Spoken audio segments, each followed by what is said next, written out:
Welcome to the Highlands Falls Golf Croquet Elite Invitational. Last year it was the Western North Carolina Golf Croquet Invitational. This will be the title going forward, so this is the second annual.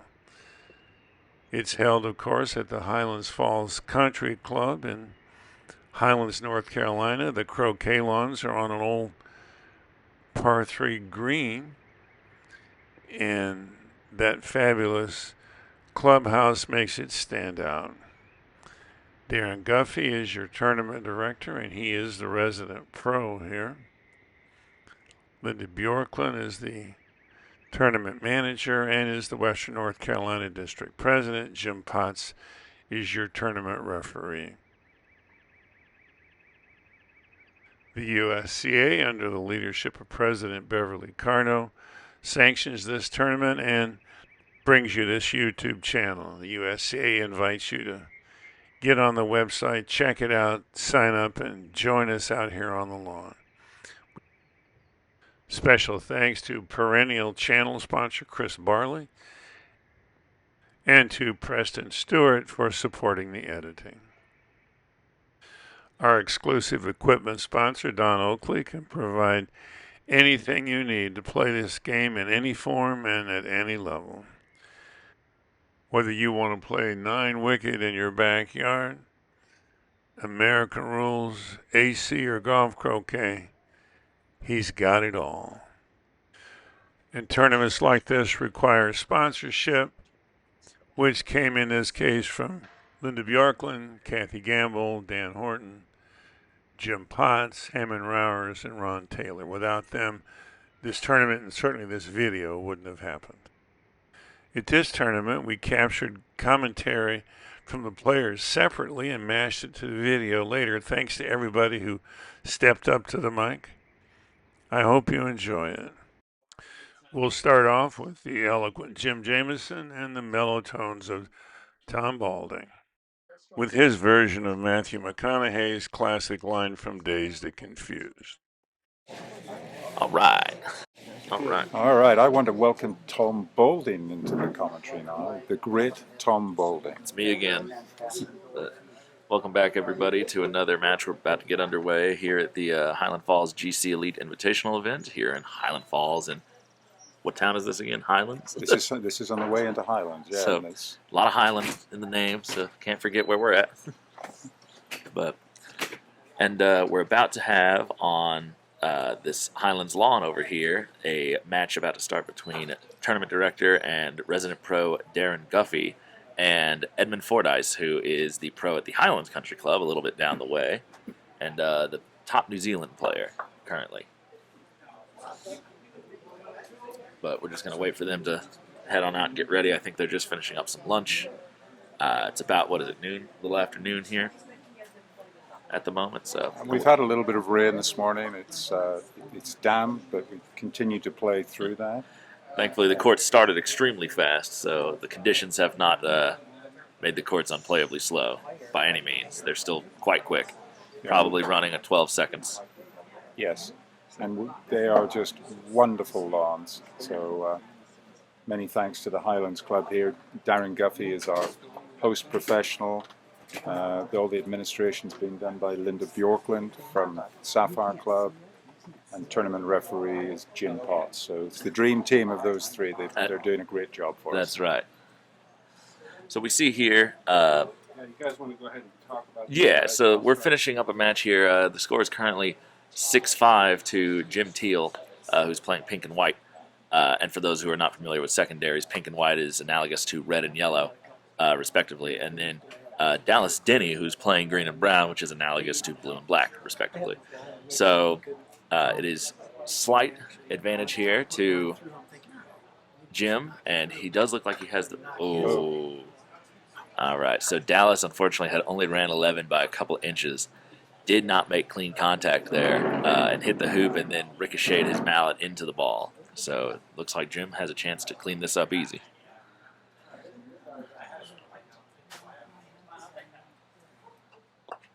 And he does. So, all right. And that's good. That's game. So they had a very good match. They both made a couple of jump shots that we may not have gotten on camera earlier. Hopefully we did. But Jim Teel's been playing really well, particularly. He had a really good game against me yesterday. I was shaking in my boots. He was 6-2 up against me at one point. And unfortunately, I found my swing just as he started to run out of stamina, and I managed to bring it back, but by the thinnest of margins. But Jim is a wonderful player here in the mountains. I believe Matthew can attest to the fact that he practices 8 hours a day. He does. Relentlessly. I can definitely attest. This is Jim Jemison, by the way, from the Trillium Club. Jim plays at Cedar Creek, and both our clubs are synthetic lawns, so we play a lot together, enjoying the synthetic. But Jim's been a very good player for a long time. Yeah. How old is he now? Jim would be in his 80s now, I think. Yeah. He's going to kill me if he's not. No, I don't. 79. Maybe 70s. maybe approaching So 80. late 70s, early 80s, somewhere in that He range. looks like he's in his 80s. Yeah. So, Okay. Check that once again, just Yeah, make check sure it that out. red Is recording the red light on? lit up. Okay, Oh. so here we go. on to the main show. Yeah, let me tell you just a little bit about Darin Guffey. Darin and I are very close. We play a lot together. I used to beat him more than he beats me, but that has changed recently. Darin has moved to a higher level. He's still a little inconsistent, but both these players play what I would call a high-velocity game, particularly Edmund, and Tom, I'm sure you'd agree with that. Oh, yes. Edmund has actually decreased his velocity in the last couple of years due to some wrist troubles that he's reported to have had. And you can see if you watch Edmund's swing, he does use the standard grip, but it's a very wristy, very mobile standard grip. So, and he hits it so hard traditionally that it puts a lot of strain on that extended wrist, his lower right one. So he has backed off it a bit. Still one of the more powerful players out there in the world, but very accurate, very experienced. He's been playing since a very young age. He's about 24 right now. He's probably been playing since his early teens. And he's an under-21 world champion.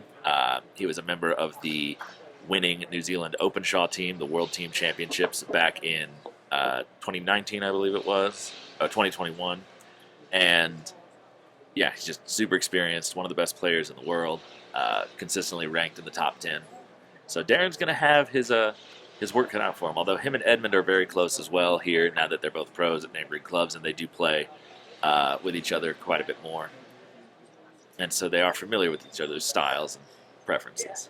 So it'll make for an interesting match. So Darin was a little short with blue, and thus Edmund chose to set up. Quite unusual for Edmund to put his ball in front of Darin's with the opportunity for Darin to hit down the lawn, but I can only assume that he's now going to try to hit blue. Well, wrong one. So you'll notice, for those of you who have watched Edmund for years, and you can go back and watch maybe some videos of him at the, there's a great video of him versus Robert Fletcher at the Trans-Tasman. You'll notice how his form has started to change. He's actually told me that he is starting to model certain things off of Robert Fletcher.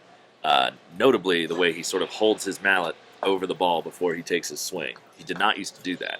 Edmund used to have a very sort of fluid walking style. He would walk clean up to the ball while he was casting.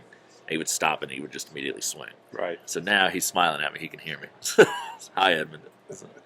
But so. I guess that just means that they can hear you. Yes, that's right. Oh, they can hear me. So Darin's trying to make up his mind whether to take a risk on an angled shot or to clear red. Looks like he's going for hoop. I don't think he's touching red here.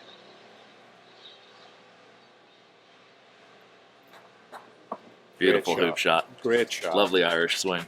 So everyone will notice that, much like Matthew, Darin has chosen to use two grips for his croquet play, his Solomon swing and his Irish swing.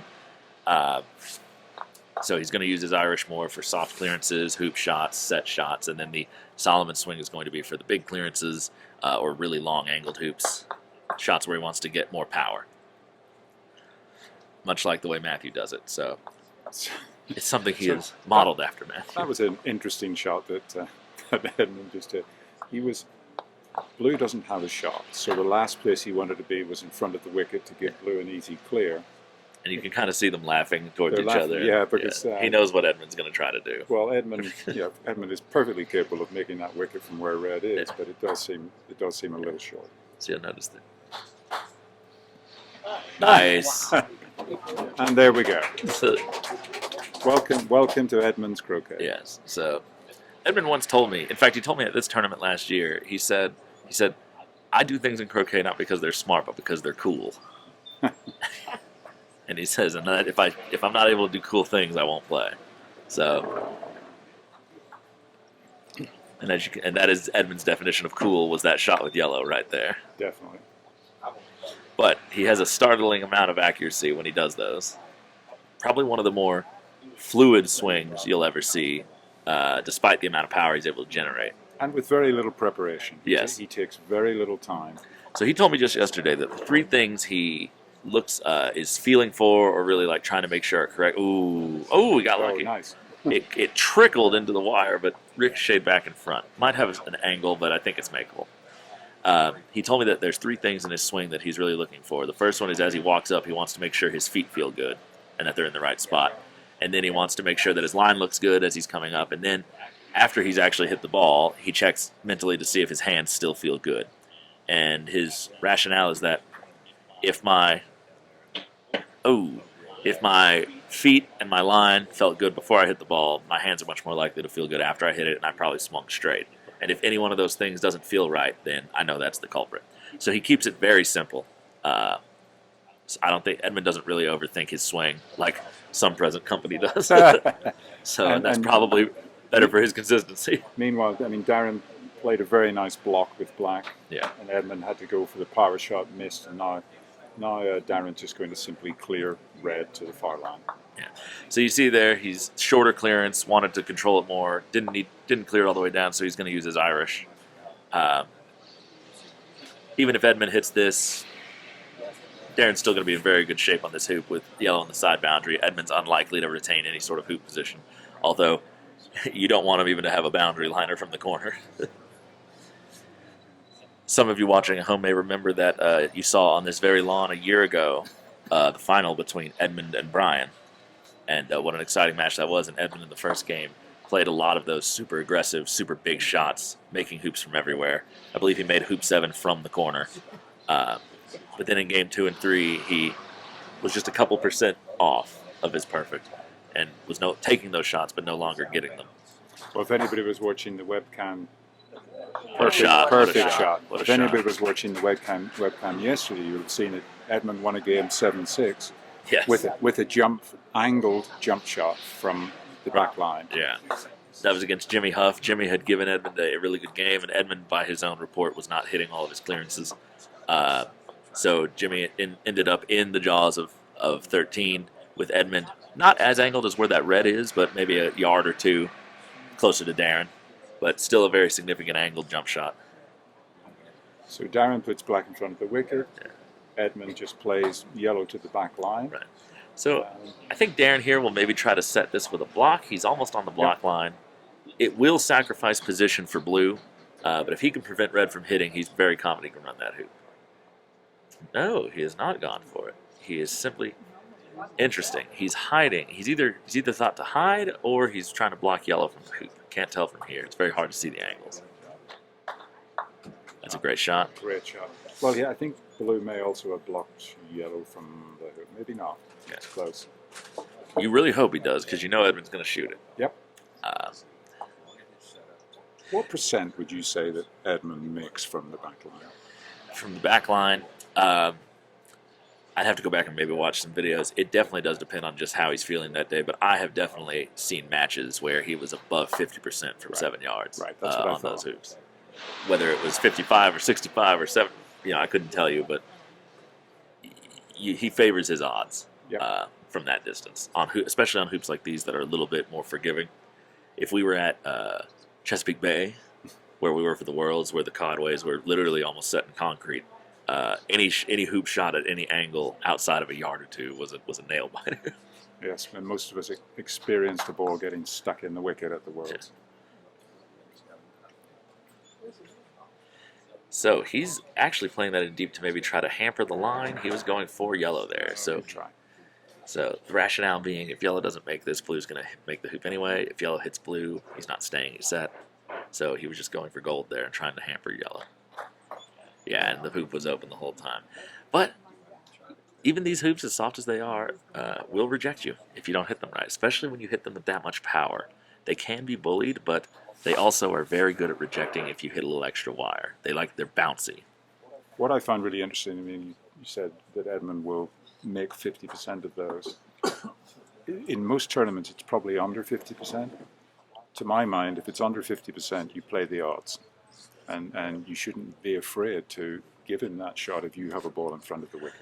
Yeah, so it really depends. You have to still think about, and that's one of the things I tell my students all the time, is think about sequences, right? So I call it, I tell my students, I'm like, we want to apply forward thinking when we're doing golf croquet. So Edmund's choices there was take the hoop or clear blue. And if you just look at those two shots in isolation, that's a great hoop. If you look at those two shots in isolation, obviously the blue is easier to hit and get rid of, and then you protect the hoop. So most people would say on percentages, always take blue. But if you look at the positions of the other balls and how the opponent's playing, correct. If you can think forward enough to realize that this may be the best hoop attempt I get in the next 7 or 8 strokes, I should take it now. I may not be guaranteed to get another one. Now, I'm not saying in that particular instance that was the case, but don't just look at shots in isolation and say, well, this is the easier shot, so I will take it. Sometimes the easier shot leads to a losing outcome no matter what, even if you make it. So, Oh, he made it. All right. You may have noticed that Darin was not happy with his shot with blue, and that was simply because he was expecting blue to be much further down. It caught a little extra wire than he intended. Yeah, but he came out of it well with an extremely long wicket shot. Yeah, he must have had a double target there to be shooting at that, because blue is obviously much closer than red, so he must have felt that his chances of hitting something were pretty good. And blue's going to take really good position here, and black will be clearing from the back boundary. Be interesting to see if red plays the pre-clear. It's a very popular move when it's only 7 yards. Edmund, of course, is trusting that any long clearance he has to make, he will make. And red's just a touch short. I'm not sure if that's actually, I think it's runnable, but I'm not sure if it's a great angle. So big clearance here. If you hit this, your odds of winning the hoop go up exponentially.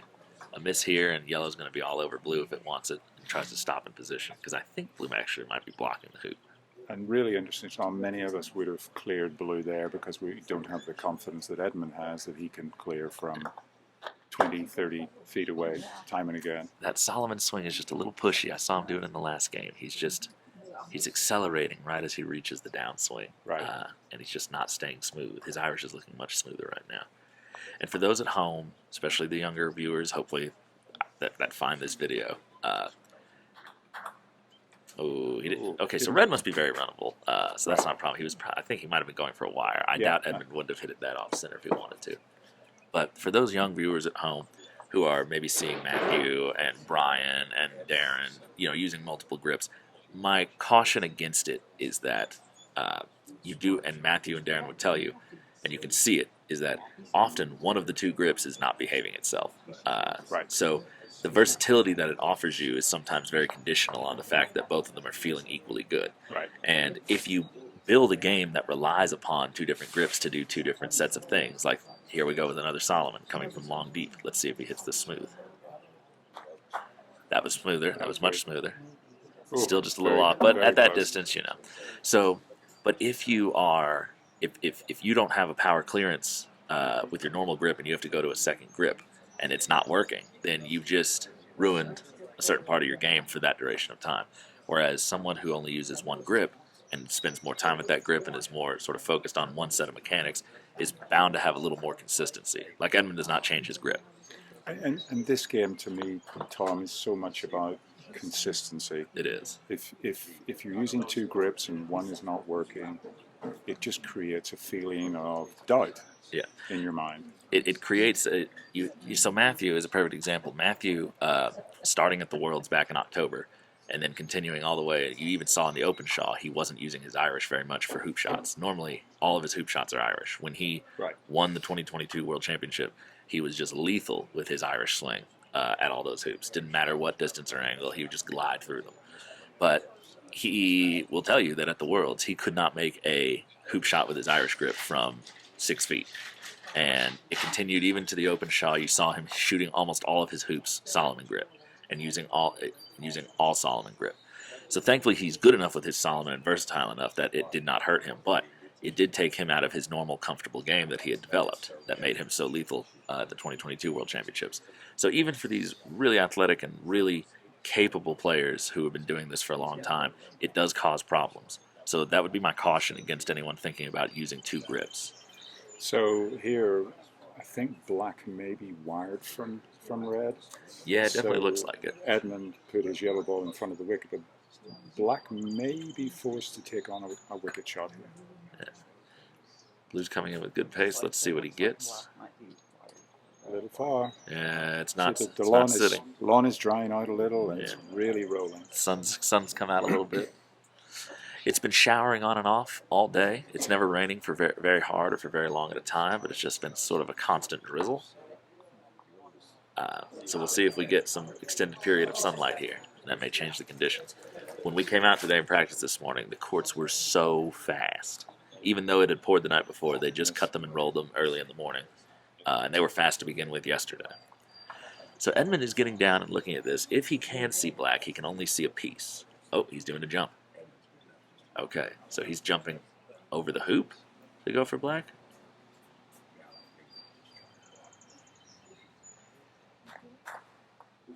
Jumped over black. I don't know if that was on the perfect line, but when it reached the black ball, it was right over it. So that was Edmund having fun. Yeah. That There's was- nothing tactically wrong with No, that. but it was very unlikely that he was going to hit black Yeah. with going over the hoop. If blue were in position, that would have been a really bad shot. Right. With blue out of position, black now has a choice.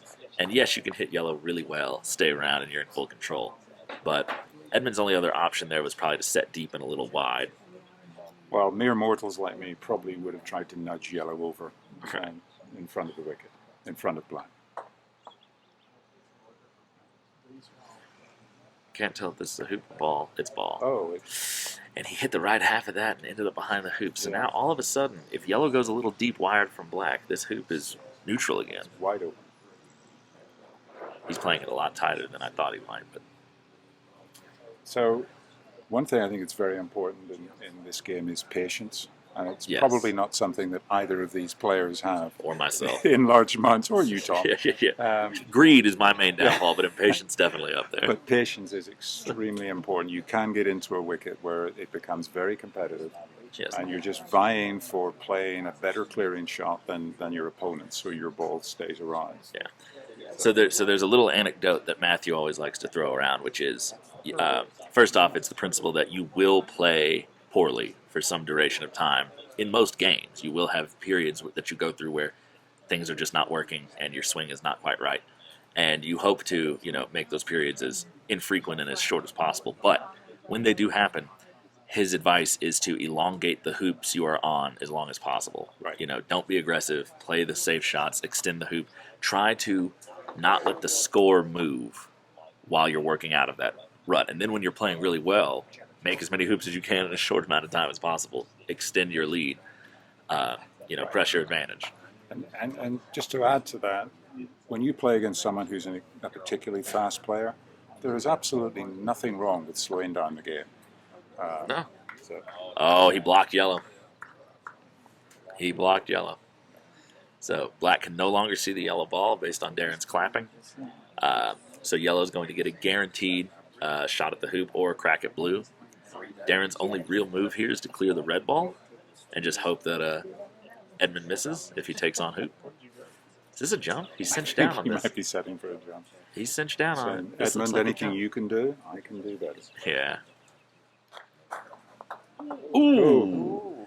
He played a really good shot. That was an excellent shot. Now, the beauty of this is that he's taken the hoop shot away. I think blue's now in the line. The bad news is that he's going to clear blue to the back boundary and now has an angle to get over towards 7 if he hits the left half of blue. Darin will have to make a fairly long 10, For 12 all the yard. club players watching, this shot terrifies us, of course. Yes. Oh, but that's what can happen. He You got hit the wrong side he of hit the the wrong ball. side of it and destroyed his own. So I was doing that all day today. Somebody gave me a good piece of advice. When you've got a ball between you and the wicket that's directly in line, try to knock it through. That's because Matthew, too. Because you never will. Yeah. So among certain circles, they lovingly refer to peeling your opponent through in golf croquet as the balding error. Because I have a history of doing that. And I'm not talking like you're an inch in front of the jaws. I'm talking like you could be 3 yards from the hoop and I'm going to put you through. You know? And so I think my worst one was I put Stephen Morgan through in like a knockout game or a block game of the 2022 Worlds that was here, but we were over at Sapphire, and I think he was 5 yards in front of hoop 4, and I hit him from hoop 3 and put him through. So the balding error lives, but yeah, the sun has come out. The other game on this lawn, just so that everyone can see, is Crayton Morrow standing in the back there behind White versus Jimmy Huff, who just ran hoop 4. To make it the 3-1 lead. And then on the other lawn here, we have Scott Spurl versus Jack Rush, who we've heard from earlier in the commentary booth, local pro. So we've had some great matches. The second game on the other lawn that you can't see, just a very interesting thought or two on that. It's actually Matthew Essick is playing young Simon. Simon is 12 years old. And already on track to be yeah, quite the champion. I can tell you from experience that his game is phenomenal. I played him yesterday and was lucky to manage to beat him. Probably will never beat him again. Big clearance here. Black is very short. Red is angled but very runnable. Right between them. Right between the posts. That kind of looks like where he was pointed. I would be tempted. I can't see the angle here, but I think he's looking at it. Yeah. I want to say he hit that very straight, but that he's... So, Darin here with a chance to take a 4-2 lead. So this is an interesting place. So if we can pan the camera to see the yellow ball here in corner 1, he is offsides. Now this happens a lot when you fight for hoop 6, is that you clear from the north boundary, you end up offsides, but in this very southerly corner or south boundary position. And there's some amount of confusion that I get from some of my students if it's better to claim their offsides and move them to the far penalty box, or if it's better to leave them there. And it really does depend on a host of factors. If they are the first ball that's coming to the hoop, right, then you want to move them to the side boundary because obviously coming across the court is harder to get a good set than coming deep. If they go a little long from this south boundary, they'll still have a set. But if you know that ball in the rotation is going to be clearing whatever you put in front of the hoop, you get a great wire opportunity if you leave them on the south boundary. And even if they clear, even if you don't get wired, they can only clear you to the back line versus to the side of the corner. So Darin has chosen for him to go to the penalty box. Right, because he knows he'll be setting no matter what. Even if Darin hits that, he's just setting. So the odds of Edmund getting set anywhere in front of the hoop here are lower than when he was on the south boundary. So again, just applying that thought of forward thinking. What is your opponent likely to do with that ball will dictate whether or not you leave them there or make them play from the penalty area. And the pace looks promising. Yes, it looks very good. Oh, just keeps going. Yeah, it just keeps going. It's still set. It's still good. Still good. Not as good as he'd like. He wanted to probably keep it more to the east side of the hoop just because Black is lurking over there in the corner. And a good enough center ball shot may allow Black to hold position. But first, Darin has to deal with the red ball. So right now, Edmund in full control as the setting team. Darin's going to have to make probably 5 or 6 good clearances before he ever gets a look at this hoop. Yeah, and he wanted to hit either center or the other half of that. His blue ball has come down the lawn, so it makes it a little harder for him. So, do you think he might push yellow over so he has 2 balls in front of the wicket? It's very playable. If you pace it right and you don't really hit it center, both balls will be set somewhere, even if you deflect off. He still has to clear yellow, given how good Edmund is at shooting hoops. Another part of me says just set red as good as possible. Yeah. If you don't block yellow, he still has to clear it. Yellow. Yeah. He's looking at it, though. Well, he's worried that Darin may go for the wicket.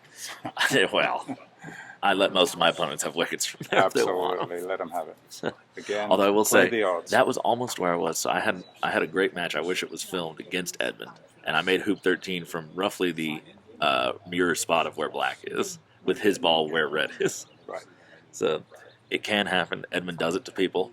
In fact, this final last year, like I mentioned, he made this hoop from a little bit even further towards the corner than where Darin is now. So Darin's not out of this. No. Of this. I think he's aiming yellow. There is rationale for the hoop, just because if you truly don't believe you're going to get another hoop shot, actually he was going for He hoop. was going for the hoop. Which, again, aggressive but not reckless. Clearing yellow still needs you to clear well with red. Yellow's just going to come back, so if you don't hit it dead center and stay on the hoop, then you haven't gained anything. Hoop. So you again have to just sort of look down the road and say to yourself, when is my next hoop attempt coming? And if you can't see it, you might as well take the one in front of you. So, Tom, my only reticence about the shot he's just played is it looks like red is behind the wicket. Yes, so red does look fairly straight on. He's not probably going to get a set, and unfortunately, yellow has gone fairly straight through the hoop. He is a little bit westerly. So there was an argument there for him just setting up. Red is again. blocked. That's what we thought. Edmund informing us that red is blocked. Yeah. So, unfortunately, a really good ball here from blue to get wired from yellow. Also, probably is hidden from red. And Edmund will be forced really to come through the wicket then. Yeah. The pace is promising. Looks It good. needs to stop. It It's needs to just stop. a little It far. needs to stop. Oh, it's too far. What? I'm on the side of good play. So, Edmund mouthing off to the commentator, one demerit, one hoop penalty. I couldn't see it. So, As you see, Unlike- these two are good friends. Yes. They're still laughing, but Yeah. they're taking it very seriously. yes. Well, your best croquet is played somewhere between not caring and just enjoying it. So when you care too much and you play too seriously, it normally, some people very much thrive under that. They actually put themselves under that pressure because it makes them play better. Other players, such as myself, the pressure doesn't make me crumble, but it definitely makes me a little less smooth. And I play my best croquet, and so I would say Edmund and Darin when we're just having fun and just enjoying it and not really super concerned. And it's nice when you're playing other guys who are in this top rank because some of the pressure is off. You view them as equals, you view them as perfectly capable, and so there's a certain stress when you're playing a player that you believe you should beat versus playing someone that you know is very capable of whooping you. Yeah. Yeah. So, which is one of the reasons we like the events like this that are smaller but more elite focused. That's a great shot. What a shot. Center ball. Center ball. Yellow still in position. Didn't even go peg high. So, just keep doing that, Edmund. Yeah, we were forced to say nice things about that, Edmund. Yeah. Take me down a way later.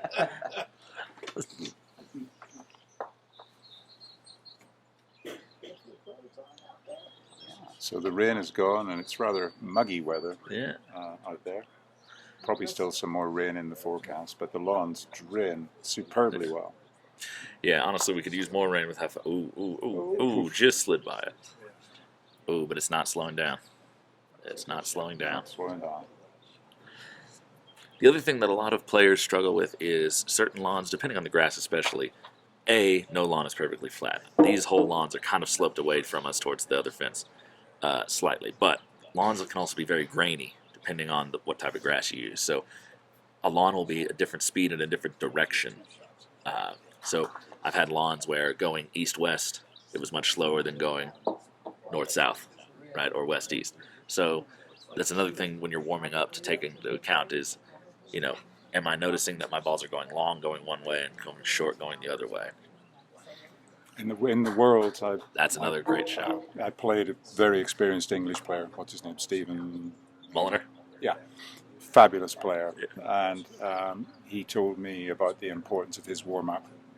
I've never seen anybody take a warm-up quite as seriously as he did. He was looking at all the slopes on every part of the lawn. And as he said to me afterwards, after he'd beaten me, there's no such thing as a flat lawn. Just There is no backing up such what thing. Tom said.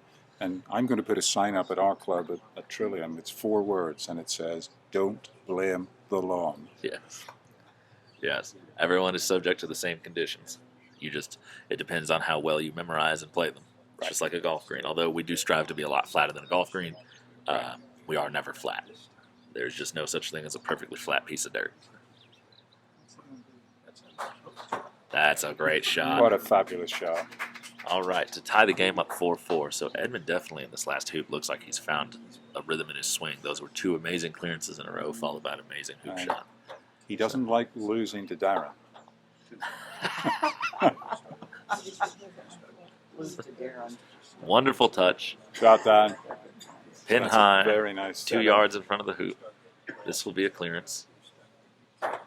So And again, he looked like he hit it where he was aiming. Yeah. So, you know, I'm also a player who is a little bit lazy in my stalking, much to my shame, but, you know, it's just one of my habits. And you would be amazed how often you miss shots, not because you swung badly, but because you just swung straight at nothing. Right. We cannot overstate the importance of stalking, especially as you're developing and getting better. Even if you have a 1-foot hoop shot, I tell all my students you have to stalk that because you're building a habit, you're building a discipline. And if you get lazy on the short ones, eventually you start getting lazy on the 2-footers and the 3-footers, and then the next thing you know, you got a 10-footer and you're not stalking it properly. And those are the ones you're going to really regret. So if it's worth stalking, it's worth overstalking. And it's worth focusing even on a 2-foot straight wicket shot. Right. I mean, we've all missed them. Ooh. My assistant, Lynn Canavan, at Grandfather, who, with my other assistant, Nick Thorpe, is currently holding down the fort in my absence, has this little anecdote he says to the students. He says, only stalk the ones you want to make. I love it.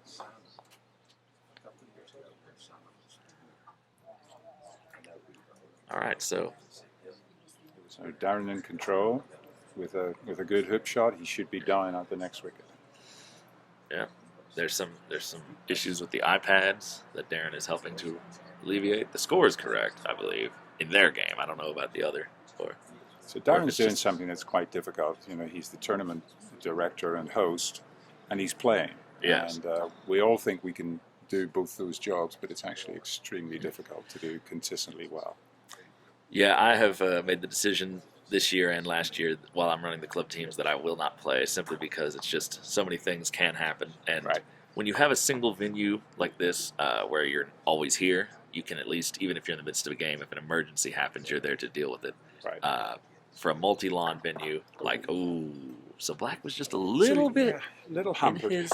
Actually, I had one of those at Hoop 12 myself. Sometimes prudence would just say to just set up in better position. Yes, you give Edmund more clearances, but now that Blue's out of position and he makes a good clearance here on Black, all of a sudden, and that is a good clearance on Black. So now imagine if he had done that, but Blue is about a foot in front of the hoop, right? And now Yellow has to clear. All of a sudden, things are not so definitely in Edmund's favor. So, not saying to not take your hoop shots when you get them, but if that black ball is mentally in your swing or physically making you not be able to stand the proper way, these little things can create issues in the swing that may lead you to what just happened to Darin. Even if he had made the hoop, might not have made it all the way down. And Darin's still in good control of this hoop, though. Looks like I Edmund. noticed Darin didn't try to go too close to the wicket there.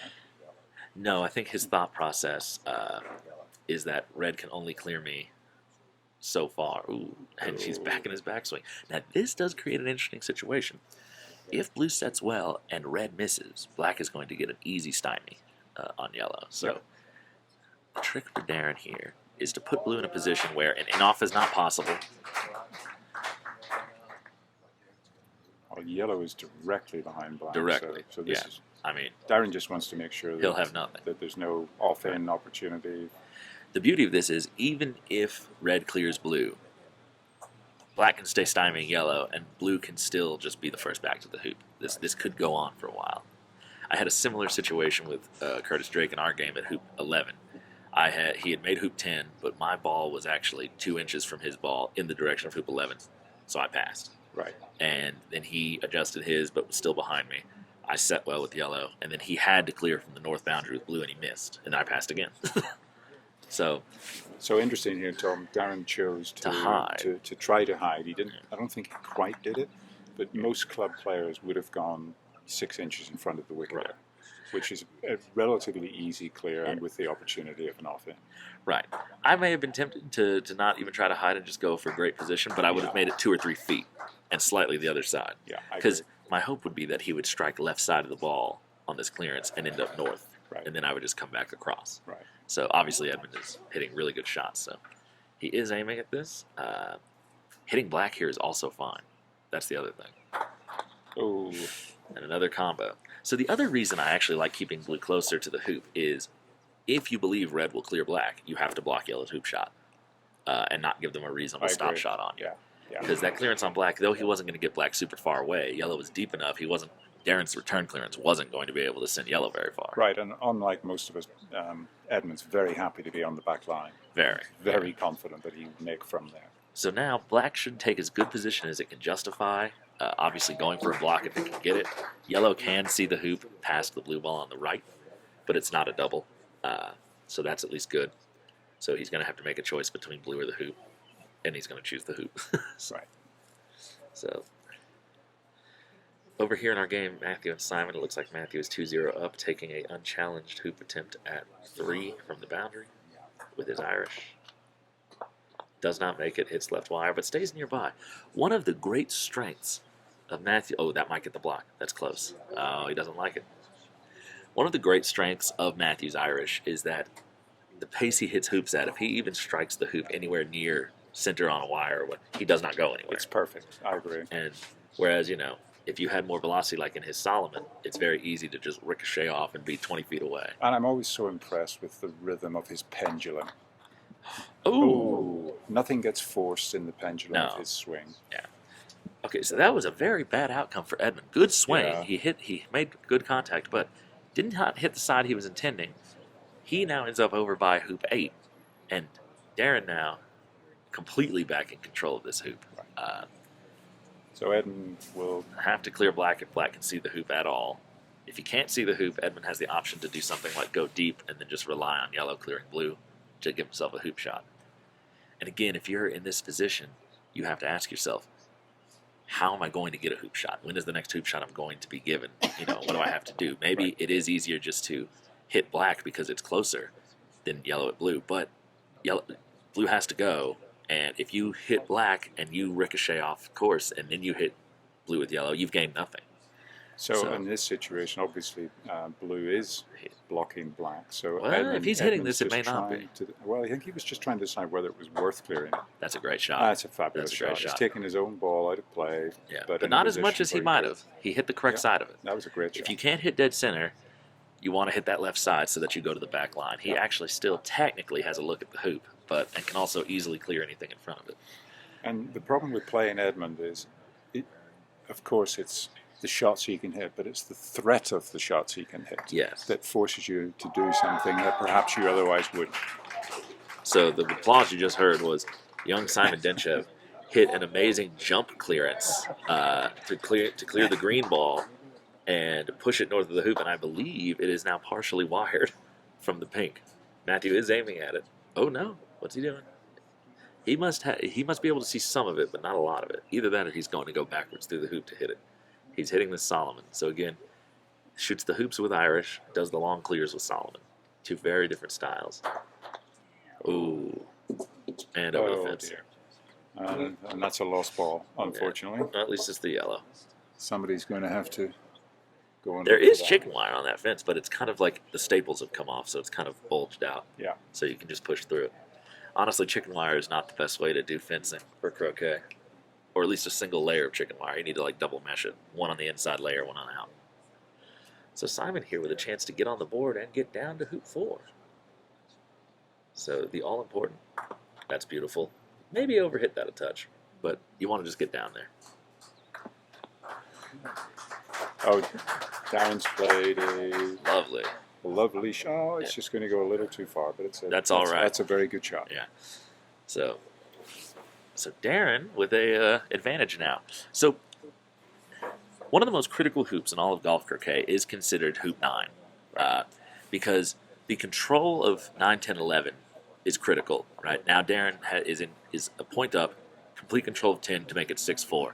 The general the general idea of golf croquet is that the first player to 6 becomes the overwhelming favorite to win the game because the other person, in order to beat you, has to take you to the tiebreaker hoop, and you will be the first ball there because they have to score hoop 12. Correct. So unless they've done something to give them an advantage, like ricochet a ball up there, the traditional percentages are that you are like a 75, 78% favorite to win the 13th hoop if you set with the first ball there. So it all comes back to this hoop 9 because going 5-4 up means that even if Edmund scores this hoop 10, Darin has advantage at 11 to go 6-5 up. And if Darin runs hoop 9 the way he did and controls 10, he can go 6-4 up right now. So hoop 9 is one of the most critical hoops in all of the game. Hoop 3 and hoop 9, I would say, are the two most game-shifting hoops. Obviously, hoop 13, when it arises, is the ultimate hoop, but before we even get there, you know. So if you're 6-4 up, there's multiple opportunities to win, but the combination of those 3 opportunities, you're probably 80-85% likely to win from 6-4 up. Yeah. A lot of players make the mistake, and this happened in my match with Jim Teel, and Jim will tell you, is that he was 6-2 up. And I reached a point mentally where I was like, well, I'm probably going to lose because that's a big deficit and he's playing well, so I'm just going to start going for it. And I wasn't playing reckless, but I just freed my mind. And he started trying to be timid because he was trying to hold on to his lead. Right. He was trying to he was playing not to lose, in his own words, instead of playing to win. And that is something that a lot of people who find themselves in that 6-4 up position start to do, is they kind of lay off the gas. They think, okay, I've kind of won the game. They know the percentages, and they don't close it out.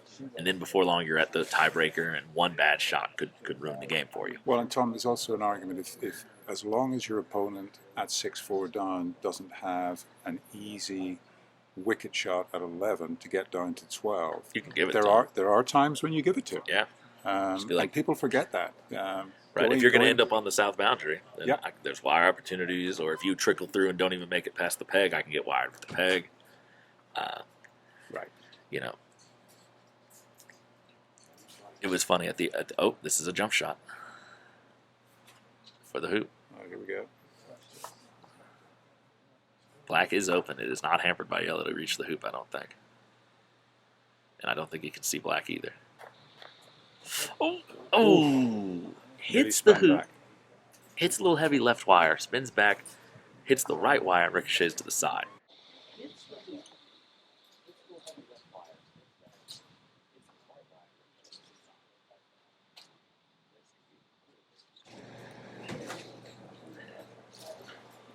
Something for people to know is that some of these more experienced players here are very good at hitting heavy topspin shots. Tom actually did this to me last year with an incredible shot where he hit very hard. It's like the only jump shot I made the whole time. Right. But even not jump shots, beautiful, where you hit with heavy topspin, it is possible to hit the stanchion, spin back, and then go through. It is. So Darin's testing out our 6-4 theory. So I never count Edmund out when he's in this position. So it's funny, at the Openshaw, I found myself in 7 different games, 6-4 down, and I won all 7 of them. Oh my goodness! Yes. So through a mixture of started hitting really good shots, and my opponents also started letting off the gas and making mistakes and not punishing me as much as they should have. So that's amazing. It is not likely, but a player of Edmund's caliber is still very capable of winning this game. So Darin's going to have to keep his foot on the gas here if he wants to have a great chance at closing this out right now. So Edmund has no way to get to hoop 11, but he can try to stymie black. Because if black fails to get that clearance, then yellow has an easy hoop shot. Oh, there's chance here. That's a great shot. I think he's just an inch or two short. It's thin. Wow. It's thin. But 2 more inches, and he can't see that black or the hoop. Well, as it is now, Darin has an opportunity. One great clearance. One great clearance. Now, doesn't mean if yellow hits back that he's in control, because red is still deep behind that hoop.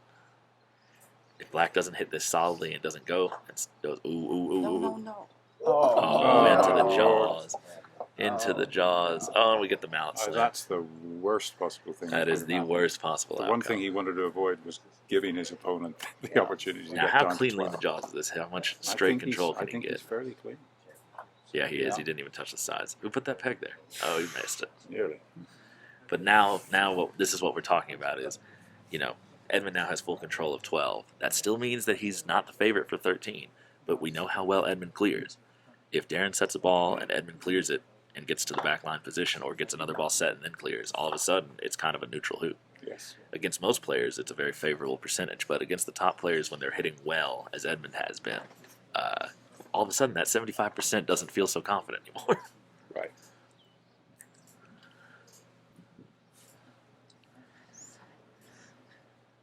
Yeah, Darin's probably wishing a bear came out of the woods and just ate him up after that shot. Another. Oh, that's not what he wanted to do. No. So, for those at home, he wanted to get really tight to the hoop so that yellow could turn around, clear blue, and ricochet up to 13. Now, still could play that shot. Could ricochet off of blue to 13, but now red would have to shoot the hoop from where it's sitting. And again, But Darin has no choice now. He has to Darin has go to for move yellow. Darin has to move yellow. Pushed it. Oh. So, it'll be interesting here to see. Red is not blocking blue from 13, although red is not as far away as it might be. It's close to the halfway point. So, Edmund may be tempted to just clear yellow and just put it on his mallet. To make the hoop with yellow and put the game on his mallet and just say, set up, I will clear you. And again, one thing for club players, Edmund always hits the ball hard, but it's really important not to hit this shot too softly. Yeah. The last thing you want is to be just through the wicket and unable to get to 13. Exactly, yeah. Jaws is okay because that's a long jump for Darin. It's not great, but you just want to run this hoop. He is going to go for this promo.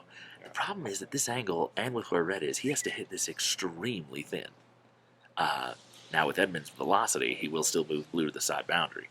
But if you hit too thick on blue, you might ricochet off into red. Yeah. And then the other problem with this is, again, red is 5 or 6 yards from hoop 12. Hello, Edmund. Maybe we'll get Edmund to come over and tell us what he's thinking. Yeah, Edmund, come and tell us how you don't like this position. Yeah.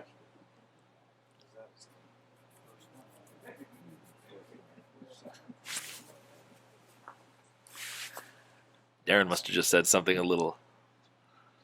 So what are you little thinking? We're inflammatory. trying to work out what you're thinking. Does he think he's going to play in the plate? He's thinking he's going to play in the plate. I'm not going to tell you now. Oh, you know what Edmund said to me earlier? Edmund said, I don't want to start any beef between us because we still have to play, but I just want you to know you should not make the knockout. Yeah. I was just like, what does that mean? He's like, it's just disgusting how you played so poorly in the open half of the game and still scraped these wins together. And I was like, I know. I was the one doing it. How nice. So, Yeah. but it's all fun here. Last year I did not make the knockout in this tournament. I remember. It was the first tournament in a long time I hadn't made the knockout. There's just something about this time of year. I should probably not play tournaments just after the summer started because Well, and people need to understand that even at the highest level, croquet can be a fickle game. it is. I would actually say I've been going through a general slump in my play since the Open Shaw. When I came back from Tasmania, I would feel like that was probably the peak of my playing, and then I've sort of been on the downslope. Good. Okay. Well, I'm about to get relieved here. I'm That's right. going off to play Brian Lozano. Back into the breach. So I think Jack Rush is going to come Yes, and so- join Tone. We'll be rejoined by Mr. Rush. Fascinated to see here what Edmund's going to choose to do. Yeah, they're just waiting for this interference over at hoop 10, but it looks like, pink is about to run the hoop, so it's about to clear up and they'll be able to play. Right. Edmund was looking at the promotion shot and honestly, if he was going to shoot the hoop with yellow, he would have done so. He is planning on Right. doing some sort of clearance that's going to send a ball that direction Right. and does not want to interfere with them. Yeah. Okay. Thanks, Tom. Thank you, Jim, for joining us. Jim Jameson, everybody. So, off to fight another war. Jump the fence. Jump the fence. That's right. Here, even for one of the young guys, those bushes would be a hard landing. Can Tom just scoot off Yeah, your Tom, stool? get off your stool for a minute. We're in a bit of a tight fit here, everybody. Our apologies. All right. So, While you're up, check to make sure it's still recording. well, that'll work. So Crayton Morrow just jaws hoop 11 from the back boundary, so that's always effective. But Brown is in jumping position, so Pink will probably have to clear that.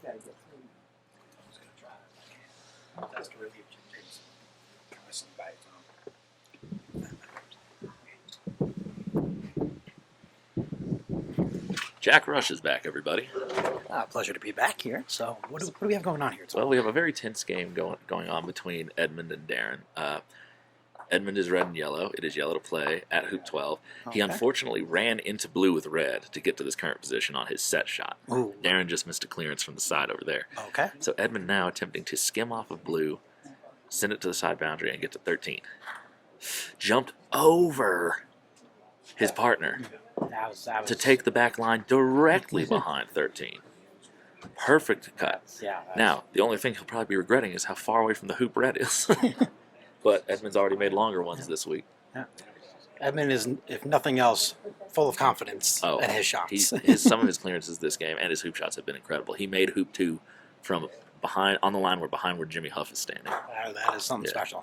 Nice clear there from Simon. Clear there from Simon. Matthew with the aggressive hoop shot when he had a ball in position. Not that there was much else he could do. But setting up would have been a little more prudent. But you know how Matthew is. Yeah. If he gets a hoop shot, he likes his hoop shot. Well, Simon's already doing better against Matthew than I did. That's right. So big clearance here from Darin. Honestly, setting here is not a horrible play either. It kind of looks like he's looking at the hoop. Oh, I don't like that. Oh, Darin. Now, see, I just don't like that. Yeah. Now, you know Edmund's still going to shoot it. But imagine if blue had set up. You know Edmund's going to take the hoop to tie it up. If he misses the hoop with blue set where yellow is, you could probably win the game right now. Yeah. So Yeah, I think setting that there was overly aggressive. Yeah. That's a great shot. That's My a great God. shot. Now, What 6-6.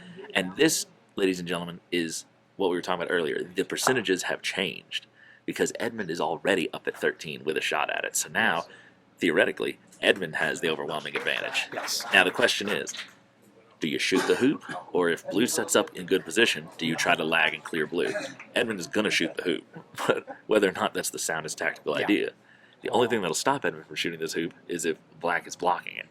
Black it needs to get there. Black, Slow it down black too might much. be short.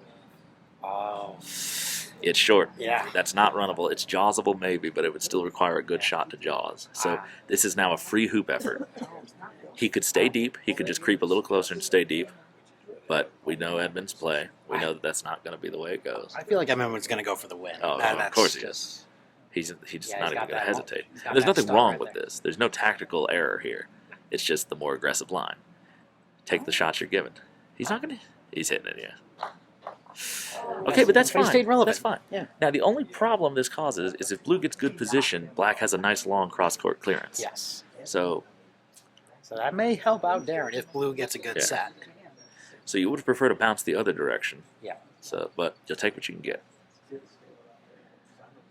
Both players have played really well this game. They've played really loose. They've both gone through some good hits and some bad hits. I would say Edmund has hit better than Darin, but I think Darin has played a slightly better tactical and touch game. I think some of Edmund's big clearances have accidentally knocked his ball out of position.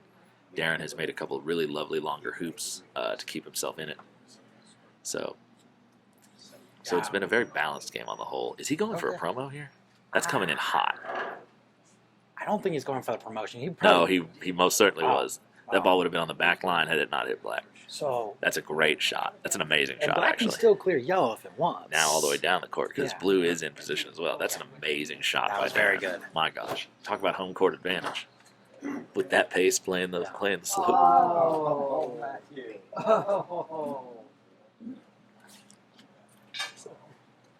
What did he do? He went for the wicket from way down here. That sounds like Matthew. Well, both balls are in position. So. All right, this looks like it's attempting to be a set and a block. It's got to get a little more speed. It's curving into the hoop. It's curving into the hoop. It's curving into the hoop. No. That whole court slopes that way, slightly. It's just a little unlucky. So this is a hoop. This is a free hoop for Darin here. It's also a good clearance on yellow to let blue take the easier hoop shot with a good wire opportunity if he pushes yellow down towards this corner. I feel like Darin's going to go for the clear. We'll see what he does. He's probably feeling himself a little bit more now that he made that amazing promotion shot. Yeah, he's checking He's the checking the hoop, so he will take the hoop. hoop. I mean, if on you make there. a swing as good as the last one, why not go hoop? Yeah, that's true. Yeah. Plus, and again, like we said, take the opportunities given you. You know, if you don't clear yellow well, or if you just don't get it wired and Edmund clears it, all of a sudden, black's out of position, blue's out of position, and you feel silly. And even if he misses this, it's not the end of the world. Correct. Edmund can only clear blue to the corner area, and he won't be set with either ball. So this is free. And got it. Ran it well. Wow. So a quick exhibition there from Darin and Edmund. Yeah. The upset victory based on the stats on paper. Yeah. But Darin has had Edmund's number a little bit kind of recently. He beat Darin him in Alabama. Darin in 3 is games. playing really, really well. Really good croquet. He Yes. plays really confidently against Edmund. So, you expect both of them to play very stellar croquet. And Edmund honestly had some great chances there. He made a good hoop shot at 13. It just didn't go through. He had some other great shots that were just slight misses. Yeah. So Darin had that great promotion. he there. did. Without the promotion, different game. Yeah. But so commiserations to Edmund. Congratulations to Darin. It was a great match, and we've had a lot of 7-6 games. It looks like this we week. are going to the hook in Crayton and Jimmy Huff's game also. All right. Sorry, There's been a lot of sorry. 7-6 battles. So Jimmy, you going to the hook? All right, Jimmy, and then we're going to the hook. So Jimmy has been the first ball down with good position. So Crayton will have to be clearing this ball Yes. in order to save this game. These are tough. Yeah. Even if you hit this, if you hit it straight or you hit right of center and you send yourself to the corner and them to the back line, you still, he pushed on that. Yeah. Just it's on that right hand side. You notice him sort of pull his head up and kind of like end the swing prematurely. You got to stay through the ball. Yeah, kind of. I know I have a habit of, I didn't see it there, but sometimes I turn my right shoulder and subsequently turn my mallet face. There's a lot of little moving parts that we want to keep out of our swing for consistency's sake. Oh, that's going to be a good Jimmy's ball, got too. good touch there. Might have blocked green. No, I don't think he blocked I think green. it's open. I think it's open. I think it's open. Crayton's looking at it pretty closely. Yeah, But it's tight. It's not the end of the world, though. If green can't see the hoop, then it can just block. It can lag over. It can either clear white if white sets. It Yes. can lag over and block pink from the hoop, or stay there, block pink from brown. You'd rather block the hoop. Of course. Nothing hurts worse than playing a little block shot on a clearance and then they lace the 7-yarder to beat you. yeah, that So, kind of kills you a little bit more. yeah, that one hurts. So, Jack, you've been playing well this week so far. Thanks. Yeah, no, my day 2 has been much better than day 1. Day 1, played all top 4 seeds in my block. Got 1 win over Brian Lozano, which I was happy with. Had the slight misfortune of having to play Matthew after his only loss so far Yeah, in that's this not the time tournament. you wanna do that. He said that he was going to take his aggression out on me, so he did, Yeah. and rightfully so. This is But I've coming been in playing hot. well. This is a clearance. Yeah. It's curving. It wasn't close. There's a slope there towards the fence, and if you Yes. play at that medium pace, it's very hard to keep it on the line you want. So He's going for hoop. Jimmy's going for the win. It here. must be open to him. Over here on the other lawn, we have Simon Dentchev making a very long clearance on green because he knows brown is going to be all over white. There's maybe the hoop in the background of it. Might have a double. Oh! He almost went through it. He almost Oh, Jimmy Huff misses the shot. Oh, and all of a sudden, the advantages start to... Now, if Crayton can hit brown well, meaning center ball, Yes. and stay somewhere, he won't stay set probably, but he'll stay somewhere in the vicinity, Mhm. then all of a sudden we're looking good. Yes. So Even if he has to take the boundary shot with white. He's kind of. He might be debating looking at the hoop with pink. And there's nothing wrong with that. Yeah. Now, I would be more tempted to say if I'm going to shoot a boundary line hoop, I'd rather not have brown lurking there. No, I think he's looking at brown now. Because the beauty of hitting this first is, yes, it comes back, but then white shooting the hoop, green has to go, and green's not set. So Correct. there's not an immediate loss. Well, you need to hit it much better than that. Yeah, that was poor. Now, brown just needs to block the hoop. Yeah. Brown just needs to not give up the hoop shot. And honestly, if brown does block the hoop, Crayton's got to jump. Yes. There is just no world in which, well, I take that back. There is a certain world in which a soft clearance on brown is okay. Just nudge it behind the hoop again Yeah. and stay around, even if you get cleared away. So he's going for that block. I think you got it. I don't know. He kind of Oh, shook his again, head. it's tight. He's looking at it. He's looking at it. Jimmy kind of shook his head a little bit like he was disappointed with it. It's a double now. That's the problem with going for those blocks. If you give up a double, all of a sudden they can get second prize, hit you out of the way. So, But they normally, if they do that, don't hit you square. yeah, so Crayton going to take this shot on. Yeah, no fear here. Just do it. Yeah. Grip it and rip it. That's All a great right. clearance. That's perfectly That's fine. actually Good a center perfectly ball. good clearance. Yeah. So green now, no incentive to do anything but set up. But if you set up tight, brown can clear white, but it can't clear white anywhere super far away. And if it misses white, then it's all over green. So pink now just to come back. Yeah, just get good position. You accept that brown's probably going to clear white. And then you just got to hit the comeback. I'm also keeping a side eye over on the Simon Matthew game in case anything extraordinary pops up. Yeah, We might pan over. I think it's 5-3 to Matthew right now. They just haven't updated the score yet, but they're going to hoop 9. Yeah, it's 5-3 to Matthew. Yeah, so. Yeah, Matthew's correct with the scoreboard. Edmund's going to relieve you. You'll be up with Darin. All right, everybody, I must go face the victorious champion who just played Edmund. I must play Darin now. I think Edmund's been playing better than me, so here's hoping that Darin wasted all the good stuff on him. You might have, Tom. Well, Tom, thank you. We'll see you out there.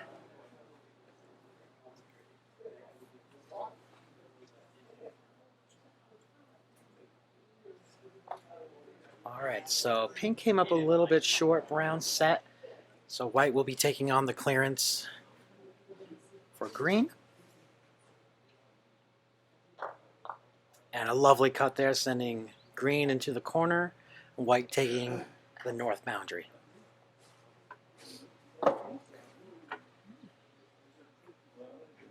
Jimmy might be looking at pink, but I think he's just going to set another ball in, knowing that Crayton has to keep clearing. So he's just going to set another good ball in. Move it over a little.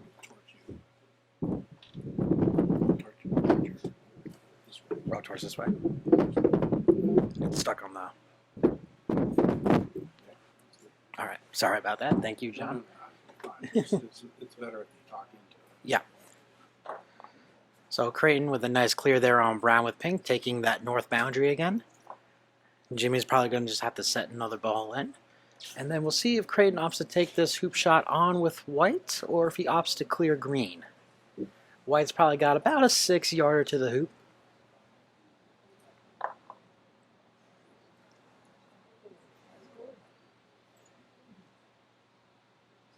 And it looks like Simon Dentchev scored hoop 9, so that's really good. So that'll be 6-3 to Matthew over there. Jimmy Huff now setting in with brown. Oh, and that's a very nice set. Crayton's looking at it pretty closely, seeing if he can get by it or not. Also checking pink's shot. He may opt, if pink's got a better look if he clears green, I'm assuming he'll probably go ahead and clear that green ball out of there. Yeah, so he's looking at that green.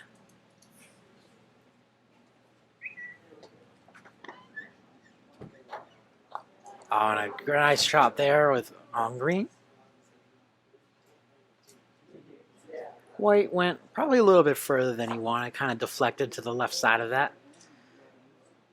So I think Jimmy will probably look to maybe potentially get a wire on that white ball also. Really try to put Crayton in a bit of a bind here.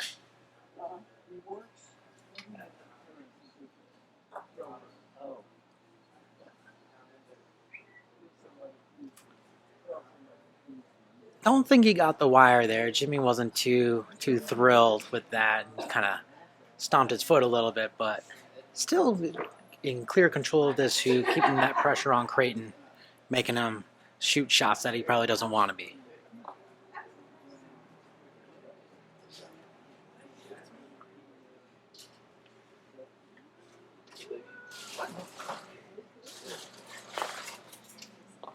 Oh, and what a shot by Crayton Morrow to win at the hook, 7-6. Brilliant play by Mr. Morrow out there.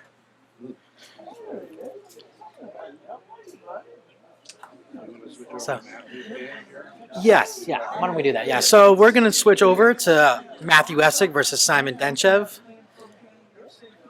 I'm sorry? They're for hoop 10. No, it looks to be fine. Thank you, though, Kathy. All right, so Matthew is up 5-4 against Simon Dentchev right now. Simon has control of the hoop with that white ball, but Matthew looking to clear with brown. Just nicks a little bit of it. Hard to tell if green is open on white. I think it is, though. So Simon will probably just set back, or probably shoot the hoop. Maybe he's a bit of an aggressive player, likes to shoot a lot. Ladies and gentlemen, I'm joined by Edmund Fordyce. Edmund, welcome to the game. Thank you. So we're watching Matthew versus Simon right now. Simon's got a potential hoop shot with white to try to tie it 5-5.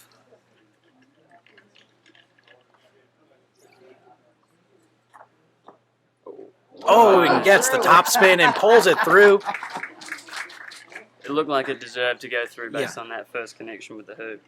Yeah, so Matthew and Simon tied 5-5 with Matthew with the first shot to 11. Simon playing a very good game right now, certainly a lot better than I played against Matthew, so glad to see it from the young man out here performing so well. Have you played Simon yet, or are you yet to play him? No, Simon is my last game, so I'll play him this afternoon. So based on this performance, I will admit I am a bit nervous. He's just getting all of his good shots out the way for you. I hope so, but I'm not going to count him out of it, certainly. Overshot that with pink.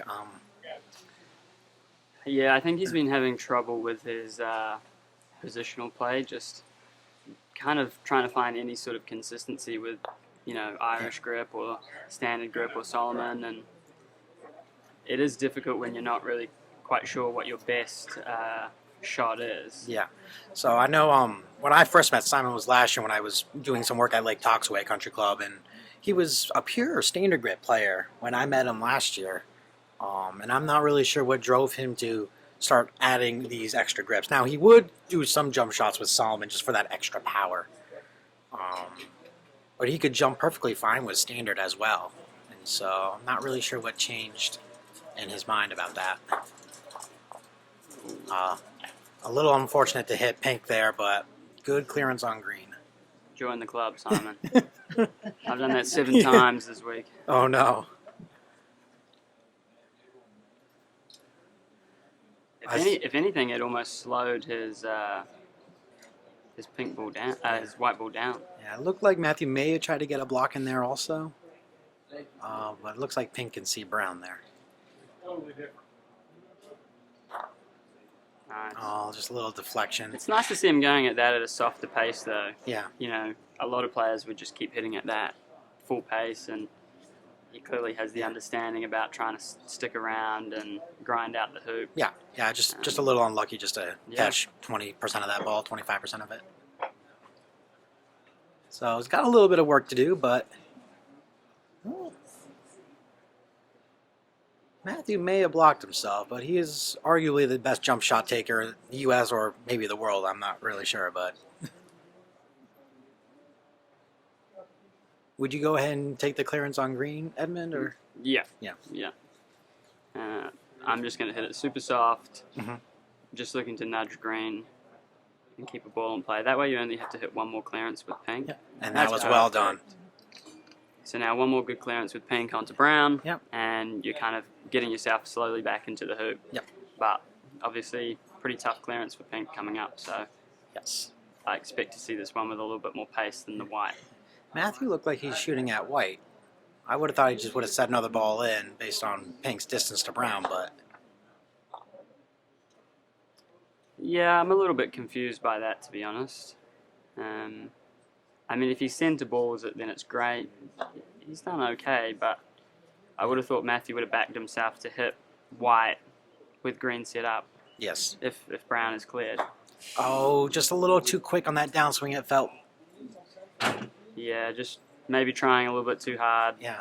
Uh, Swing a lot faster, because I don't think you even need to hit that at full power. I think even if you hit it with decent pace, yeah. you're going to just move it off the hoop, and then you can fight your way back in.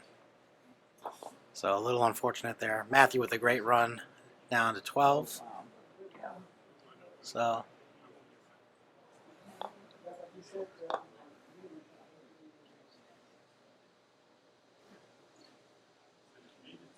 Simon taking the first clearance on right now. Boy, He needs to. yeah.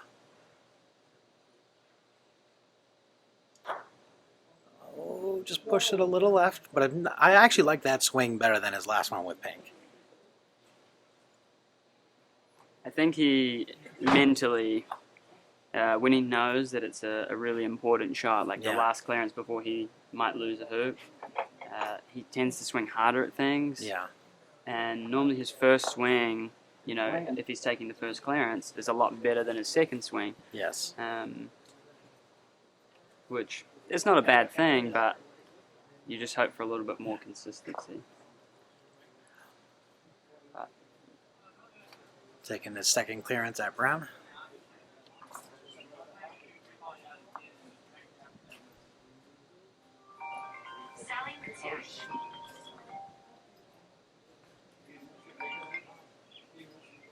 Sally, hold on a second. Hold on. Hold on. Great tempo on that swing. Oh. I don't think that was a bad miss, personally. No, just one of those ones that feels good, looks good, doesn't hit. Yeah. I mean, even if you lose to Matthew 7-5 your first time ever playing him, I don't think that's a bad loss at all.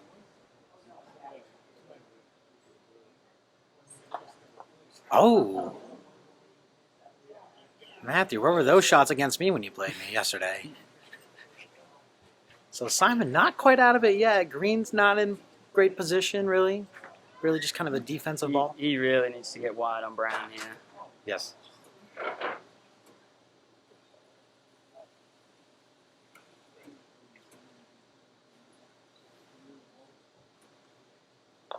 They're just waiting for Jim Jamison to play across. Ooh, Jim. Oh, I guess he's just going halfway because Blue's in there.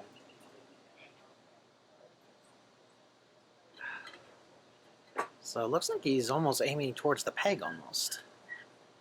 This could be a super deep ball. Yeah. Got around peg high. I don't mind that.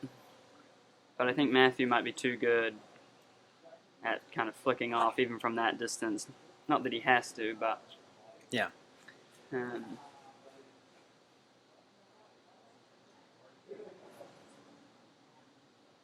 It just means that if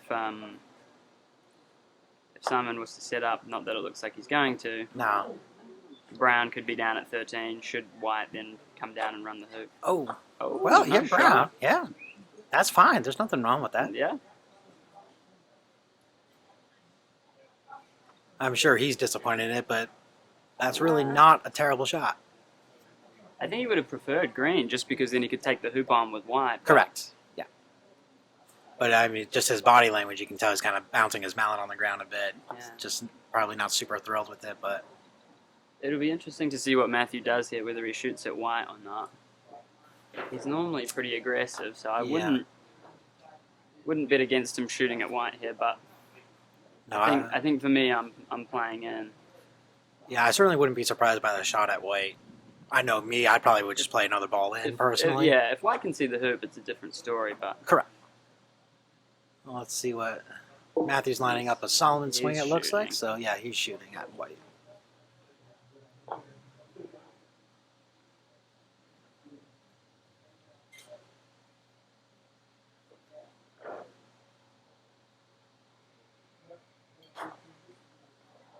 Oh, a great center ball hit by Matthew there.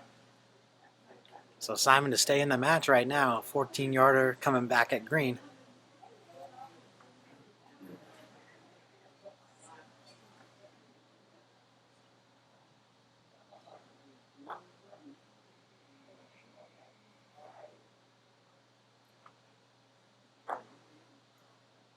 Oh, and a shot by the young man. Great, great shot. He is not saying no yet. Pink has a lengthy hoop shot. It does. Now, I mean, you just hit green from 14 yards. Would you step back in and take the shot with White again, or based on where Brown it is? Looks like a bit of a double. Oh, I'm taking the hoop all day. Yeah. Be hard to set up with Brown only about 7-ish yards away. Yeah, this is probably a hoop shot. I mean, it might be the only hoop shot he gets. So. Yeah. Well, he mid-paces it. What a shot by Simon. And off to 13 we go. Matthew with the first ball down, playing Brown. No fear from the young man. Just grip it and rip it.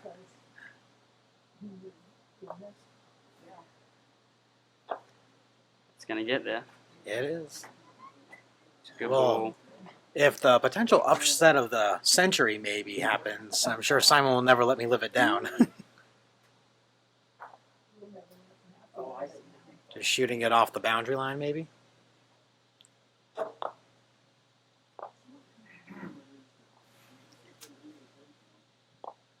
So the question is, can Pink see Brown? I think he played white a little bit too quickly there. Yeah, Just not fully taking in all of the options. yeah.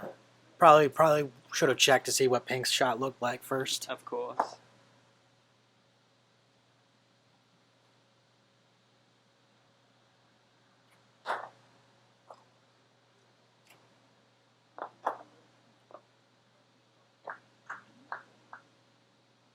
Simon looks like he's lining up a standard grip swing, so he must be able to see something. Or maybe he just wants to shoot it off the boundary line again, I'm not sure. But that wouldn't make much sense. I think he's got maybe the ball right next to the hoop. Yeah. Um, Oh, I'm sorry, I didn't realize Green hadn't played yet. Green's really good. Green is great. Yeah. That just makes it a little bit more interesting. Yeah.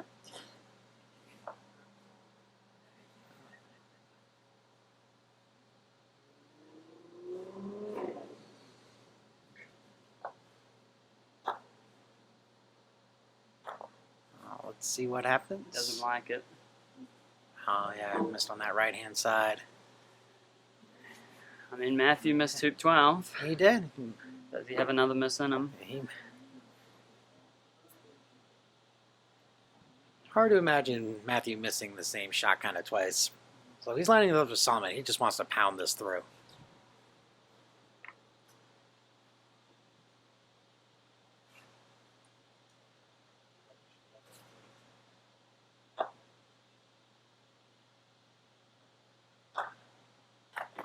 Oh, and he misses. Oh, boy. Simon just needs one more good shot. All right.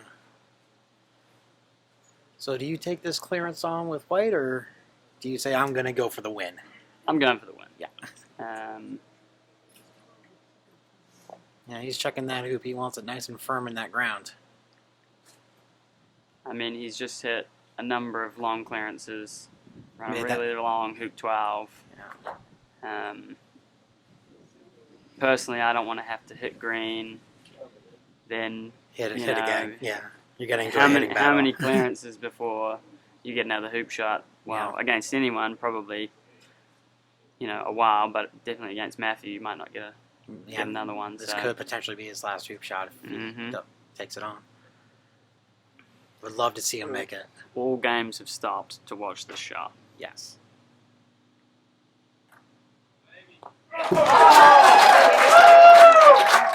Well done, Simon. Simon Dentchev with probably maybe the upset of the century, certainly the year over Matthew Essick, 7-6, with a brilliant 7-yard boundary shot. I think so. What a shot from the young man! I kind of got part of it. Congratulations to Simon Dentchev with a his first win, I think, of the tournament actually, and it couldn't have come against a better opponent. I mean, Thankfully, I don't have to play Matthew next. I already had to do that one time, and that didn't go well for me. So, wow. but that was a tremendous win. Tremendous win.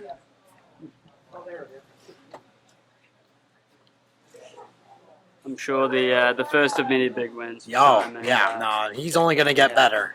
He's only going to get better as long as he keeps with it, and I think he will, and he should.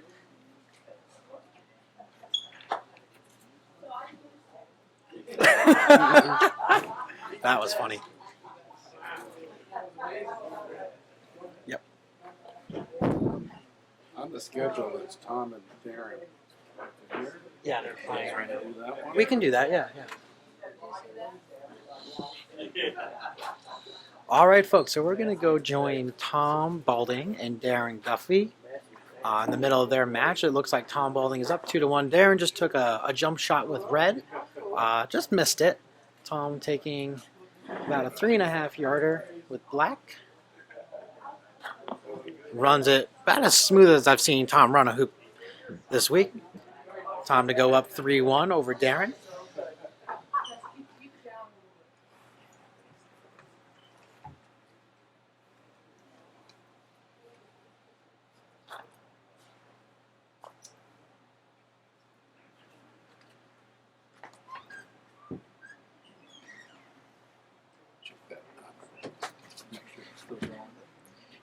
It is, yeah. Yeah. It's turned off on us like 4 times, so like we're pretty sure we talked for 30 minutes and nothing got recorded.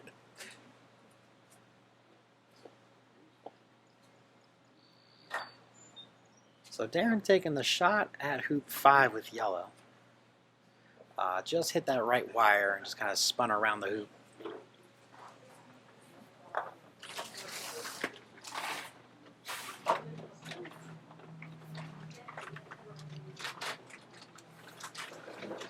Feel like Tom is pretty up for this game Yeah. based on the scoreline. He's not been starting games too well, No, he's been, but this one he's come out playing quite well. So yeah, I think Tom's feeling a little better about his swing today than he did yesterday. Yesterday, Yeah. I know he was struggling with a few clearances and hoop shots, but feels better. It looks like he got the wire on yellow.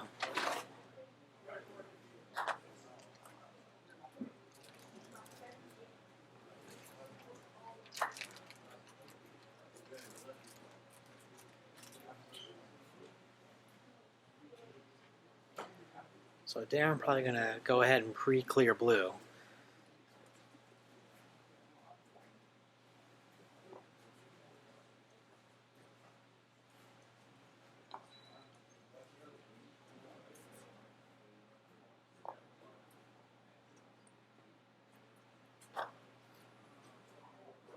Oh, yeah, went for the hoop maybe. shoots at the hoop.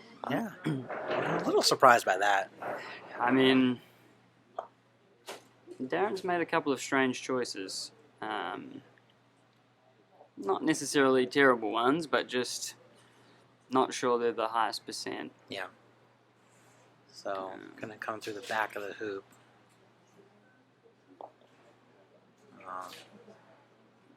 Pretty. Tom should just take position here. Oh, I'm kind of surprised by that a little. I absolutely hate that I'm as an not option. a fan. I would have just taken closer position with blue. You know that black is going to hit the clearance. Yeah. Yellow's more than likely going to be wide on blue wherever it goes on the north boundary. So, yeah, again, another strange decision by these two. Would you have considered jumping with blue there, or you like setting up a No, little I tighter? mean, you can just make it super easy for yourself. Yeah. You know, move blue 2-3 feet, let black have the, 3-yard clearance where you're almost guaranteed wire. Yeah. And the worst case that happens is, black ends up maybe a little bit hampered down to the next hoop, but So Tom with that good clearance, getting black kind of getting in the, towards hoop 6. He's basically done the same thing, but it just, I don't know why you would need to do that with blue. Yeah. Just feels like so much could go wrong with that, end up on the leg of the hoop or anything, and you've gone from basically an unlosable position to, okay, your opponent's got a bit of a chance now. Yeah. So Darin taking a big Solomon swing here, trying to knock that blue ball out from behind.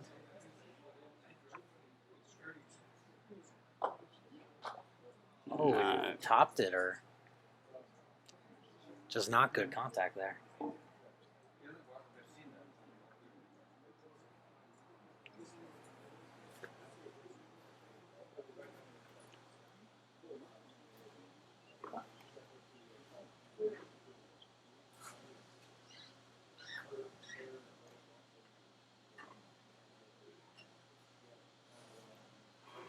Tom with a controlled shot from 5 down to 6. Goes up 4-1.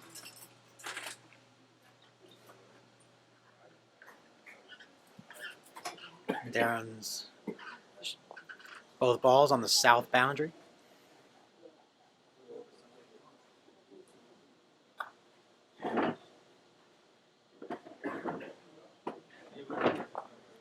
So Darin electing to send red in. I'm assuming he's going to have to take a clearance on with yellow probably because black will hopefully get good position. Then blue would just want to clear red back to the south boundary. No idea why he's just played in with red there. Yeah. Blue's good enough to run the hoop. Yep. And I mean, based on his last clearance, he can't be feeling that confident about his shooting. Yeah.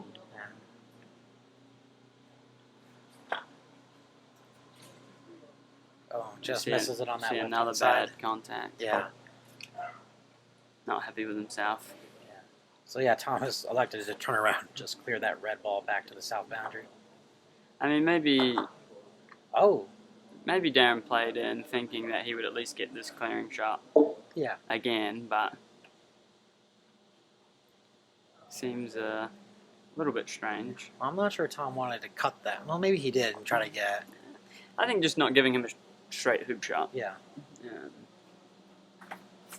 I think hope to see Darin just focus on his contact here. Yeah, yeah.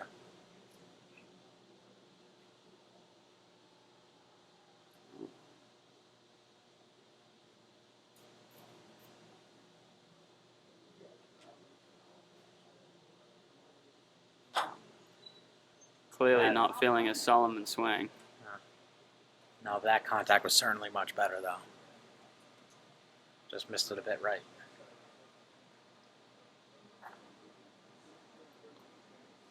Certainly wasn't playing like that against me. No. It's actually funny you mentioned that when Tom told you that's to go play Darin. He said hopefully he took all his good shots out on you, and certainly kind of feels that way at the Yeah. moment. 5-1 now. 5-1, pretty comfortable lead for Tom. I mean, I think weirdly this is the most comfortable I've seen Tom. It's almost as though, someone with maybe a little bit more of a shooting style is helping him feel more comfortable tactically. Yes. Maybe not kind of receiving a few weird options where it can throw you off a lot, when your opponent does something you're not kind of expecting. Yes. So, like, if you're playing an opponent, Edmund, and you're used to obviously the top level, and they're doing things that are not what you might consider a top level strategy play, does it ever throw you off a little bit? occasionally, you have to be careful with your game because, most games you go into it thinking, I'm going to, have to hit quite a few long clearances, play quite well, but sometimes when you're playing against someone maybe not as experienced, they decide to play in a little bit more and maybe they get a couple more blocks than you're used to. Yes. And that can make a big difference to how you play. I think towards the top end level, you find that players can clear from everywhere. Yeah. So there's no real need to take position and try and block, especially from long distances. Yes. But I think at a club level, you find people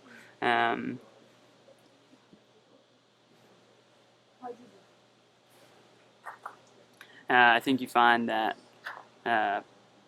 some players don't feel as confident with that clearing shot, and so they feel like their only option is to take position. And Yes. if that's what you're doing a lot of the time, you get quite good at that. So Darin played a nice ball in with yellow. Blue came up a bit short. I mean, it's a good effort from the other end of the lawn, but really should at least have some sort of a hoop shot. Yeah. So Tom will be a little disappointed in himself, but he's up 5-1. I'm sure he's not too concerned. yeah, but you don't want to kind of get too complacent because No, Darin can turn it on in a minute. 5-1 can become 5-3 here. Nice Good clearance. center ball hit there. So no, Tom certainly can't ease up too much, No. or at all, really. Darin's been playing really good croquet over the last few months. That I at least know of.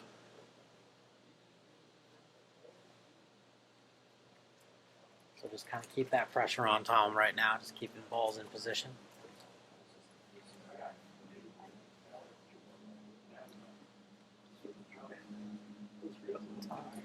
Tom opting just to take really tight position, but red might be able to glance off of blue and go through the hoop. Not the biggest fan of that. It's just a super hard shot to play. And red has too nice of an angle. Yeah. He actually might have Blocked as well. Shot on him, yeah. It's hard to tell from this angle, but I think he's going for yellow here. yeah. Doesn't quite cut it the way. Just on the wrong side, but Blue's got a good look at it. Would you consider peeling partner through this hoop right now, even though you're down 5-1? It's tough. I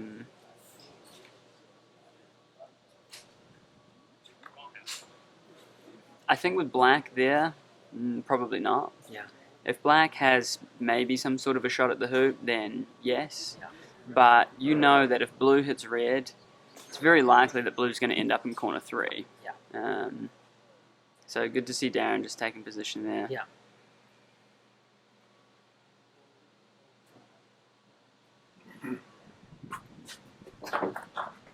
Tom with a nice clearance there. Hit it about as well as he could have. Yeah. Blue stayed, Yeah. what, 5-6 yards away maybe? Yeah, red must have been a little bit further through. Yeah. And I think in Darin's position here, I'm just trying to get any sort of control. Mm-hmm. Make Tom hit a few clearances, try and get a miss out of him. Yeah. I mean, when it's your day, it's your day. Yeah. Yeah, so Tom able to get a little bit of a double clearance there, but yeah. I would still say Darin's in control. He's getting able to set up and Tom's clearing, so I mean, I would say a slight edge to Darin at the moment. it's minimal. I mean, blue can take yellow here and kind of flip the switch on it a little bit. Yeah. With red playing in first, then black playing in, then blue having that clearing shot, but still have to hit it well. Yes. So Darin going deep there just to make it harder for Tom to clear, but he's hit it pretty much perfectly. Yeah, got that yellow ball in corner 2, and blue taking great position on the north boundary. I'd say now Tom might be in the ascendancy here on this hoop. Yeah.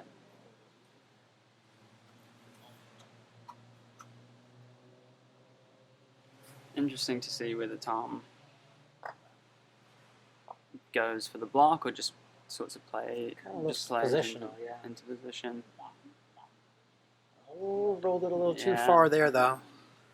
These lawns have been quick, and playing for that block, he really had to go right to the other side of that hoop, and I think when you're 5-1 up, you can probably afford to just give Darin the clearance. He's not been clearing super well.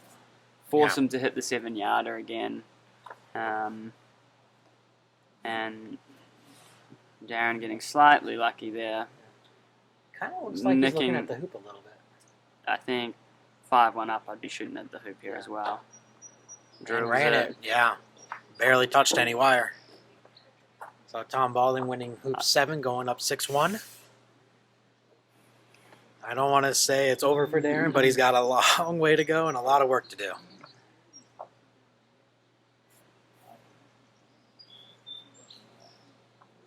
Tom's sort of bailing himself out there after over-approaching with black, but Yeah. that's the danger of Tom. He can run a hoop from anywhere, so... Tom, probably one of the best shooters in the U.S., probably.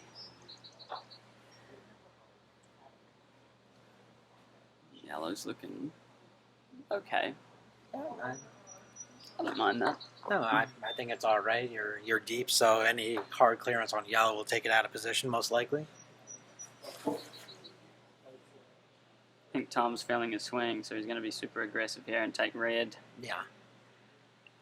And that can be the danger of playing Tom. When he finds that groove and finds that swing, he just seemingly hits everything from anywhere.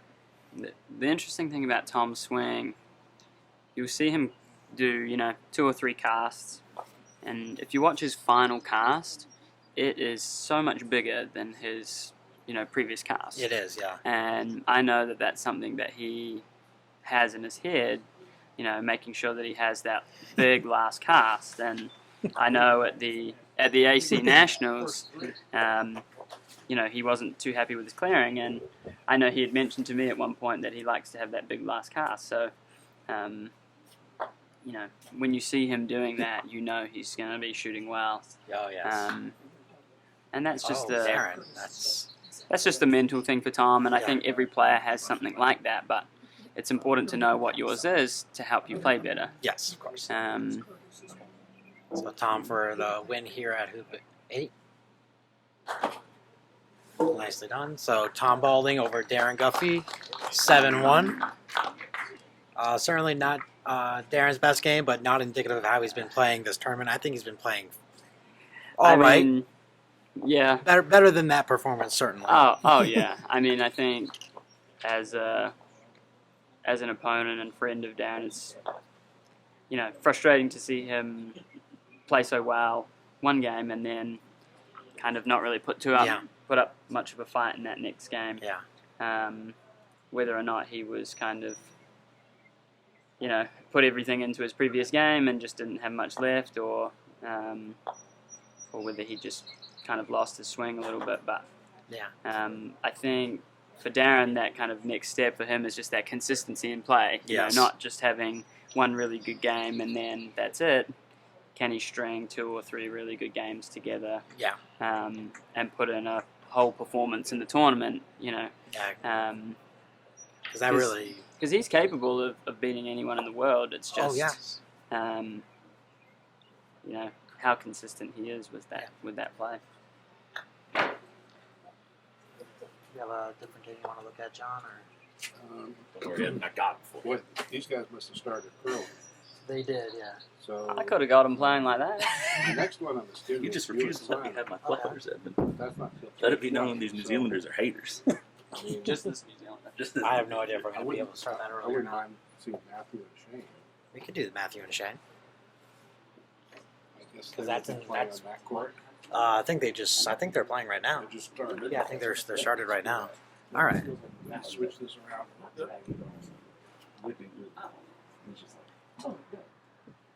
All right, everyone. So we're going to be joining Matthew Essick and Shane Hettler. They are just started their match. They're at Hoop 1 right now. Matthew playing green and brown. Shane playing pink and white.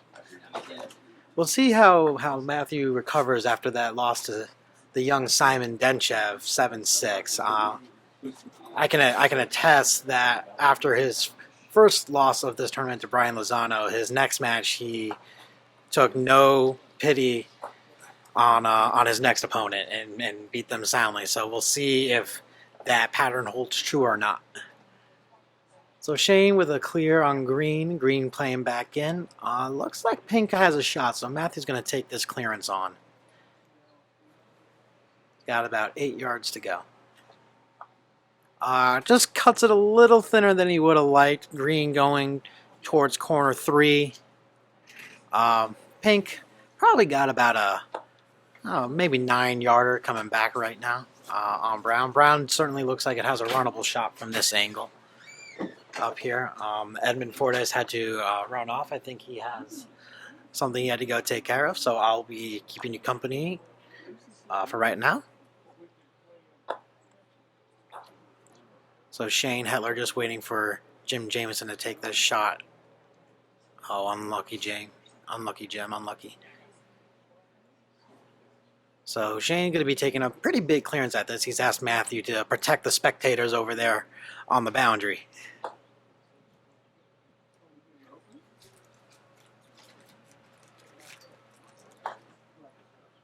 Oh, and just misses it on that right-hand side.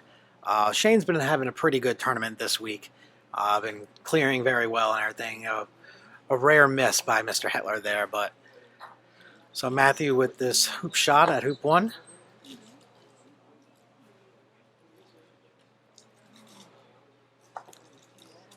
And ran hoop 1. Probably would have liked to have gotten it down a little bit further. Got it just under peg high, but 1-0 to Matthew. White taking a pretty nice position there. free for a minute. No, So white probably about 3 yards, maybe a 7-degree angle. Green playing in. I think it got the block on white. So a great shot there by Matthew.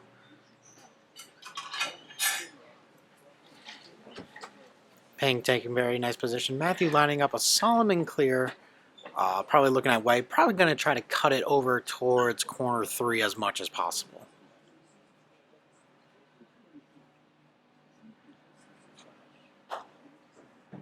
Oh, actually looked at the hoop. My apologies. So a good hoop look there by Matthew. Just a little unlucky to hit that wire and bounce off to the right. So ladies and gentlemen, I am being joined by our tournament director, Darin Guffey, who just got off the lawn against Tom Balding. who just got spanked by Tom Balding, you mean to say?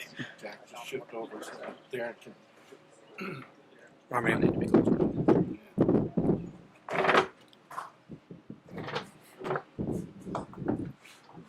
Who are we watching here? So we have Matthew Essick versus Shane Hettler Ooh. right here. Matthew up 1-0.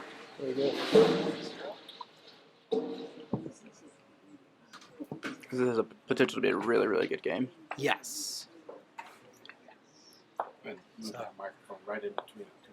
Just, yeah. Sorry, John. Thank you. So I was saying earlier, Darin, last time Matthew lost a game in this tournament to Brian Lozano, he took no pity on his next opponent. Yeah, and correct. Curious to see if we think it'll do the same.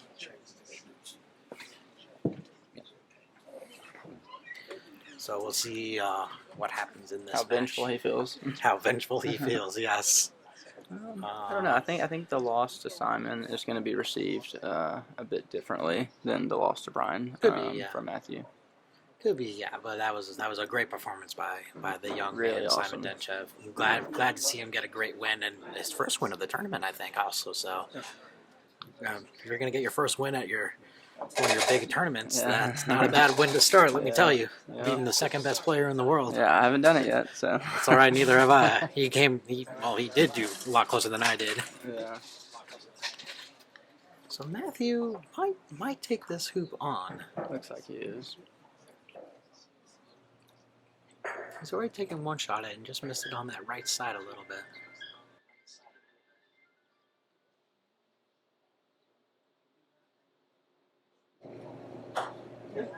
Oh, wow. Just misses the hoop entirely on that left-hand side. That's not a good sign.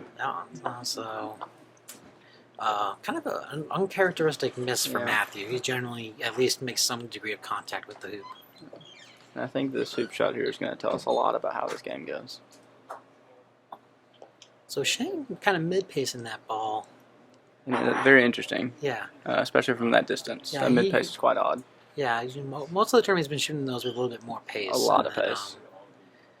He didn't seem disappointed in the swing, though. Mm-hmm. He seemed okay with it, so Matthew will take this clearance on. Another miss. That's what I said. another That miss. swing was not a good sign for me. Yeah, so So maybe not sure what's going on. so Shane with a nice hoop run at 2 to score 1-1.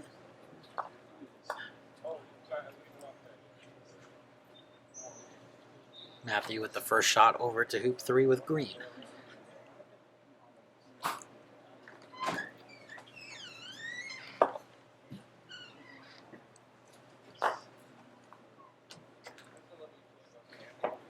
Good shot there. So good position there.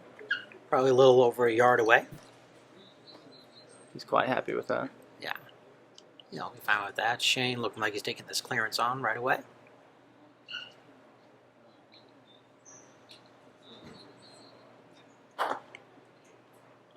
Oh, just next to the edge of it. Might have taken it out of running position. Maybe jazzable now.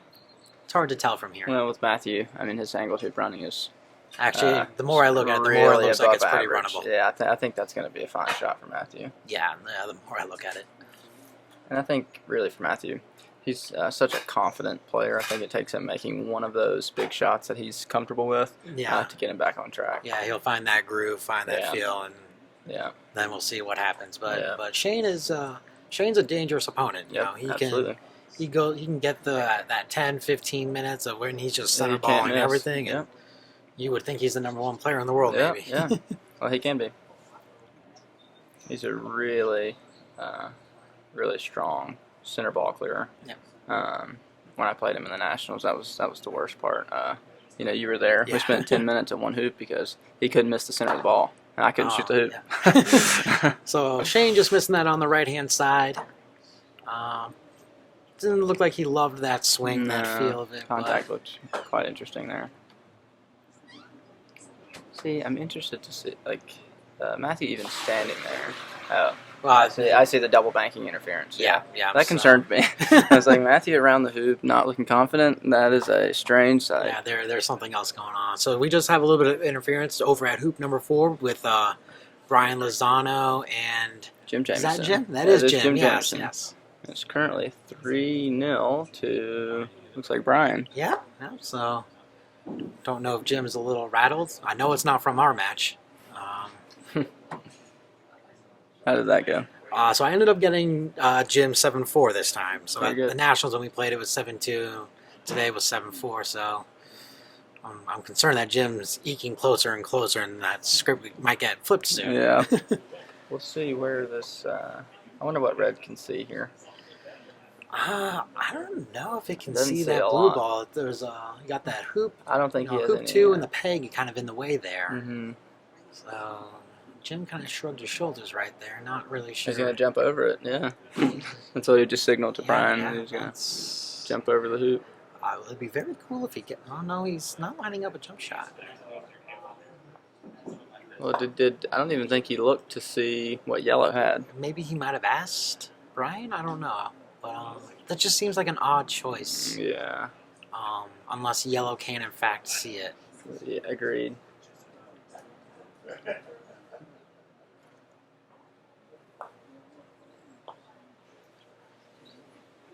Do you So, think Brian's setting there- up a rush peel to 6? I don't think so. I'll be interested to You're, see. you're up 3-0. I don't think you really need. You can. I just don't think you need to. Agreed. But I think if it's natural, sometimes Yeah. it's worth taking. So Jim Shot at black. Shot at black. Maybe he was trying to combo off into blue. Maybe. Yeah. That's a tough combo though. From back there, so I expect Brian just to run this hoop and Yeah. go up 4-0. He does. So 4-0 to Brian over Jim Jameson. Maybe he's looking for a potential wire on black at the hoop. Yep, I would guess so. Or even just taking position wide to make the clearance a little more annoying. Yep. That's what he takes. If Brian's hitting well, though, yeah. I don't think he would take the clearance on with black. Yeah, Anyways. Yeah, I think black might be able to see that. Yeah. Brian's checking it just to make sure. Yep, he's lining it up. So, what do you think? Just center ball? Yeah, I think if he can see the center of it, I think just a nice mid-pace clear on it. And when Brian's playing well, that's what separates him from a lot of people. Yes. That smooth, standard. I Fine. thought he kind of lunged at it a little bit. I know he kind of does that Tends a to little do that, frequently, yeah. I'm happy with that swing. but yeah, that was fine. It's a good clearance. Yeah. Red's off the lawn, black's 5-ish yards away. Be interested to see at 4-0 down how aggressive Jim gets. Yeah. I I have a feeling we might or have the opposite. He may, Yeah. come back down. So this might be a match where we have a bit of interference because Shane and Matthew will play pretty quick. Yeah. Not saying Brian and Jim are slow players, I mean, but they comparatively, play fast. they both, are not fast players. But Are you coming to join us? Why not? Edmund, you want to take my spot? So, ladies and gentlemen, I'm going to vacate the spot to Edmund Fordyce, who will join you with Darin. Yeah, it's a really nice hoop run. Really nice hoop run there for Matthew. Kind of what I was touching on earlier. Matthew looking uncomfortable around the hoop was very confusing. So nice hoop run there to make the score 2-1 to Matthew. Hello, Edmund. Hello again. Glad to have you. Yeah. It's good to be here, Yeah. as always. So we're currently 2-1 to Matthew over Shane.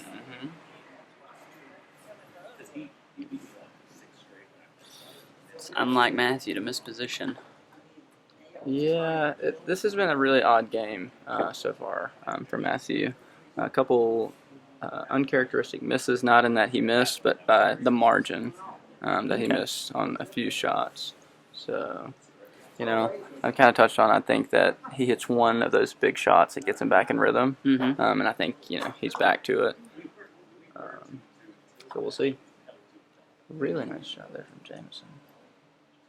So what have you thought of the tournament so far, coming from the tournament director? I hope all good things. Yeah, I mean, there's been no real issues around scheduling. I think it's all been pretty fair. So, yeah, I mean, don't really have anything bad to say or anything to say at all, which is normally a pretty good sign. Very good. I'm happy the weather is finally cooperating.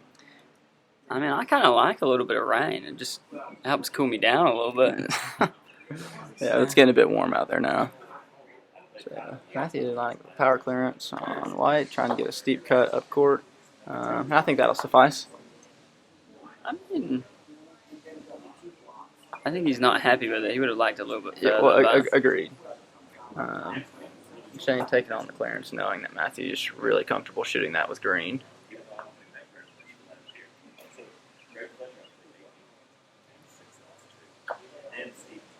That's a really nice shot from Shane there. I think Shane must have incredibly strong shoulders. Yeah. I would say his wrist as well. Yeah, just the way he swings.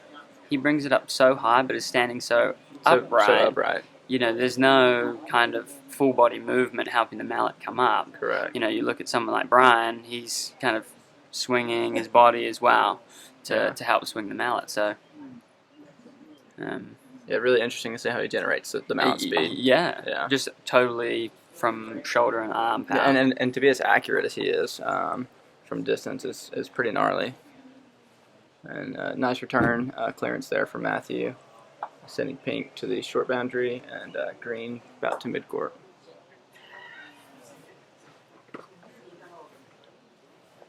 Pink plays position. You're taking position here with Brown? Yeah. Yeah, every time. Matthew clearing. He does this a lot, where he seems to take the early clearance. Yeah. And to be fair, he is normally very good at hitting it in the middle. Yeah. It's the dynamic duo. Yes, it is. Are you joining us? I just find it's not the best option for a lot of people. Hello, Thomas. Hello, hello. Thomas Claire Balding the fifth. The fifth. That's right. Don't wear it out. Don't worry. It's actually Claire. Is this a power hoop run? My middle name's Claire, yeah. Like Claire Ball Ding. Thomas Claire Balding. Yeah, but it's like Claire Ball in the name. Oof. Clear ball? Yeah. That's still a good swing there from Matthew. It's the county in Ireland. So, by the way, are you guys thinking about going to that Irish tournament in November? No. Okay. It's a 2-day event. Me and Steven are going to go. Well, there you go, everyone. If you want to play against Tom and Steven, get a couple points. Couple of easy wins there. What is this event? It's called the Carrick Mines Invitational. They have, I think, and a double Wade's clearance going, Ewan Burge is going, Mel Karim. Oh, interesting. But you say it's an invitational.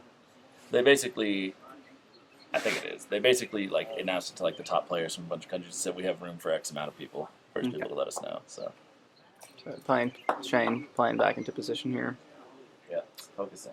Interesting place to put White. Or do you think? I don't think he meant to put it there. Yeah. To be perfectly honest. What's your play here with pink? He's like, Looks like he's going for a I block. would not put them that close together though. Correct. I made that mistake against you about 20 minutes ago.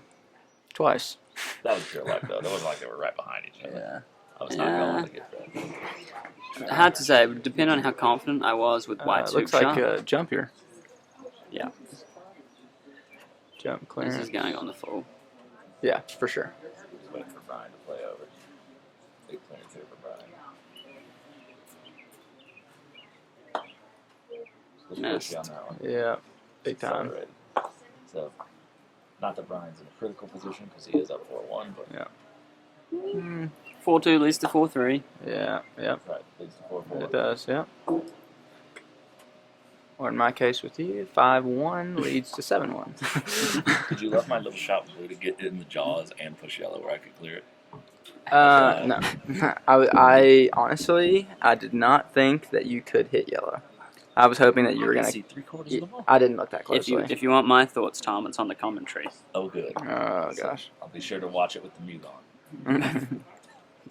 Probably the safest place to watch your And- games when I'm commentating. Shane, You're like other certain people who are just like, oh, this guy. Shane scores 4 with How is he white to winning make the any score games? 2-2.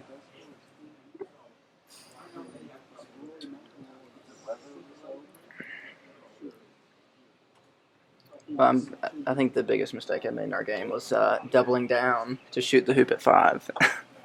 I thought the first one was reasonable. The second one was really stupid. Yeah, the first one was not working. You can hear my thoughts on that in the commentary. Yeah, I'm sure. I'm surprised I didn't hear you out on the court. You know, I will say, it's hard to take criticism from a guy who looks at like 15-yard hoops when he Yeah, shoots that seriously, and just seriously, shoots that with yeah. no other ball position. All right, so where are we? So, Shane has leveled at 2-2. Green has lagged that position that you see. Pink came up short, and now Matthew's waiting to be able to play the brown ball. I don't know if the mic can hear me, but What just happened there? he cleared the mic and almost went in the hoop. Move it straight out. Out there. That way. All three of you can talk. Just kind of The Three Stooges are in a Yeah, building. seriously, yeah. No clue what's going on. I got dibs on Mo. All right, and get rid. Whoa! Wow, That's a good ball. that's a really good shot there from Matthew. Yeah, you can still see Green. Shane's been hitting pretty well this tournament. Yeah, but this is quite a difficult shot there. Brian in the foreground with a very hard Solomon clearance. Yeah, nice shot. His Solomon has changed in last year or so. Yeah, and I He think doesn't he's, use it nearly as much. I think he's favoring the big pause at the back. Yeah. Really ramping down It almost looks like he's doing a jump shot every time. every single time. Yep. But he's hitting it. I mean, really straight, and he kind of is similar to me in that if we're using Solomon, there's not really any control. It's we're hitting the ball with a Go full for swing. Yep, go for broke. Ooh. That was interesting. It was a strange reaction from the Very, hoop. very strange. It popped out and then right back Yeah, in and then stopped. I don't understand what caused the bump. I think he might have caught a little extra of the near wire than he intended. Maybe so. I think it skimmed him into the far one. But it looked like it should have gone through. Correct. Yeah. So, With these hoops, I mean, I'm sure that the ball's not jammed, but Shane it reacted as if it were. Mm. had a Agreed. good chance Yeah. to pop Green out. Matthew's going to go to clear white. He skimmed him into the far one. It looked like it should have gone through. Correct. Yeah. So with these hoops, I'm sure that the ball's not jammed, but it reacted as if it were. Yeah. Pop Green out. Matthew's going to go to clear white. Yeah. This is a big shot. This is.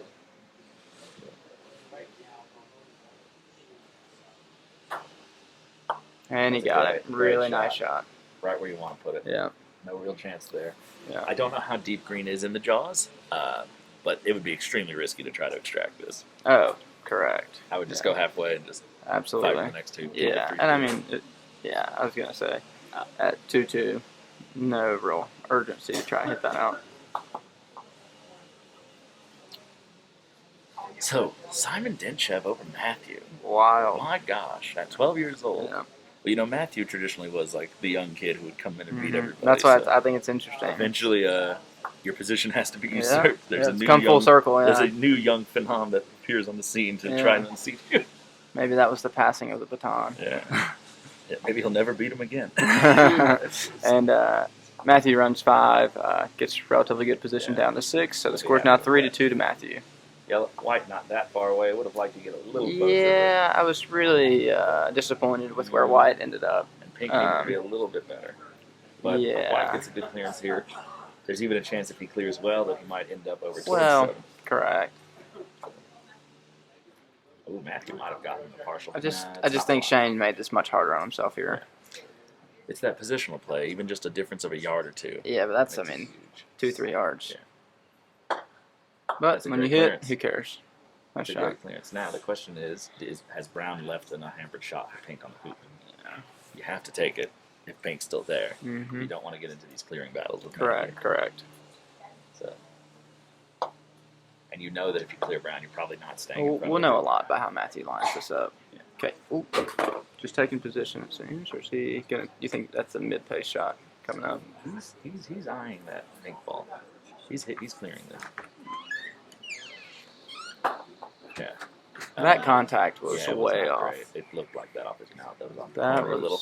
Yeah. So. Interesting enough. And he played that Irish? He played that Irish. I was really shocked to see that.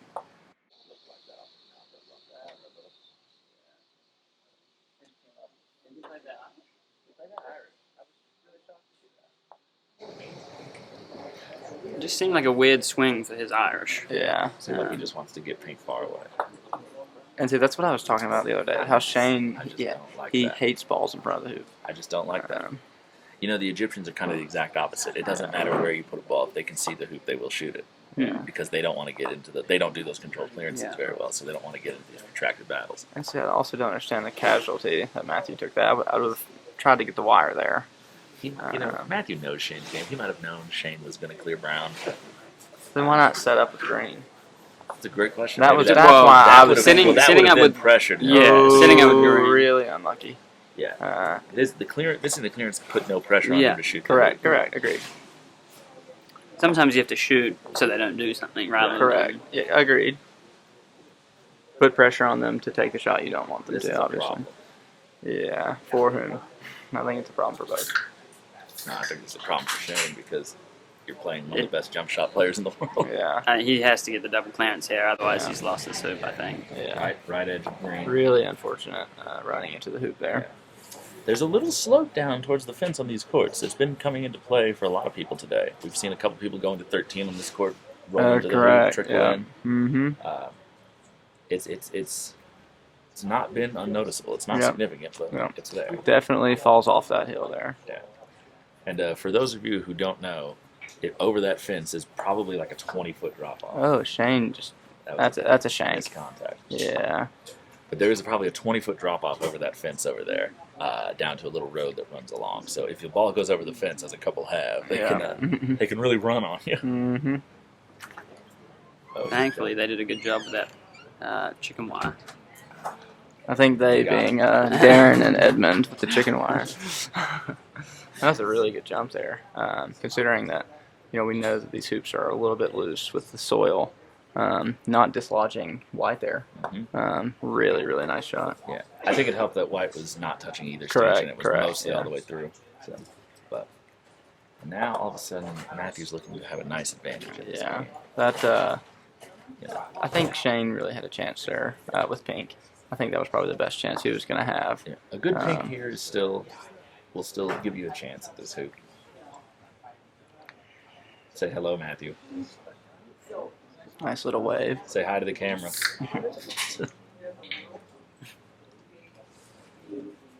There we go.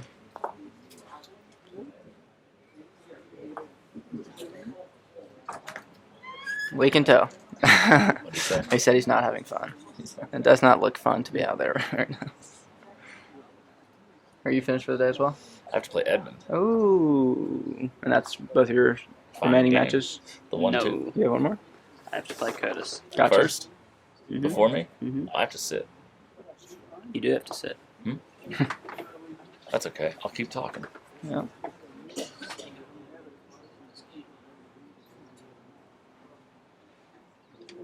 So, pretty good pink there from Shane.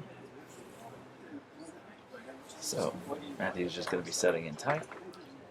Do you agree with this? Yes, Pink needed to get better. He's shooting the hoop. No, as well. This I don't is- agree with that. I think I do. This is a board option. Oh, and a good swing. I just don't agree with that because Pink is not in great running position, but if White clears green, you expect it to take on the hoop shot. Yeah, I well, would like to have another ball. And just- maybe he's happy to have that attempt. We've already proven that Shane does not like to take the hoop shots on, especially when there's a ball in better position. Correct. So Agreed. Yep. Good putting point. the ball in there to freak him out mentally. Correct. You know, Matthew's style does, revolve around taking as many hoop shots as he's given and just assuming he will make more than his opponent. That's a great clearance. Yeah, really nice shot. And that's the Shane that I'm talking about there. That's a really powerful center ball clearance. Yeah. Beautiful stop shot. Did that go through? It did not. Yeah, you wish Pink was maybe like a yard closer or maybe at least a foot or two Yeah, to and the so left. he's just laying in here. And I think he just And he has now used a third grip for the game with that lag. Was he used That was a standard a standard swing there. See, this is so funny. See, and again, And he's going for the he will looks like he's going for the hoop. No, he's going No, for he's green. going for I green can't all see. day. And see, Oh, that's wow. again, Incredible that's the shot. Shane I'm talking about. Oh my gosh. Those shots like that. Now Brown can't see it, but dang. Yeah, that's the Shane I'm talking about. Oh, he has to jump wide. Oh, and he's gonna jump wide. This is nuts. And Shane looks cool as a cucumber. Oh, nice shot. Nicked it. Yeah, it's a really good shot there. Almost hits the scorekeepers. Simon, what's up? Yeah, Simon. come Any over. words? No words? Yes, you do. You can talk about how you feel after How do you feel defeating Matthew. taking down a world champion, number 2 in the world, Excited. Excited? at the hook? This kid yesterday was like, "Well, I hope I just get one hoop off of him." Yeah. And I was like, "Don't talk like that. Don't think like that." How did you feel when you knew the ball was going through 13? I didn't. You didn't? Yes, you did. He said He had his said head, he had his hands were head down. Good My technique. hands were like this long, so in the ball. They were shaking. Well, I was standing behind you, and I knew it was going through as soon as you hit it. Me and Tom stopped our game to watch it. Yeah. I saw y'all taking off. Yeah. No, we completely stopped. Everyone had stopped. There was All no games. there was no peeking. Honestly, we probably put more pressure on you because the noise level went We down. got almost yeah. I heard no. Yeah, you were locked in. I mean, you guys, everybody's Yeah. So if you got nothing from this tournament, at least you got that moment. Yeah, that's Hold a on big to deal that. in and of itself. But you have a couple more in front of you, I think. I could honestly care less. No, Like- I could care less if I lose to others. Yeah, you beat the big fish. Yeah. Yeah. Caught the big fish. That's right. Didn't let that thing go. Well, he caught him. Hanging and on then the he beat mantle. him. Oh, nice shot there from Matthew. I just have a feeling he's going to run that hoop with green. He now. definitely. There's no question whether Matthew's going to run the hoop with green. I'll be quite shocked if he So does is there not take there on may the be a hoop spot here. here where he can partially Oh, he's hamper going to take it on. There's a spot here where he can hamper the hoop and Pink, maybe. That doesn't block either. No, and it's going to be really awkward for Pink to do anything. A really critical error I made in our game. Putting partner ball He just too does close that. It's insane. behind the ball I plan to shoot the hoop with. So he's just doing things just to be doing. So we'll see a slightly angled boundary hoop shot here We'll for see Matthew. Again, he almost set up his song, but now he's gone to his Irish. Feeling a little bit more confident in his Irish hoop shot than he has in the last few months. And nice shot. Great shot. And that's the stuff I'm talking about, that gets him back. Yeah, I know. I mean, this hoop's been... That's one of those hoops that Shane's going to look back on and Wish he'd really have taken the wish- hoop. Really Yeah. wish he had shot I think the it last there. 2 hoops. Yeah. And I think the last 2 hoops he's lost because he didn't shoot the hoop. Yeah. And I think it's I just- mean, to be fair to Matthew, he did hit a 7-yard Yeah. jump shot clearance Yeah. Matthew and did then make ran it from the boundary Very true. Matthew did after make a a long sequence clearance. of- Yeah, again. and we've all known this though. When you're not the favored player, that you're supposed to lay on more hoop shots. I mean, it's in all of the books. Right. And Matthew's strategy revolves around, that if you give Matthew a hoop shot, he's Yeah, going to take as many exactly. of them as he can look So at. I'm not sure, the thought there by not shooting the hoop more often. I have no issue with the way Shane played it in terms of No, getting that great no, position. I didn't think Shane did anything bad. I think that Not bad. I think that in the position he was in when he had Pink, Correct. he should have or especially at 6. Correct. I think 6 was the pivot. Yeah, agreed. And This is Matthew gonna going be for the an angled jump. yeah. Big shot here. It makes more of these than I would like. Oh, that was low. That was really bad. Dead into the left wire. Hit it badly enough that it was almost a good Yeah, reaction. yeah, yeah. Angled enough that he might, if he hits it to where it won't just like skin the outside, inside the near wire, it'd probably come straight back at him if he hit it flat. So See, I really don't buy this. I didn't buy that at all. The jump gives you more space. How'd you feel about that attempt? Oh, I don't right like there? that. Yeah, I don't like that in the You have slightest. such a good opportunity to run the hoop with white, or if he hits you, you're going to clear green. Correct. Yeah. So Yeah. see, look, he just put yellow, white, and spot. Yeah. So pink we're set in right now. position. Yeah, white can. And again, we talked about this a lot in some of the earlier commentary, which is you just need sometimes to give yourself the ball in front. Correct. Even if it means taking on a tougher clearance. Sorry. Yeah, and that was actually really a good point in Simon's earlier game when he played Brian. I really wanted Simon to put more balls into position. Yeah. He took on That's not a good clearance. a lot of clearances. And that's the thing is, like, you could make 20 great clearances in a row. If you never have the ball in front, they're And if you miss meaningless. that 21st, you've just correct. made 20 amazing shots to lose. So Okay. Simon, what Tom and I are talking about is that during your game with Brian, you took on a lot of clearances, right? We're saying sometimes you're now seeing right here watching the importance of having that ball in position. Yeah. Even if it means you have to hit a slightly tougher clearance right after. The next time, exactly. Then you put more pressure on them to return the clear, and you get a reward for hitting. Exactly. If you're always pre-clearing and never getting in front, you're not rewarded for hitting. You're just staving off the inevitable. Exactly. You were shooting to save the hoop, not to win the hoop. Yeah. So.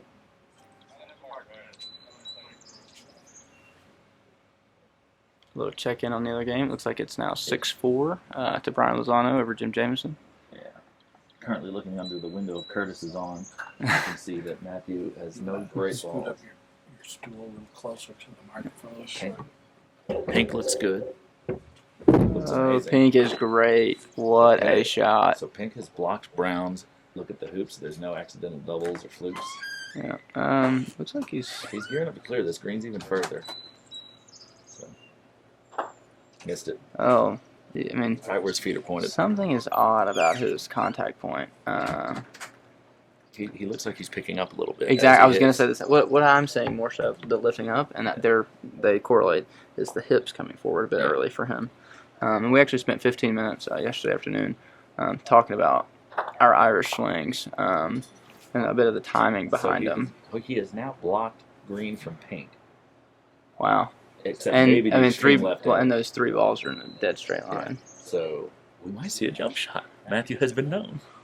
I think he takes on the double clearance here. The funny thing is that he can see the left edge of pink.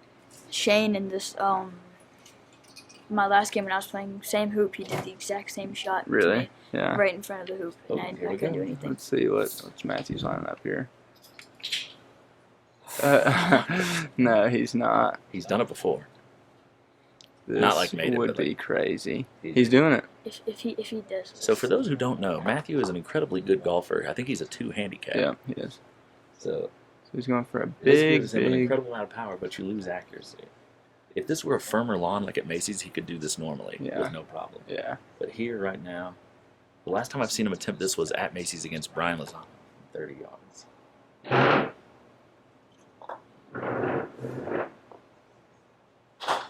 And that was, I mean, Had the height. Had the wow, height, but had the height.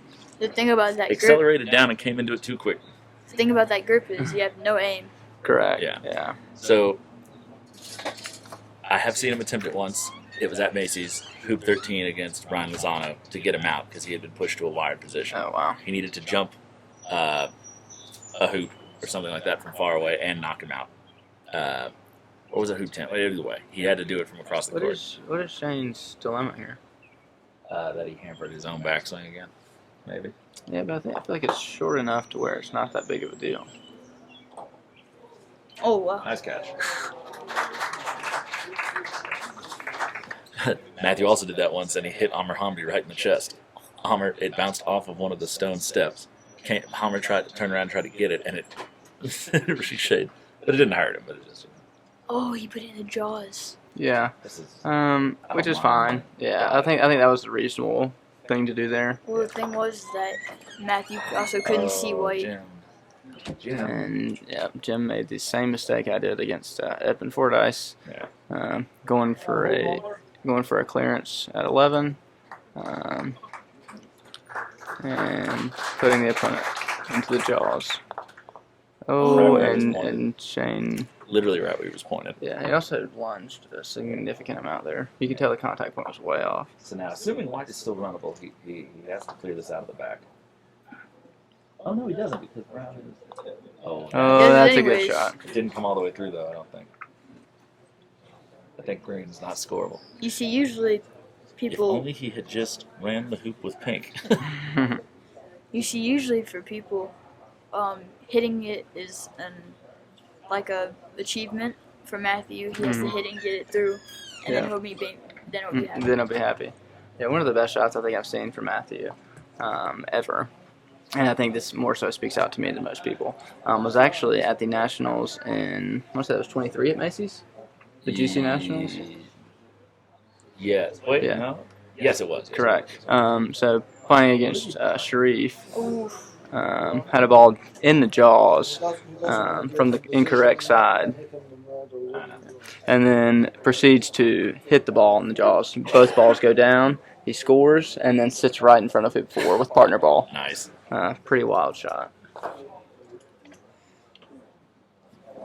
I would ask Sherif if he remembers, but I bet he does not want to remember that.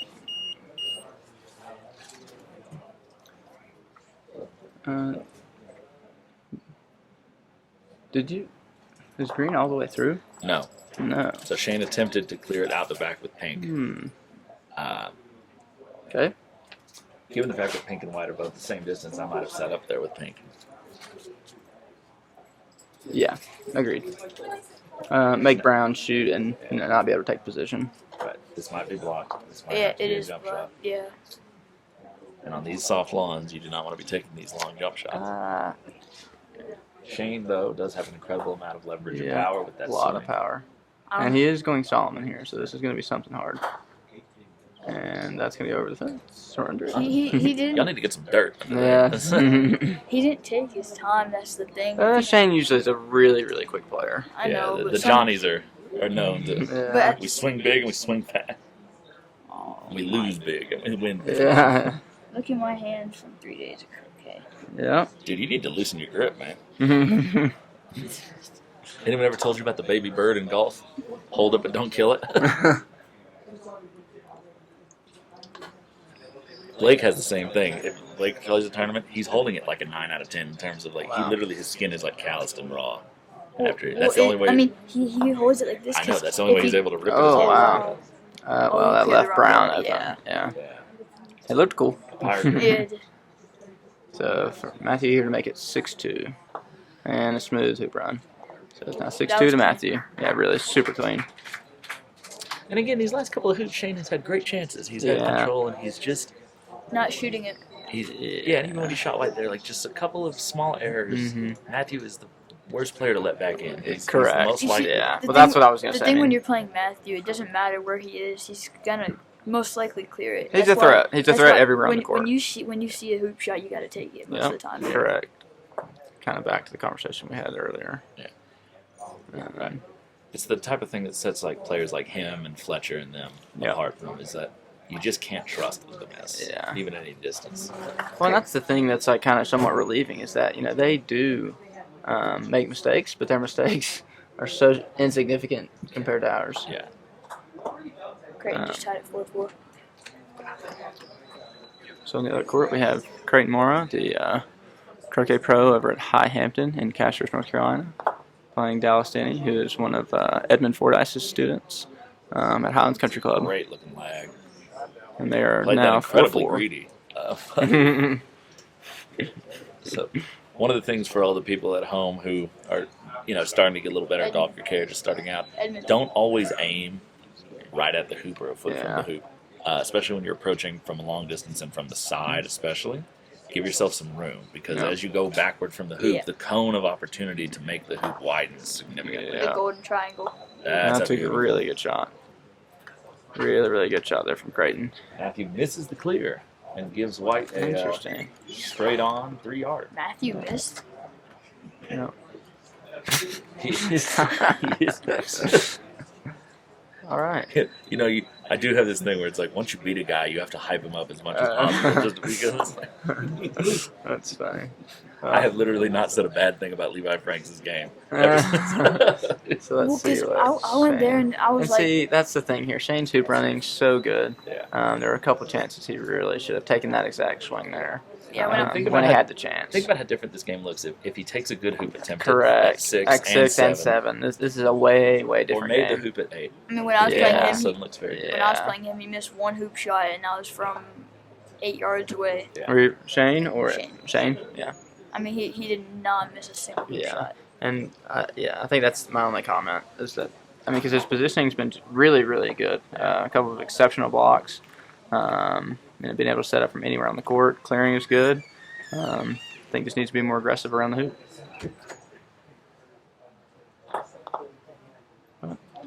Still got a good chance in this game. Ooh, that might. Commentator's curse. Yeah, Darin. All right, so Matthew, with the chance to send Pink all the way across the court. It was no worse commentator's curse than when you hit the under 21s. No. Matthew in the World Final, and Stephen Mulliner starts quoting Rudyard Kipling about like putting something on his mallet, and then he missed that cut. All right, so Shane This got a big shot to save the game. Yeah.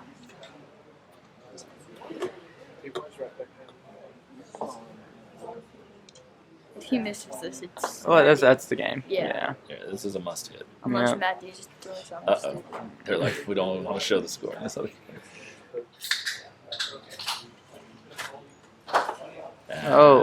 on that. Yeah, that was. He got mad. He kind of not a good swing there. You now have a new divot in your long grass. It's going Solomon here. It's angled enough. I'll be honest, that looked like Matthew was staring straight at the hoop the entire time. Yes. Yeah, there was a bit of a. I think there was just a bit of sort of letting your guard down too much on that, like, it's a short hoop. That's exactly what I'd say. And that's I'd rather him. Now Brown is not runnable anymore. Yeah, I'd rather him take that on Irish. And neither is Green. Irish is a little bit better for angle, puts more spin on it. Well, that's why he took the Solomon with that. It kind of leans forward. He hits it kind of on top of the ball, anyways. But also the thing is that last hoop shot, he just got to get it through. It didn't have to be hard. Well, he wanted to hit it with a little pace because White was on the backside. But not that much. Correct. I mean, that was a little bit. Yeah, but that's it. I mean, That's Matt. He's the best for a Yeah. reason. He knows what he's doing. So, Shane does have an interesting choice here. I'm wondering if Brown is in such a position where Pink has any viable in on it. That's what I'm wondering as well. I think Brown is a little too far this way. Yeah, but I really can't tell. And I can't see from here what Green has. I don't think Green it has anything. So, what do you think? Just play White deep, boundary side? Green doesn't. Yeah, I would go deep and a little wide. Yeah. Let's see what he chooses to do. Yeah, he's gone a little wide. Not as deep as I would have liked to see. Yeah, I agreed. Because if Brown doesn't move, Brown's gonna get a look at that. Matthew now hides Green behind him. I don't understand that. No, I think Pink powers Brown, maybe gets the end off. And even if he just moves Brown, this now gives up a lot of wired spots over here in this boundary. Oh, Shane. Picked his head clean up. I hate to see that one. I really wanted to see a good shot there. You do. He just didn't look like he was in rhythm. And Matthew playing the cuddle, and a phenomenal cuddle. Yeah. Pretty good if you can get it. I'd be interested to see if these are touching. It doesn't really matter. Not necessarily. It definitely matters. They're checking. So Shane is an AC player as well. Exceptional AC player. player. They are touching. That is true. He has a good angle to move Green and send Brown to the back line. Yeah. That's what he's looking at. I mean, they are not touching. The way he's playing this. Yeah. Yeah, Pink is like. So his only move here, if they're not touching, is to get put Brown in front spot of blocking Green. Green. Yeah. And then he has to make some long clearances. Yeah. So less than ideal. Yeah, it's. And Paced it well. It's short. I think. short. Green is he's. Yeah, looking at Matthew. Irish grip. Yep. Yeah, this will be a smooth Only hoop took run. one That'll be pass the there. game. Yep. So Matthew Essick defeats Shane Hettler By a score of 7-3. I think the score doesn't accurately represent how well Shane played. No, I he think played it was just a couple of errors. Yeah, I some think, and it has nothing to do movements. with a couple of misclearances, but I think Some you're saying decision making that. the decision making just around the hoop. Yeah. He was shooting well enough during that mid game period where I think he would have made at least one Absolutely. of those 2 attempts. Yeah, And yeah. then- I mean, the clearances he made at 7. Yeah. There's not a lot of ways he loses that hoop. No. Right. If you swing that well at the hoop, you make the hoop. Correct. Yeah, exactly. That's the point. Edmund over here now has to clear Brown out of. And a fantastic Perfect shot with play. White right in front. My goodness. Wow, that's a great shot there from Edmund. Can't keep the Kiwi down. That was mean. I want him to get all that out of his system before he plays me. Oh. There's We're our in need of a referee. There he is. Curtis now with a 8-9 yarder to get White off the hoop. Let's go in off here. Pushed on that one. Yeah. Tends to do that when there's a He big did not- shot. He did not miss a lot of those against me. Yeah, he has a. I think Curtis has a really good game. Yeah. I Oh. think he. That's your fault for not checking the hoop. So for those who may be unfamiliar, Curtis Drake is an old croquet player from sort of 2 generations of croquet players ago.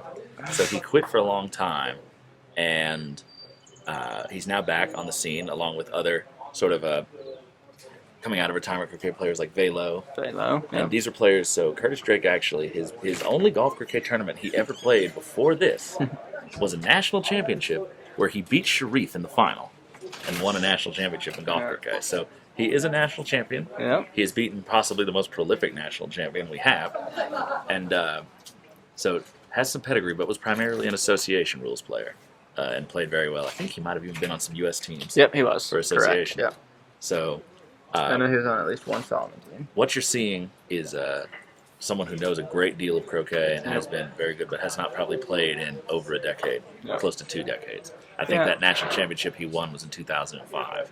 Yeah, and that's something I'll say that you can sort of tell about how golf croquet has evolved. That it's still new to him. Yeah. About the new golf croquet and how the game is played. Yeah, strategies have changed. I did play with him in Florida. Mm-hmm. I forget the club name, but I was in a tournament, it was championship fight, and he won it. Oh, very good. When was this? Edmund. Oh, almost. That was a really good attempt there. In January. Yeah, so he How was many you gotta go play, buddy? He was a contemporary of gentlemen like Velo and Jeff Sue and all those guys. So there's the players who stuck with it, Yeah. stuck it out like Jeff Sue and them, who was probably younger when he started in that era. And then recently Velo just beat me in the final of the Pinehurst Association Open. And very much still a dangerous association. I know, yeah. Can you scrub that, by the way? And just, so, not my finest performance, but they played really well, really solid. So, some of the old guys are starting to come back to the field, and they're starting to cause some trouble. Got a deep hoop attempt from Crayton here. Oh, I don't think he could get I in the don't hoop. think he could he either. was just extracting. So, it looks like Ed is going for a jump here. All right. Yep, definitely a jump. 6-yarder.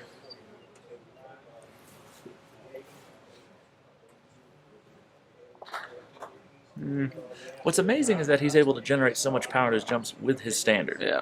It's amazing his wrists haven't shattered to pieces yet. Well, he complains I about know. the pain very It's not frequently. good at 24. No. I thankfully just in the last year I had been struggling with wrist pain, and I just managed to get my swing, and I no longer hit it quite as hard as I used to. Gotcha. But I've just managed to get rid of all the wrist disagree. pains. Well, You hit the ball hard enough against me. And well, a really you nice probably didn't see hoop me run during there. my really hard, like when I was really long. That was a really nice hoop run there from Curtis. He was doing a lot of that earlier against me.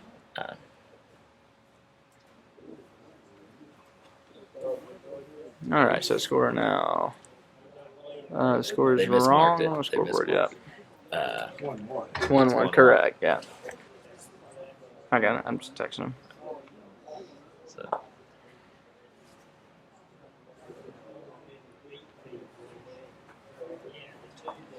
So we're going to correct that scoreboard real We're gonna quick. Still do this. Sure. And Yep. that one or this one? We've already filmed me and Edmund today. Oh, we Yeah, did? yeah. So we'll Separate do that matches. one. Okay. Yeah. So How did you play it twice? no, No, Not- you. different Not games, not but you against filmed Correct, it. correct. So I don't think you filmed Sherif yet in a featured game. And Correct. Matthew Sherif is also a. We gotta have it. Yeah. Yeah. They I got- played. In fact, they played. Matthew won. That's what I the was 2022 talking about Nationals earlier. right on this lawn. Yeah. Against That was my inspiration to start Yeah. playing tournaments.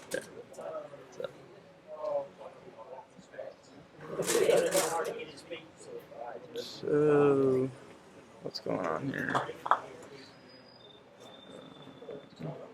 Edmund was short. Curtis is all the way on the back boundary. How did White get there? I suspect Curtis ended up on the back boundary because of White. Gotcha, I see. Oh no! Because White That's was what in I'm the saying. first I'm ball. confused. So what happened, Edmund? I don't know. I mean, he's hitting that. He just clubbed that. He was saying earlier that his touch was not feeling great. Yeah, well, this may be one of those situations where altering your game. Also, if Curtis gets this hoop right now, White and Pink have no way to get down. Correct. Yeah, this is a good chance for Curtis to do something big. And he made a couple of these, or almost made a couple of these against me. He has a pretty straight swing. Yeah, I saw him hit a couple of these swings here against Crayton. A couple of these shots. Pulled that. Yeah. Big time. He looked at me somewhere in the middle of our game after he made a really good shot, and he kind of laughed to himself, and he said, bits and pieces are starting to come back to me. He can remember what it used to feel like back in his heyday. Yeah, so how do you play this? Do you just play the straight up block? I just lag Pink over to block Brown from the hoop. Okay.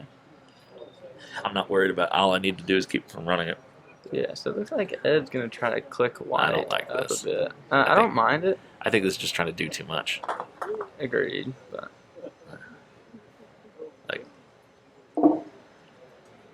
it doesn't look like Curtis is lining up the hoop here. It's hard to tell what he's aiming Yeah, at. it He is might be going for a medium see. on Pink. Might be a double. Who knows? No, Yeah, that was Pink. a clearance on Pink. Which I guess Edmund's play kind of worked out here. It looks like he's lining up the hoop. Yeah, angled hoop attempt. And Nice. a really nice shot. And you see that quadway hoop just kind of flex. just flex out of its way. So, like we said a couple times before, on the soft soil, the quadways are not maybe their full effectiveness, but they are still some of the most difficult hoops that you could find. And you saw that even at that pace, it did not let the ball through very much. Yeah. On most of the hoops that club level players play on, the sort of the Foxy hoops or the other white metal hoops, they get a lot looser and they allow the ball to just sort of push its way through without as much resistance. All right, so we are now switching over. All right, to Simon and Jack. To Simon and Jack. Yeah.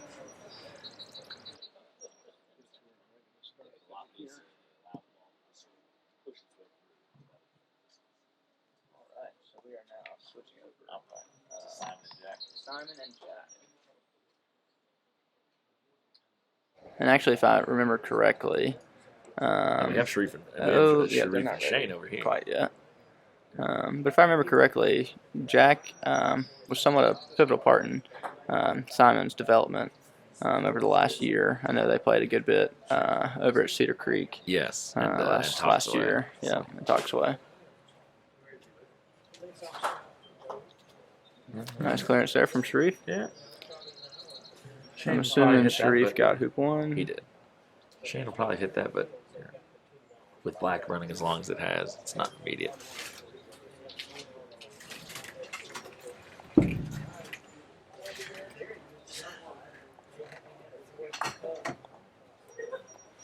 So, John, when are they going to release me and Steven's doubles match in Australia? Oh, That I I- gave it to Russ, but he didn't do anything with it. Well, I haven't seen it yet. Maybe he did, but That's not, I get notifications. I haven't seen it. I know there's been some other tournaments that he's had to get out. Yeah. So for those who don't know, last year me and Stephen Morgan became the first non-Australians to win the Australian Open doubles. And in a very tense 7-6, 7-6 final. And the video was filmed, but they gave us an SD card with the video on it, and then I kept forgetting to bring it to the powers that be in the live streaming. That's so funny. I finally passed it off to Mr. Graney earlier this year. So it's about a year overdue. That's funny. Yeah, I think you gave it to me at the NCAA Open. I did. Yeah. That's not a great clearance. So yeah. So Sherif's play there was attempting to stop shot the blue ball and stay relevant and get rid of the threat, forcing black to probably have to play some clearance, or just if it's set, he'd easily be able to get it. Now, if yellow has a double here, he's probably going to take it. Yeah, this is somewhat interesting. Yeah. I thought Sherif Sherif does not had... matter, so you can play it aggressive.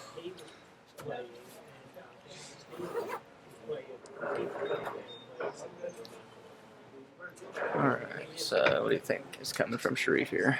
I think he's got to shoot black with Yeah. yellow.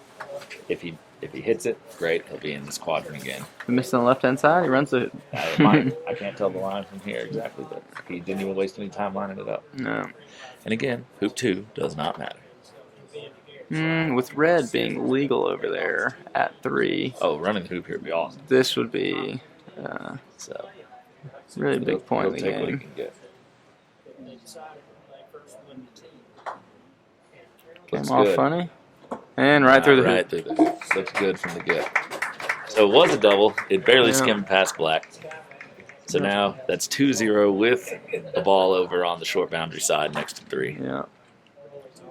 Back on this lawn, they've resumed Edmund and Curtis, and Edmund just missing a long clearance down to hoop 4. He's ahead 2-1. Yes. Curtis with a chance to level this game if he plays a couple of good shots. Edmund not happy. Alright, so now we got Jack leading off here with green. Playing... Yeah, Jack will be playing green and brown. Pace looks nice. Simon will be playing pink and white. Right.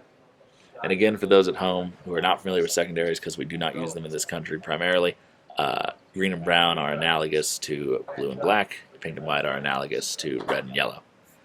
There are several devices people use to try and remember that. 2 of them that I've heard are the seasons. Okay. Right, spring, summer, fall, and winter. Gotcha. And then the other one is good players bring wine. Yeah, Green, that's the one brown. I've heard most often. Yeah. We're not alcoholics at Croquet. Yeah, or no. anything.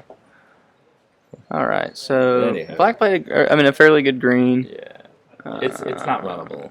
It's not I disagree. Oh, green is not runnable, or at least it's difficult to run. Did I get you? Oh, the chicken wire help. Yes. Force field. Finally, somebody hit the chicken wire and stayed in. Signaling. I don't know why he's fist bumping. I did that side by myself. He helped in spirit.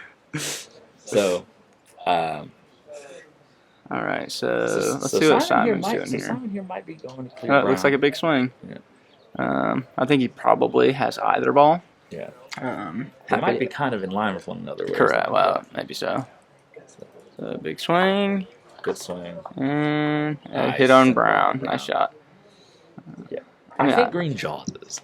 I think if it runs, it barely trickles. I think whatever happens, I think he's going to shoot in the direction of the hoop. I think so. I think we can agree on that. There's no real play If at you pink guys anymore. are more comfortable, you can kind of Turn around. Yeah, that'd so be you have great. a better angle to watch.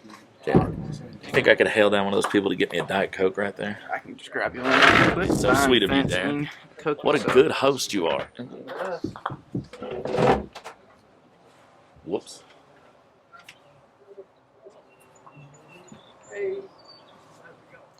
All right. So Jack Rush here with his angled attempt at hoop 1. Very angled. Oh, and he gets it. Hey, Tom, just take the tripod and move it kind of in front of you, and then, yeah, there you go. And then Darin All right. just kind of scoot up. Is it regular Coke okay? Diet. I said, is it regular Coke okay? Nah, just forget it then. Water. Yeah. So I've decided to swear off the full sugar soda. I should swear off the diet too, but I'm weaning myself off slowly.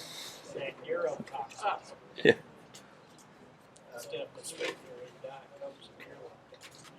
So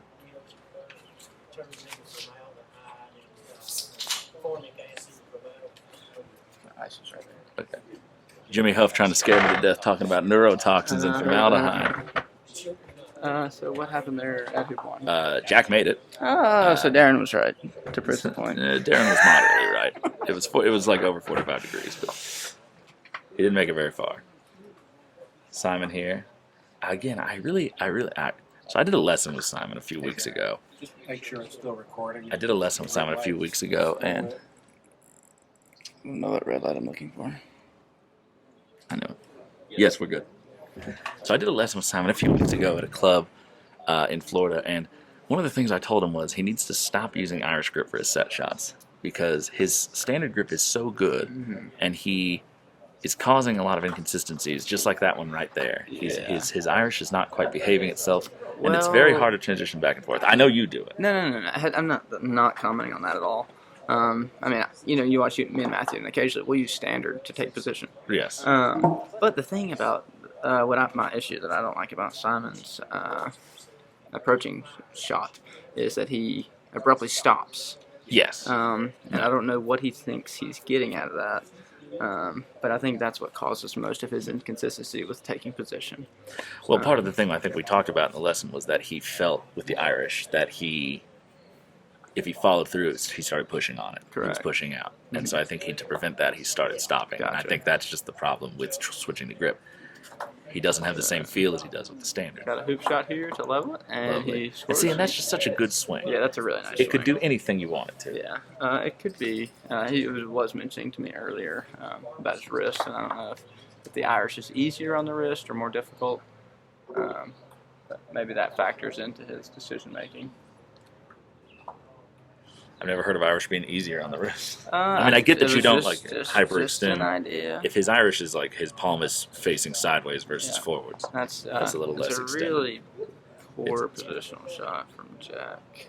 Yeah, that one At is. hoop three, that one's going to be slightly even more angled than the first one. Yeah. That one would not get through very far if it can get through at all. I don't think it can. I think it's a jaw at best.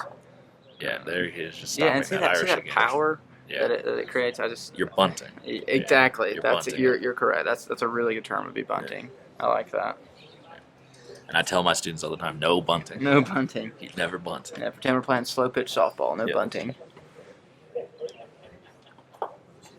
Oh, so that's one consequence of having a really short first ball, is that then you're inclined to go for that promotion, and typically that promotion is not the correct play.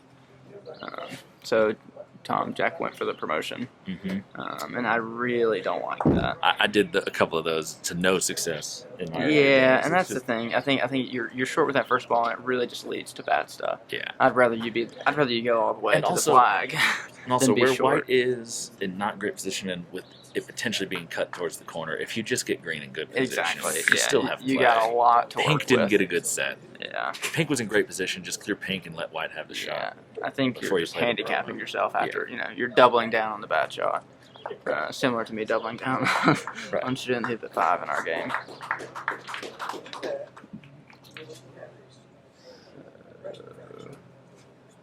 I don't know what the clapping was for. Either Crayton or Dallas just won Okay. in their match at the hook. Crayton was blue and black, so he won. Oh my goodness! And Shane Hettler, center ball from what do you say, 25 yards? Yeah, so their score is Sherif has the advantage. All right, so Jack is gonna play for the jaw here. Nothing wrong with that. No, I think it's his only shot at this point. So let's see what he gets. Okay. And he bunted at it. Yeah, he bunted at it. And that hill also, when you hit that soft and you're already going down the slope, you just see it turn and trickle a little bit. So something I talk about frequently. There's a referee. Yeah, they're going to have the hoop reset. They're going to have it reset before white shoots. That's smart. You can maybe hear this is my ASMR video. You can hear the sizzle of my Diet Coke. So he's not resetting it. He's just taking a hammer out there. Ooh, Curtis with the deep hoop 5 attempt from where green was like right there. Yeah, so I'm not sure why the referee is not taking a clamp to reset this. There we go. Yeah. This is not a hammering situation. Tournament director Darin came out for a second. Yeah. Why does my referee not have a clamp? Well, typically this is my responsibility, but since we are doing Busy the commentary. Otherwise indisposed. You guys want to do Shane's game then? Yeah, we'll switch over sure. and talk about Shane's for Yeah. a minute. So, Shane is currently down 2 hoops to 1 against Sherif, and unfortunately did not hit the best clearance there and did not keep Blue as relevant as he would have liked. Yeah. Still in fine position because anywhere Sherif sets up, Blue will be able to clear it. So just a good positional shot there. Might have gotten a wire from Black. Not sure. I think his other goal was like if you go, the deeper you go, the more across the court he can clear you. If you're expecting Blue to hit you, he can only hit you to the back boundary now most reliably. Mm-hmm. But very unlikely to get a wire. He'll hit you probably towards a little behind where Shane's standing to the right. So I mean, I'm just seeing a good positional shot here from Black, and then Blue clears red. Whatever Sherif's intentions, Shane's plan has not changed. Yeah, correct. He's thinking about it though. Yeah. And on the game between Curtis Drake and he Edmund bunted Fordyce. Who Shane did? Yeah. And then he goes, "Stop bunting, baby." Yeah. That's Follow funny. through. Yeah, if you take nothing from our commentary, no bunting. He bunted it. It's just, oh my God. It's a disease. It is a disease. I will. We'll give Sherif the benefit in that he typically always takes position that way. Fair, but Yeah. so it's a bad habit to get into. Correct. Agreed. So. And they are taking quite a long time to reset. He got the double clearance and Blue is now in the Wow. jaws. I don't know if Blue's runnable. It might be on the right wire, but Wow, that's a shot there. yeah, got everything out of that. Yeah, that was relatively dangerous there, in my opinion. Putting Great yellow. clearance from Edmund. I just have to acknowledge. Yeah, that was really, Edmund did a really nice. mid-paced 14-yarder to hold position of hoop 5 and push And I'm Brown. pretty sure he can run that. Yeah, it's in position. That's Yeah. incredible. So Center now point. we've got Simon lining up the hoop at 3. And he Nice. drains it. That lovely medium pace swing. And he drains I it. really like to see that Simon, as young as he is, does not try to like Baby hoops. Is that nor what does you're he saying? try to wail on them. Correct, agreed. Like it's a lot of the people, perfect mid pace. You know, like you watch a player like, well, let's just say Blake, Yeah. and Blake hits very hard. Sometimes, if Blake has one sin over the other, he tends to overhit. Mm-hmm. And a lot of young players, myself included, especially when you start with a little less instruction and you just are having fun, you have a tendency to overhit. Yep. And Simon has not succumbed to that. He That- has that a was very me. controlled and very smooth swing. Yeah, that was me the entire first year. Yeah. I watched the big boys hit it hard, so I thought I should do that too. Yeah, right. So Shane. Shane with a good swing, it just caught a little wire and popped back out. Oh, Yeah. great shot by Curtis. Yeah. Sorry, guys. There's a lot of great games. A lot of going on. really good shot. croquet happening here. Yeah, I wish we had cameras on both lawns. Yeah. So, well, if the players wanted to pay a higher entry fee, we'd have more cameras. That's right. But I try to keep things cheap. We appreciate it. Yeah. I still need to pay. I think you're the last one. I probably am. So, you know I'm good All for right, it, though. yeah. So Shane lining up looks like some sort of clearance here. No? I think so. This is a big swing. This is some sort of clearance. Or hoop attempt 1. I guess red can see black. Oh, and he It must have just been a double barely of some misses sort. the hoop. Must have been a double of some sort, maybe. Wow. Red must be able to see a lot of black. I would think in that position, it must be a difficult clearance, but. Oh, he's not even. Is he even going to clear it? He's not.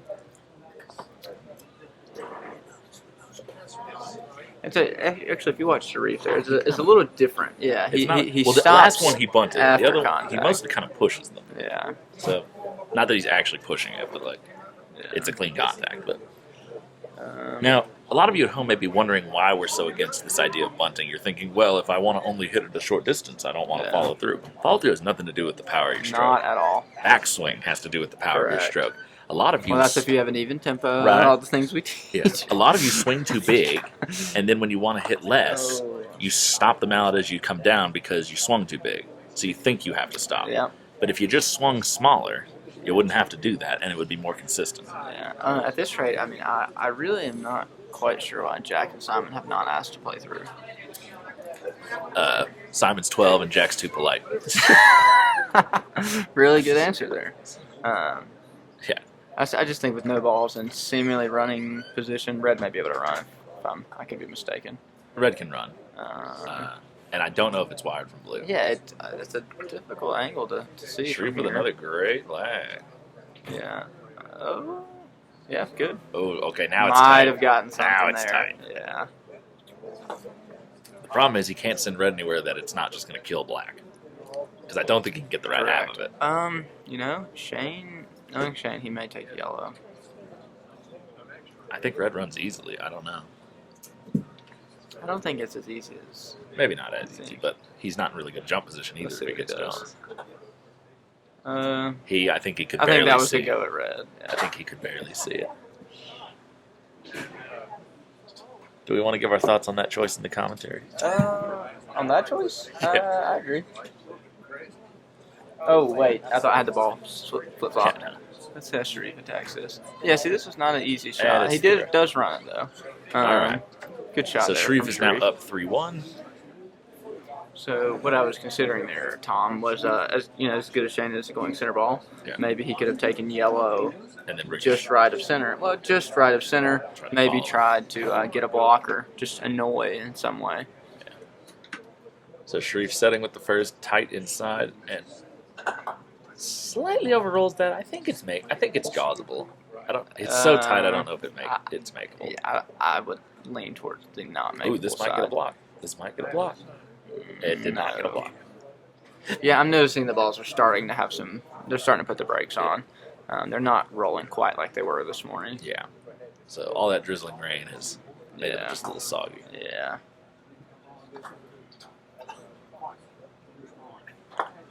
That's a And perfect great shot. Clearance there from Sherif. With all that power, he doesn't even make it 7 yards away from the hoop. That's such a good shot. Yeah, that's a really good shot. You know, and that's one that everyone's going to ask why so hard, you know? Very commonly asked, why hit it so hard? They can only go to the string. Correct. But it is you're assuming that you don't always hit it dead center at that distance. All right. And if you only hit a fourth of the ball, or a quarter ball, or whatever. Yeah, you get or half something. ball, you Yeah. still And move he this. must have gotten the wire.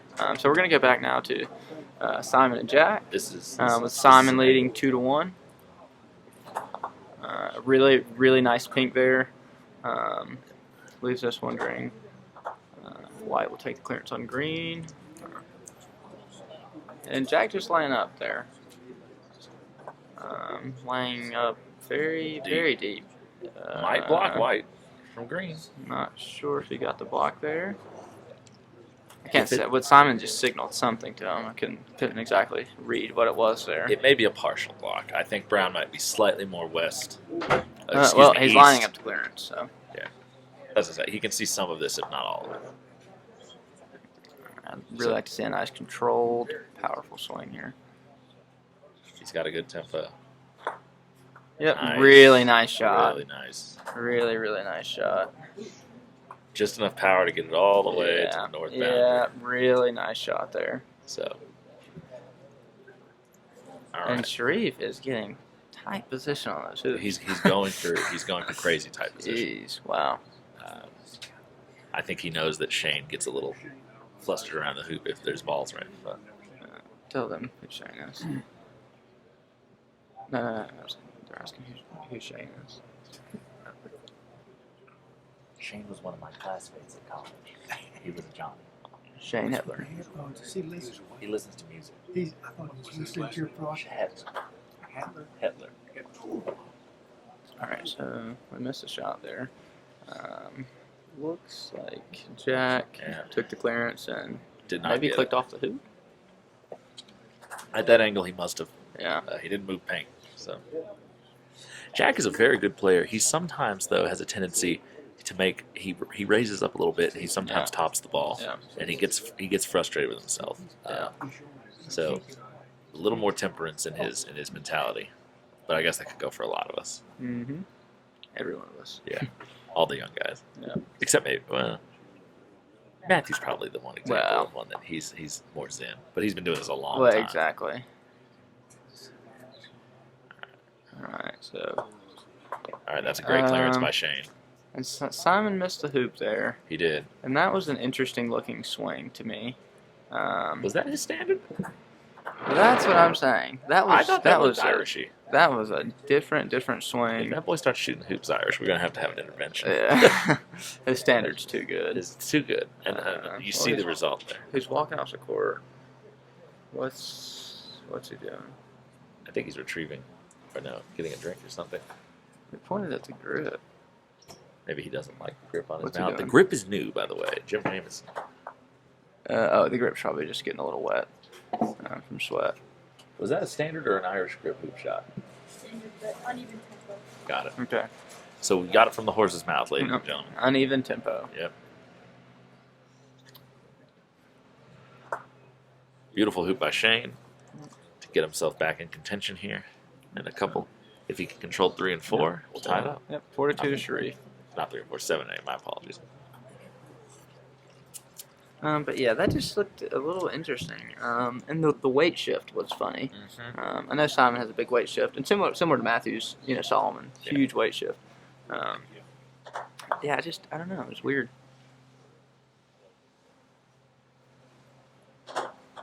Beautiful swing. You can see when you look at Shane line up that he has such a straight swing. Yeah, dead straight. When he's lined up well. Having that super long profile of the mallet, I think, really helps. Correct. Your hands are so far from the weight that you can't control it as much. So pink must be open on brown here because it looks like Simon's just lagging down. With that Irish bunt. That Irish bunt. Maybe he'll turn into Sherif and it'll stop. But again, overruns the hoop. And that, from what I've seen from Simon, he's such a good player, but like some of these positional shots really cost him a lot. Yeah. And again, why the need to get white so close to the hoop? There's zero. Right, if pink can see brown. Yeah, if pink can see brown, white can be, a yard or more away. Shane now taking the pre-cleared. He has to. Yeah. Yellow and blue. Oh, I didn't see yellow. Yeah, yellow's there. And a great shot. Shane actually hit yellow 2 perfectly. And Yeah, he did. He hit it dead center. So sometimes, guys, you don't want to hit it dead center. No. Sometimes when you're around the corner hoops, it's actually beneficial. Those are the important clinics we talk about. When not to hit the ball in the center. The secret teachings. Yeah. The esoteric mysteries. Curtis over here taking control of hoop 6 back to potentially make this 3-3. Well, he had control the entire time. Edmund took on 2 15-plus yard That hoop is shots true. to start the hoop. He just tried to take on a third and over the fence. And over That's the on the fence. putting green. On the putting green. That's a big. You didn't put chicken wire over there? I didn't. And similarly, 2 similar shots with 2 people playing similar approach swings, and Sherif has overran another hoop. And Simon with a great jump clearance. He did one of those really, earlier really against nice. Matthew. And again, that shot is worth a lot more with white in position. Yep. Right. Now you're just trying to keep the hoop alive. Yeah, and Simon's playing too well to lose games due to bad positioning. Yeah. Yeah, he's hitting better than most of his opponents throughout the course of the game. He's very consistent, but he's having to hit more than he should. The ref is back. Yep. And rather than To moving check this if he's in a ball, hole. well, he is, but I think this more so should be repaired. These are very sturdy corner flags you have here. Yep, they are. Where'd you get them? I want to say these are from Don Oakley's Croquet store. This must be a different type than the ones Subtle we got. plug. Oh, I'm Jack not quite going for sure, the to be hoop honest. attempt. No. He's got a fully charged battery.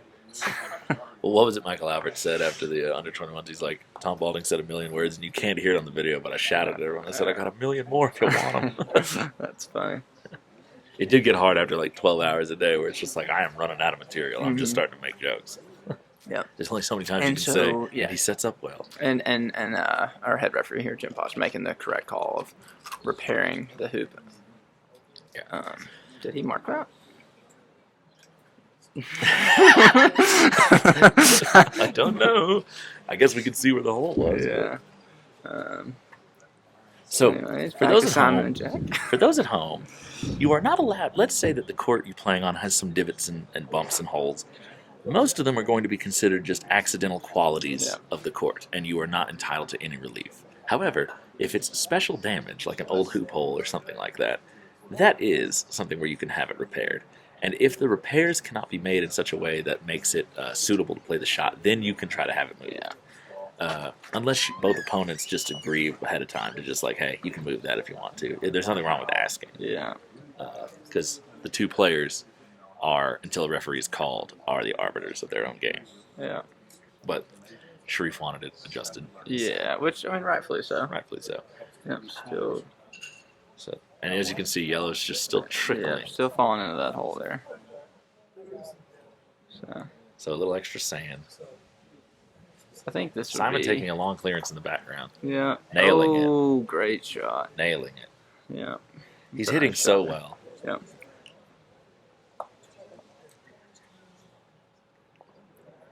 Stand up straight.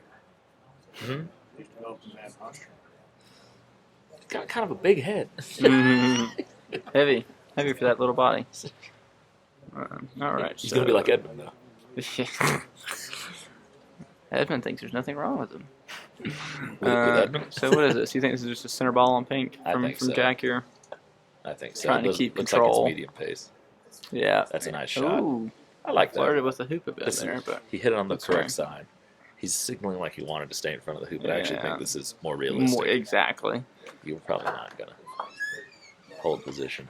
I don't know why Shane would clear that clearance. No, black's on the side boundary, red's nowhere nearby. I could have went more for a hoop run there than a clearance. Because now you're just in a bad spot. Now you're in. He's you in have no to- spot. Now you have to clear with black and hope to hit it well.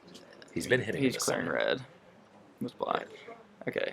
At this point, the changing the music, stalling the game. I wonder what his playlist is like. I'm assuming some heavy metal, and that is a fantastic, That is a fantastic shot. If you're gonna have to play that clearance, that's how you want it. Yeah. Change the song every time if you're gonna hit it in the center like that. I was about to say, we'll deal with Jeez, it. what a shot! We'll all Yeah, start we'll wearing do- the Beats yeah, by Dre. Yeah, absolutely. Yeah, have my AirPods on. That's right. Yeah. I have never tried listening to music. I think I used to do it when I was in college when I've I was done it. practicing by myself Yeah, sometimes. I've done it before. But I've never done it in a real match. Johan does it. Used Yeah. to listen to spa music. Mm-hmm. Spa music? Or hypnotic music. Just Yeah, some Zen. Get some brown noise in here. Yeah.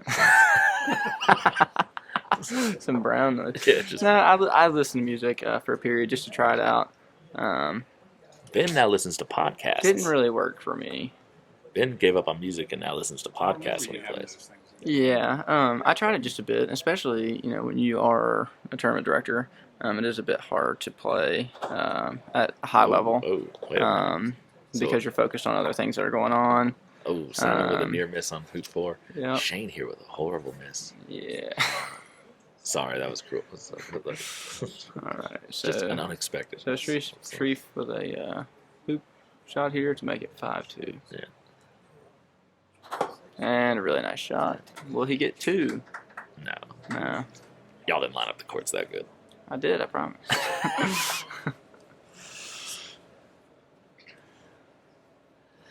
And again, we're just seeing the little kid beat Sherif to the ball. And again, we're just Very seeing heartwarming moment. Yeah, we're just seeing Shane having a couple moments at critical hoops. Where That a really unexpected- good jaw from Oh, Jack there. Oh yeah, I think Pink can see it, but it's going to be tough.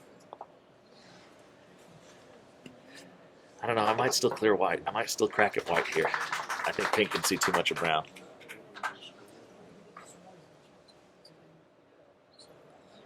Edmund makes hoop 7 in his game, but doesn't make it very far. Curtis will be the first ball to hoop 8. Scores 3-4 in favor of Edmund. Bunted it. I'm aware.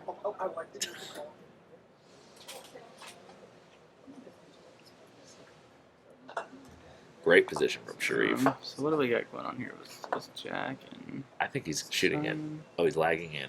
I don't buy that. I would have preferred clear and white. Pink can see way too much of brown. Yeah. And now... And this is one I'll be interested to see whether Simon does kind of gear up like you're talking about for little shots like this. Hitting the ball. See, this is... That's a huge Yeah. I don't like You this. don't need to be. But And a he hits it fantastic well. shot, so who cares? Right. But I just think that overswinging like that is going to It's lead, too especially easy, when the ball's correct. hampered. I Yeah. think it's going to lead to bad things. inaccuracies. Yep, agreed. He's been 100%. swinging so well at like 10% less than that. Agreed. That's Why go I mean, I'm with the with enough exact same power to still notion. hit it out of bounds. Yep. Well, I mean, Brown went shooting off the lawn. Yeah. Almost made it to the parking lot. That may be partially wired on black over here in Sherif and Shane's game. Jack's got to wait for a second. Jack's looking. Jack's going to wait for Sherif to play this shot. Yeah, but he still doesn't look very happy with what he has. I wouldn't be either. Oh, and Sherif just blocking his partner. All right, Jack over here making his long clearance attempt. So. All right. Ooh, top top that. I mean, jerks the head up major. Okay. A little too much body motion. I'm going to have to take a short intermission. All right. I'll be back shortly. Technical difficulties over on the far side. But I will remain with y'all. So, after that miss from Jack, Simon now with what looks to be a 3-yard hoop attempt, fairly straight on hoop 4. The scoreboard is back up, so this will be to go 3-1 up for young Simon. And unfortunately, Shane missed his hoop shot, and Sherif is about to go up 6-2 in their game. So Shane on the ropes here. Simon runs the hoop, is now up 3-1.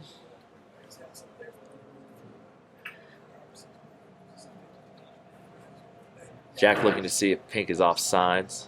Pink is not offsides because it hit Brown, but I think neither of them remembers that.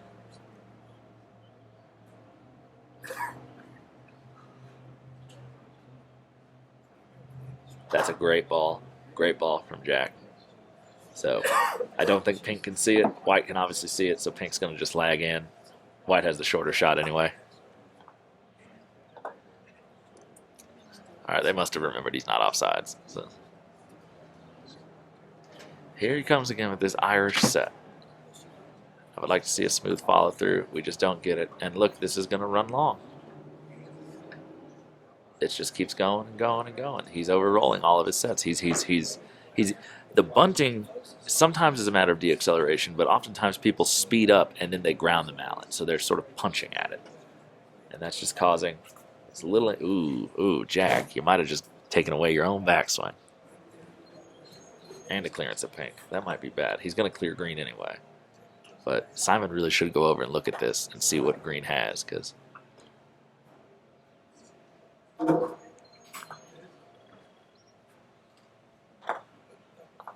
good hit. There's nothing wrong with clearing it there. You probably would clear it anyway, but it would just be good to see him maybe take a little bit more caution on some of those situations, look at what the situation at the hoop is, and start to think of different lines of play. Even if you don't make any different decision, you want to make sure you're making the most informed decision that you can. So.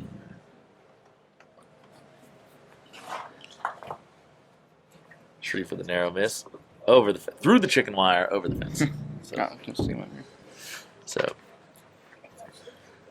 All right. So, thankfully, the chicken wire kills a lot of the momentum, and it just falls straight down. It doesn't go past the road. But so Simon made a great clearance on green with white to end up there. But Pink was north, and he overrolled the set with another pushy, Irish set. Yeah. And now Jack has laid in a great ball that maybe he doesn't like it. Jump, or? Simon with a little head shake. He's checking the hoop. He's jumping. Yeah.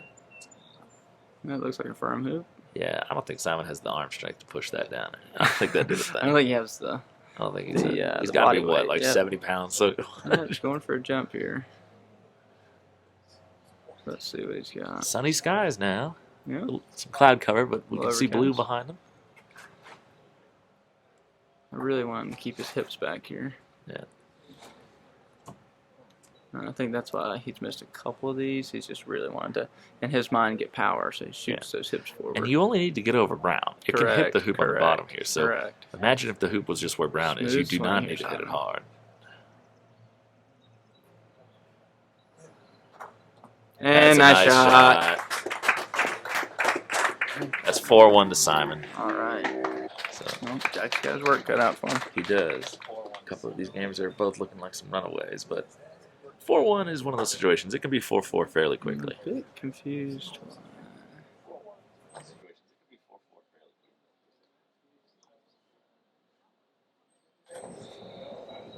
That's a great shot from Sherif. All right. So where's White? Oh, White's here. White's over there. So yeah, Jack's got some work. Really got to get good position here and get back control. Edmund coming up on his toes a little bit, hitting that. Looks like Curtis is giving him a good game here. Curtis now gets to run the gambit. Yeah.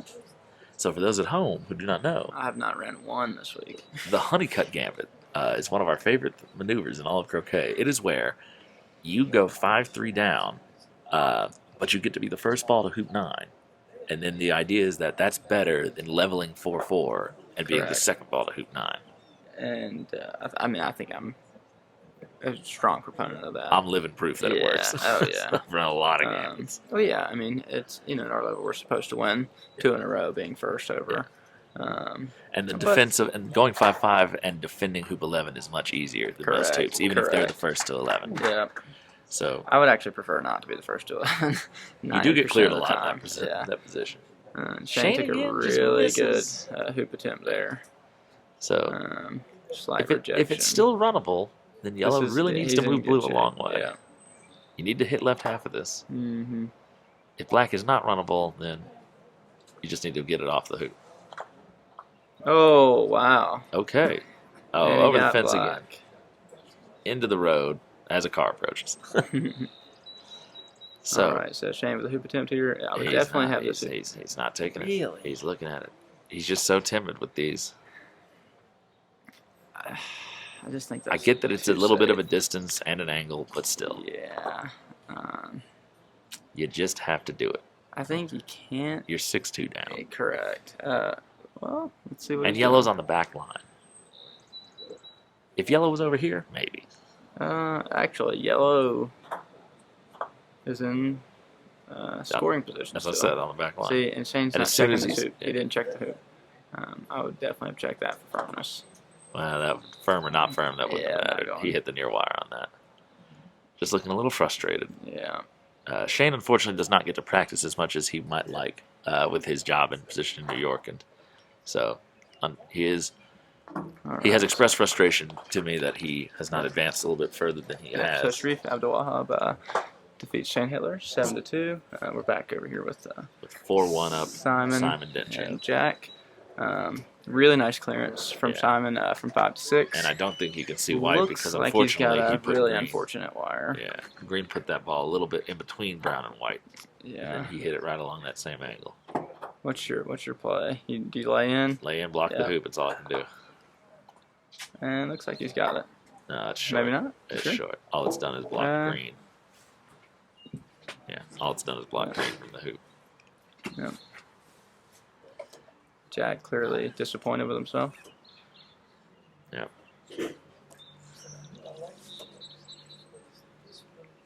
Yep, so you are correct.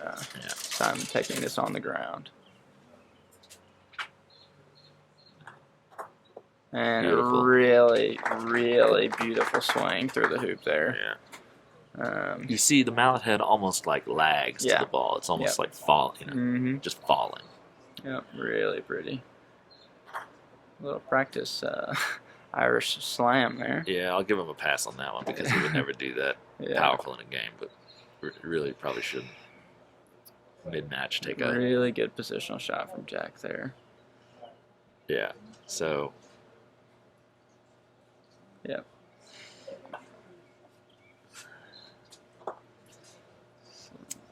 Curtis over here with a chance if he hits Yeah, pink. yeah, he's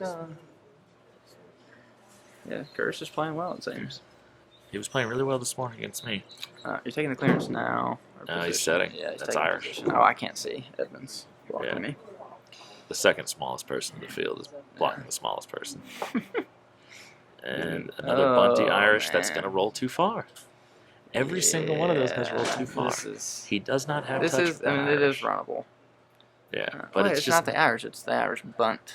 yes, That's but the that's just issue. how he's doing his Irish because he doesn't trust following through. Yeah, which is bizarre. It is. Um, He's not going for pink. He's going for white because pink can't run. Sorry, we're just distracted. That works. I think Edmund's going to show him that pink can run.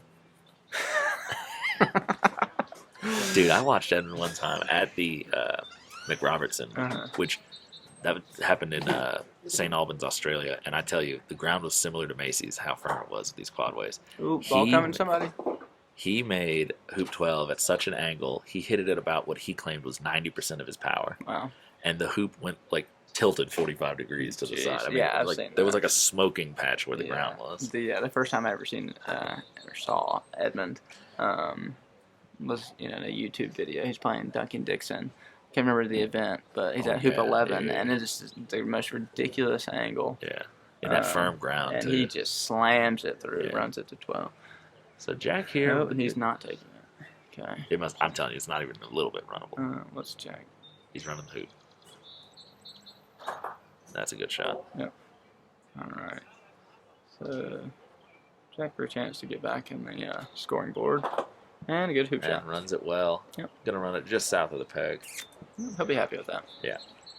Defending hoop 8 pretty well. Simon's showing some discomfort with his wrists there. Well, after he did that very hard Irish. Yep. You gotta start thinking about little things like that. Yeah. So you're 12 is a little young to start having wrist problems, but it can happen. All right. And again, the bunting. I think that'll be okay. That one's gonna be fine. Yep, and a good positional shot there. And he's played it deep like I liked, but he seems not happy. He was going for closer. Yeah, I just don't buy it. I get it with green there. You want to lengthen that clearance a bit, but I would actually prefer to leave it deeper. The tighter you get, the more chance you have to get for a wire. Oh, that's a good shot by Curtis. So Curtis has a good clearance. Yeah, he's got a good game. I think I was fortunate that he was out of sorts in our game. Yeah, I saw a little bit of that, and he was not looking the same as when he played. Yeah, I think I was a lot of his very medium fortunate. hoop attempts did not go. He was sailing through. Yeah, I think I was very fortunate. Well, I was fortunate against you. You were not playing near as well as you played against I Edmund. don't think you gave me a chance to play well. That's true. I was other than 5. I think I played myself out of 5. Yeah. But that my sequence at 6, 7, 8 was extremely strong. You. My jumping's really bad right now as well. Yeah. I haven't made a jump shot all week. So I've just decided not to even hardly try them. Yeah. I just refuse to let my opponents get in the jaws. Jack laying in here. Jack's lagging really at the hoop. steep. That was a lag at the hoop, I think. I want to give him the credit to say that it was a lag at the hoop. Yeah, and I'm actually a fan of that, of the dribble at the hoop in certain situations. Certain situations. I don't know if this is I don't think this is one. I think you just, if you can't see pink, which I think you can, well, I think you just either and go how tight did or you Brown just get there? That was a lag from back here. Yeah. Well, I think everyone's seeing how bad position. Really. First refusal. Yeah. Well, you see him his wrist again. He's trying to work something out there. Yeah. Boy needs to drink more milk. Get those strong bones. Oh, that was outside wire. That's not great. I think he pulled off of that one major. He did. Sometimes when you have the thought that your wrist might hurt, even if it doesn't, it makes you tentative on the swing. I dealt with that for months when my wrists were bothering me. I was pulling up artificially, even on swings where my wrist did not end up hurting. Gotcha. But just to avoid the grimace. The idea that it's about to zing you, that it's about to hurt, you're like trying to prevent it as you're swinging. So there has to be a point where you just let your wrist heal, and then you just stay easy on the mallet. I'm interested to see how Simon's game develops, and more so of his swing and stance over the next 6 months to a year. Yeah. Well, we expect he's 12 years old. You expect in the next year or so that he's going to gain a lot of height. Correct. That's going to change certain things. I thought he got the block. I don't know why he's upset. Simon checking this out major. So this might be a double. It might be like just thinnest he can see the hoop. Yeah. At the moment. Is Edmund shooting hoop over here? Yes. No, he's not. A great clearance. Great, awesome clearance. Whoa. Really nice clearance there. Yeah. All right, so it looks like Simon is jumping. Can't tell actually. No, on the ground. Something is majorly wrong with the swing right now. That was everything after that big wallop. Yep. So maybe he might be feeling his wrist right now. Yeah, this is interesting. So the reason I started having wrist pains was I started when I first took over at but when I was apprenticing with David at Grandfather in 2021, I would play Irish grip against the members just so that I wouldn't play my absolute best. And I hit a couple of shots way too hard, and all of a sudden, just one day, it just twinged me. And I dealt with those wrist pains on and off for the next 2 or 3 years. I've just now finally started not to feel them anymore. Yeah, well, I started out standard, couldn't deal with the wrist pain, and so that's why I'm with Irish and Solomon. Which is funny because Irish normally over time, that was a great shot by Curtis. Yeah. Oh my gosh. Do you think we see a hoop run here? I think you kind of have to if you can even see the hoop. I don't know where brown is in that line. I use Irish. Yeah, I use Irish and Solomon. But the deal with the Irish is that my casting is what takes out the wrist pain. I'm allowed to be a lot more effortless. I'm really low with the Irish. Yeah, I've noticed. That's the thing. A lot of dead weight up the mallet. Yeah, correct. Yep. Oh, it's a jump. Yeah, it is a jump from Edmund there.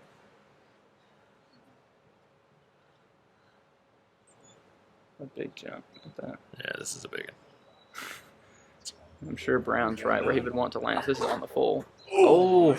Hit the hoop as it hit the ground. Wow. Caught them near wire. Yeah. So the gambit is on. If he runs this well, it's on, baby. Yeah. Gotta love that. I think someone looked up like a videos from one event or whatever and said that Simon did get the clearance with pink, by the way, without touching green. We should definitely note that. That in games where His name's Curtis Drake. Curtis Drake. So in games where after hoop 8 it was 4-4 and they let the opponent be to the first to hoop 9, that person won 47% of the time.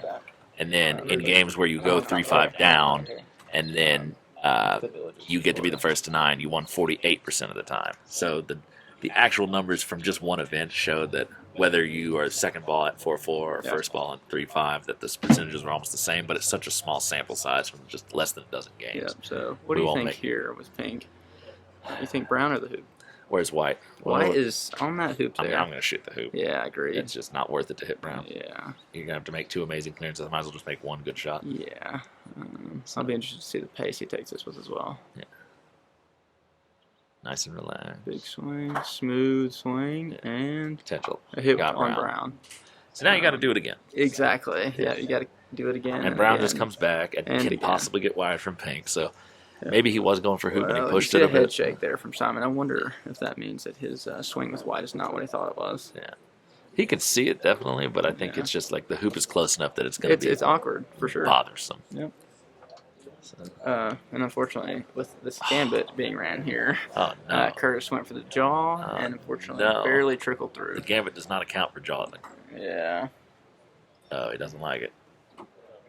Yeah. All right. So the gambit is off.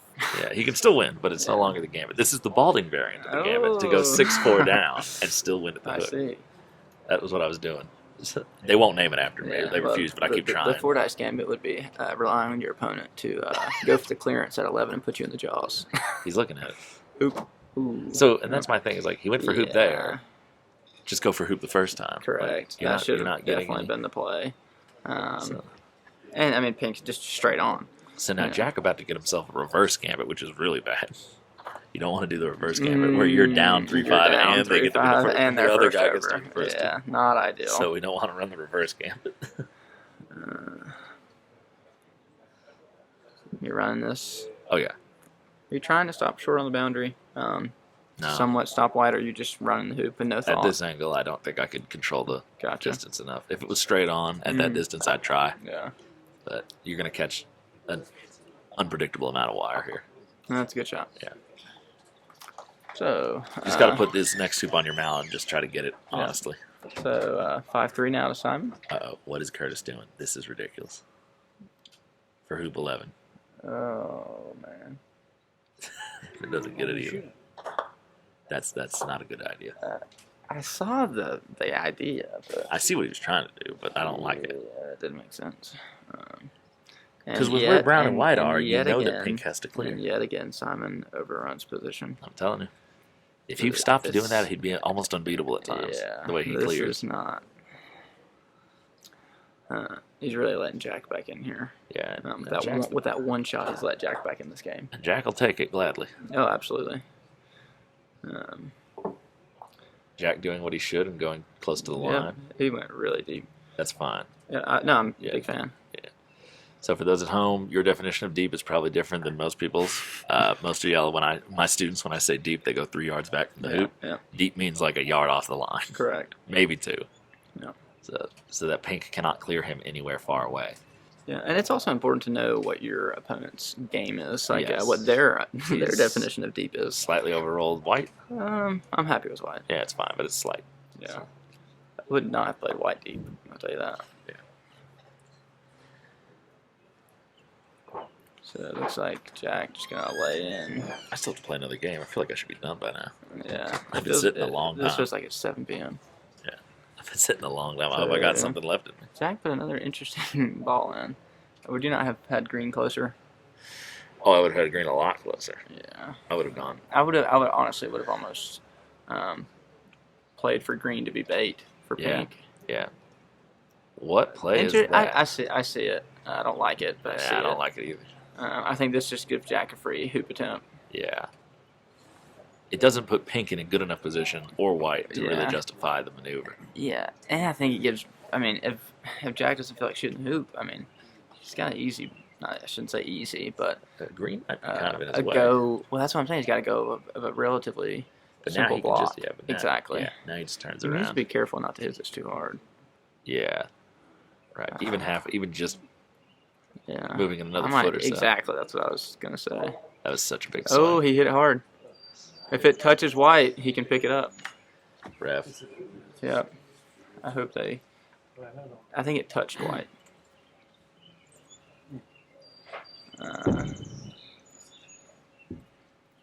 Explain that rule. So, do you? Yeah. Oh, sorry. So, if you have a ball on the bound or out of bounds, it's an outside agency. Right. So therefore, if brown then rolls into white, white is not in the court yet. Right. So brown can be taken out and white can play freely. Right. So the idea behind this is that a line ball, even though it's physically placed on the line, is not technically there. Therefore, any hitting into it or anything else is considered a non-action. So correct. So it's the same as if brown had just gone out of bounds. Yep. Exactly. Right. Yep. So for shots like that, it's actually a good, prudent thing to have white rolled back to the other side of the line. Correct. So that if, let's say, you stop a sliver from the line where you would have collided with it. I think that's one thing that would come from experience. I think if I'm Jack there, would you have asked white to be placed? If I was going to play it that tight, I would have. Had white be placed. Have white be placed where? Inside the court. No, I would actually have white be placed out Gotcha. to where it's not breaking the plane of the line. Because if I stop like half an inch from the line, I don't want to have collided with it. Correct. Yeah. So well, that's another question I have. So, and I actually don't know the answer to this. Sherif may, he's right there. But let's say that you had the ball on the line, like not in the court yet, and you stopped where the ball would have came in. Mm-hmm. What happens there? Are they in contact? I think it's. That's getting a little. Yeah, that's some esoteric stuff. I need to double check. Edmund has won. Yeah. 7-4 against Curtis Drake. Not a bad score for Curtis. Edmund's been playing really well. Yeah. Yeah, and Curtis played really well that Curtis game. did play well. So Yeah, Hoop 9 was unfortunate. If he got through Hoop 9 cleanly. Yeah, I think this tournament has been a big showcase that the score does not reflect the level of play a lot of times. You can play really well and lose big. Yep. And you can play somewhat not so well and it'll be a tight still game. Win. Yeah. Yeah. So it just depends on some certain critical junctures. If certain things go your way or against your opponent. Correct. Luck is a factor in this game. So a chance here for Simon to go up 6-3. Yep.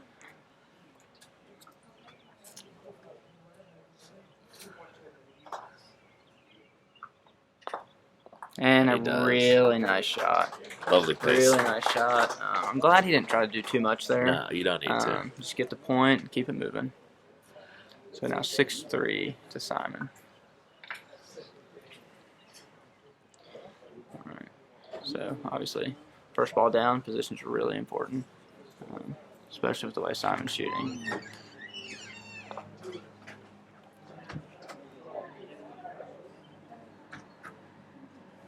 Good pace. Yeah, really.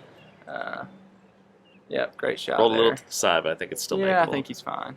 I think that was a bit of an overreaction there from Jack. It probably looks worse from back there. Unless Simon playing a problem. No, he's setting. Yeah, he's just setting. Wondering if Pink has any sort of double here. That might be a problem. White has stayed back pretty deep. Yeah, I don't. I think he's been overhitting so many now. He's scared. Now he's underhitting. Yeah. The last couple of hoops. Yeah. All right. So Jack Oh, playing down. Good. Again, pace is good. Wonder what Pink has. That one's a little wide right, but yeah. Still fine. Still fine. Yep. If Brown's makeable, all you need is Yeah. Brown to get in the jaws even. Brown in the jaws would actually be awesome. Correct. Yeah. Play the rush peel. Oh! Never mind. Yeah. A great shot there. Obviously. A little luck a on little top bit of of it. luck. But a really great shot. So. Well, as Matthew says, the better I get, the luckier I get. That's true, and that's true for everyone. I think we've all noticed that. The better your shots consistently become, the more Correct. good things will happen. Correct. You know, I tell my students that a lot of times I think lower level players have a problem differentiating that there is a difference between good swings and good outcomes. Correct. Absolutely. There will be great swings that have bad outcomes for you. You may just miss or unlucky things happen. Yep. And there will be horrible swings that you just happen to fluke something good. Absolutely. But the whole point of trying to make your swings consistently good is that on the averages, on the percentages, more good things will happen. Correct. More often. Well, and the thing that I talk about a lot is, we're looking for a good swing. Like you're saying, they're not always going to have a good outcome. But if we play every single game and we take 100 good swings, right. That's a lot of opportunity for a lot of good things to happen. Right. Versus 100 bad swings, exactly. you're probably not going to get a lot. Exactly. And that seals the deal. That's all she wrote. I don't think Green can really jump from where it is reliably. I think, yeah. And he's just going to put this through anyway. Yeah, I think, just a smooth swing here, nothing fancy. Put Jack out of his misery. Really nice game from Simon there. That win over Matthew seems to have increased his confidence. He was playing a lot more of a smooth game. Still faltering on some of those sets. Yeah, he needs to like get I said rid of earlier, the that Irish. positional play is his only killer right now. I just don't think the Irish is the way. I think that he's he's doing this again with the hard Irish. Yeah, I don't like this. He needs to quit that. I'm actually going to tell him that right now. Yeah. It seemed to bother his wrists. Correct. And we don't need him to do that. Yes. I'm up now? Well, there are only 2 more games, 3 games left. Matthew's going to be playing over here. Very good. Sherif. Me and Edmund are up. Somebody had a suggestion. Do we put? I mean, it would cost the courts, but to put their game, the 2 games together. We're just going to have them film Sherif and Matthew. They've got me and Edmund. You're saying to do what? Nothing. Okay, yeah. Okay. So you'll be up with Edmund, and then we've got Jim. Who's coming with me? Jim and Scott will follow Matthew and Sherif. Okay, I'm saying who's coming here with me?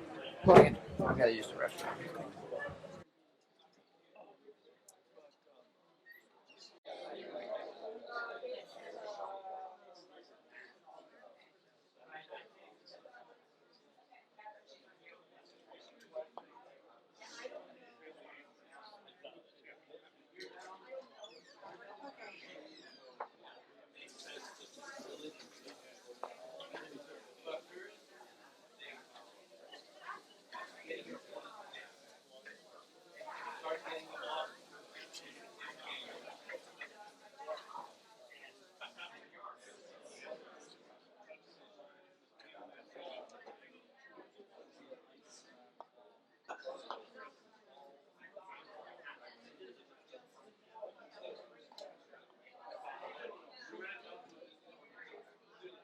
We got all kinds of cameras, speakers, all kinds of recording.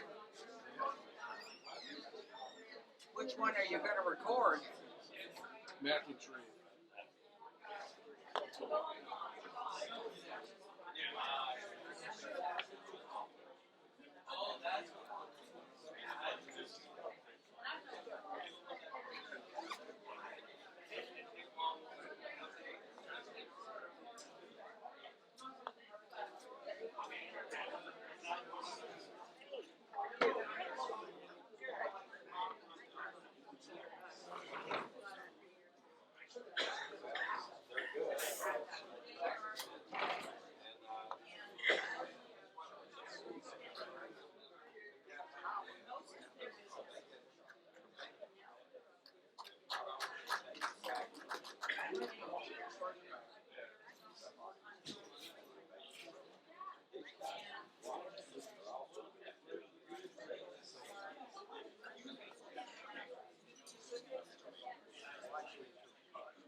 Enjoy the telecast on YouTube. Yeah, do a great job. It's good for the community too. You'll see all this great.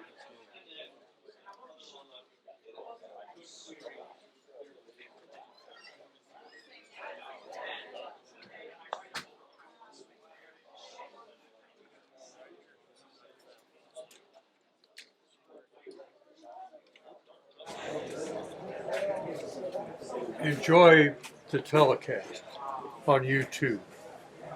Yeah, thank you. Do a great job. It's good for the community too. Yeah. See all this. Right. This game.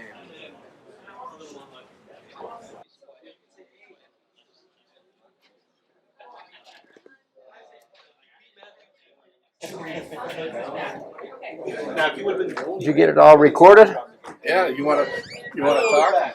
Tell about this game here? Not me, not you. Okay. That's what happened in the game before. We need two commentators. What's that? We need a couple of commentators. Was that his previous game? Hey, Jack. Yeah, Big Matthew.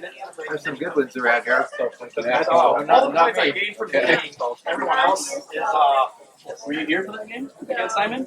So, I know. No, I did. Wait, I I only got 3 wins. 3 and 4. There's no chance I'm making it out. What? Brian, you want to do the play-by-play? When they get started. They're starting now. I mean, Matthew and Sherif are already playing. Okay. Simon just gave me a lesson. Yeah. Why? He's playing well. Like, he only got 2 wins, but he's been playing well the whole time. Like, he shouldn't be disappointed with his play. All right, here. What do we have? So 1-1. Even if he had lost he still played. Even if he would have lost to Matthew, he still played a great 1-1 going into hoop 3. Matthew Essick and Sherif Abdelwahab. I think if Sherif wins this game, he advances top of the group. And if he loses, a lot of things could happen. He didn't try to.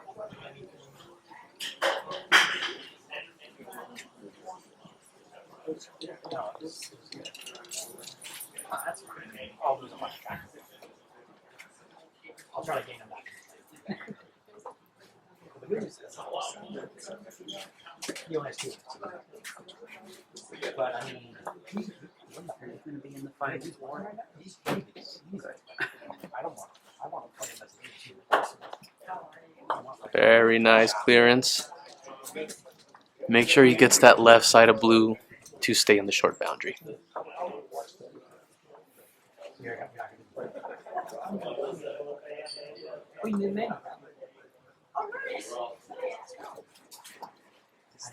needed to be tired. I needed to be slide. I had to be on my Well, not.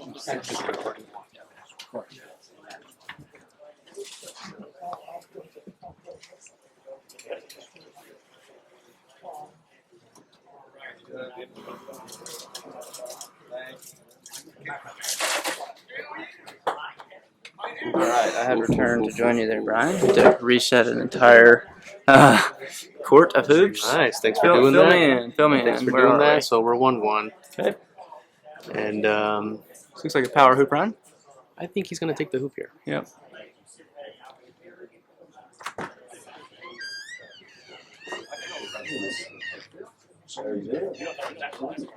And a rejection. Looks like he caught the left wire pretty much dead straight now. Yeah, it was a little off to the right. These hoops are tough. At least for me, it's like you can't hit them soft and you can't hit them too hard. Correct. Like they've just got to be just right, that medium pace. Similar to and how you'll the get hoops it. are at the NCC. Yeah. They really like a certain pace. But for different reasons, because like here the hoops are just soft. The ground is soft, so the hoops, they go back and forth. At the NCC, you can't really bully the hoops that much, but it's got kind of the same sensation. Like you can't shoot them hard, you can't shoot them too soft. Like it's just got to be just right. Yeah, I think the big difference here is that like on an angled shot, we can probably manipulate these. Like you would say bully. For sure. I think here you can bully an angled hoop shot. At the NCC, not really the possibility. You just got to rely on top spin there, I would say. Yeah. Yeah. So I was surprised that they did not have me reset those hoops. I would gladly have done it. Had to reset those for the other match on the other court. Tom Balding playing Edmund Fordyce. Did they not want to play on the same court? No, I think that was probably smart.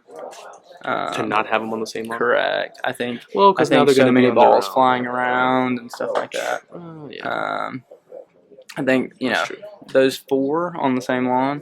I foresee a lot of broken ankles. Edmund and Sherif are on for opposite us ankles. here where we're sitting, it would have been very exciting. Yeah. I was encouraging it from golf croquet. I was encouraging that possibility. Big shot here from Matthew and a hit. Nice. Great shot there. Nice. Really nice clearance. Matthew's got the advantage of this one. Yep. And I'll be interested to see if Sherif lays up and gives Matthew the soup. Ooh. Nice. All right, so yeah, he did lay in there. I wonder if he got the block. Haven't seen a reaction from him yet, so I don't know. I think he's open. Okay. And he's taking this one Irish. And so I'm a bit confused. Same distance. Well, it didn't work. Correct. Yeah, well, I didn't get the Solomon attempt at 3 to begin with because he's so good at running with control. Okay, so now some things are going to start going in his This head, is right? going to be different. It's like if it wasn't Solomon and it wasn't Irish. What is it? Yeah. And I think the similar thing that happened to this morning, or not this morning, but earlier when he played Shane Hettler. I think Matthew gets the one shot where he's back in the groove, and then it's over. Okay. He got really out of sorts early in the game, and then found it at some point. So I'm expecting something similar here. And that's a great shot. There you go. Probably wanted obviously more black there, but really happy to get both. Just checking the hoop. So this will be a hoop attempt.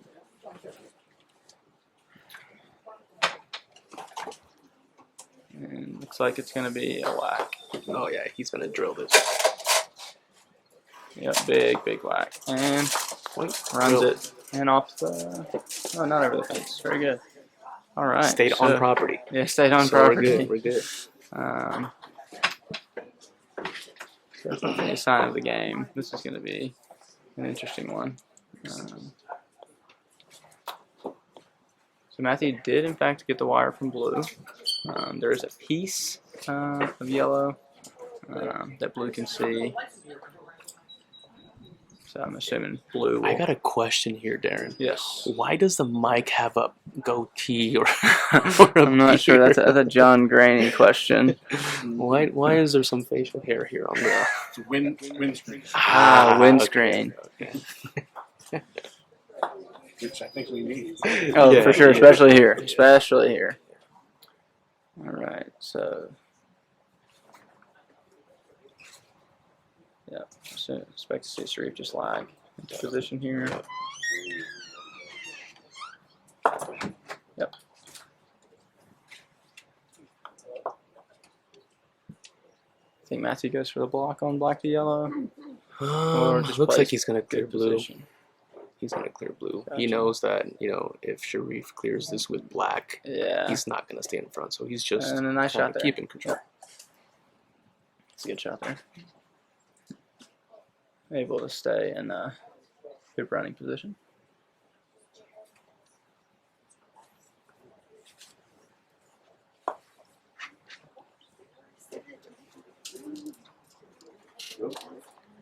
So this will be interesting here. This is they want to win this game. It's Yeah, important. I think it is whoever a big wins deal. advances in first, I see. and if whoever loses, I think goes through in third, if I'm not mistaken, because they Oh. both have 2 losses.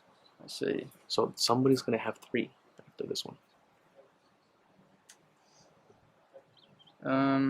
Or does Sherif only have 1 loss? Looks like Sherif only has 1 loss. Okay. So actually, this is more going to affect you. Yeah, just it'll put me either third Correct. or second. Third or second. Yep. And a nice clearance there from Sherif. Again, red and yellow still in control. You definitely have the innings here, for sure. have the inning, so that's a baseball reference. AC. That's right. I actually got it from association. However, still a baseball reference. Correct. Correct.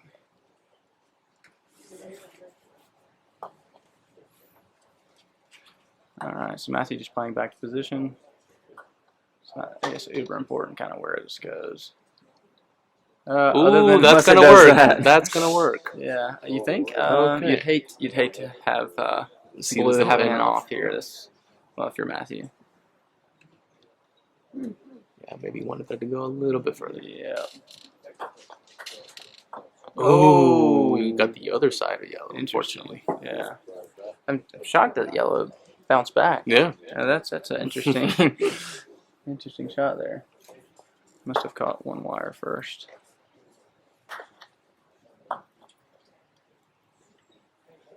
A nice little battle going on the adjacent lawn between Tom Balding and Edmund Fordyce for the top spot, I believe. Yeah, in that is for the top spot. They're 1-1 going into hoop 3, and Edmund just hit a good,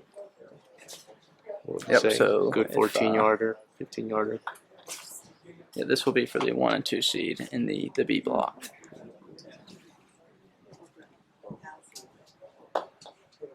Man, could have missed it. All right, so Matthew opting for the jaw with yellow after black went halfway. I believe so. I believe so. Red's just going to clear that. Clear that. Stay get in front of 6. Yeah, but I would have thought for Matthew, taking the hoop shot there with control, gives him another 2-1 advantage at 6.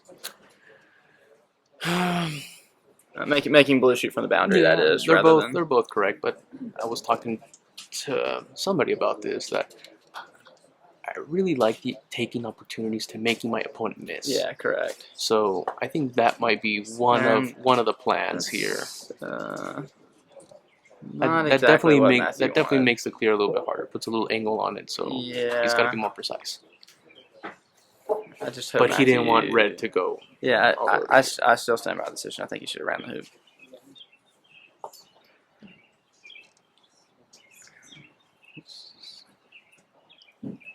Okay. Wow. Okay. I don't know. We learn something new every day. Yeah, we do. I'm learning as we're speaking. And I'm quite frustrated at the moment that Tom Balding seems to be missing shots that did not occur against Darin. I'm a bit frustrated here, sitting in the commentator's chair. And Edmund drills a 3-yarder to make it 3-1. All right, so actually will be Darin gets the pleasure of, I believe, playing. You still have a game? One of the winners in the first round of the knockout between Matthew and Sherif. You're gonna advance in 4th? 3rd. So I'll likely have one of them. Oh, that's very true. I could have you. Finally, we finally have that matchup that we've been waiting for. We've played in several blocks, but never played in the fun games in the knockout. Yeah. Is that Billy? Are you alive? Mm-hmm. Who's going to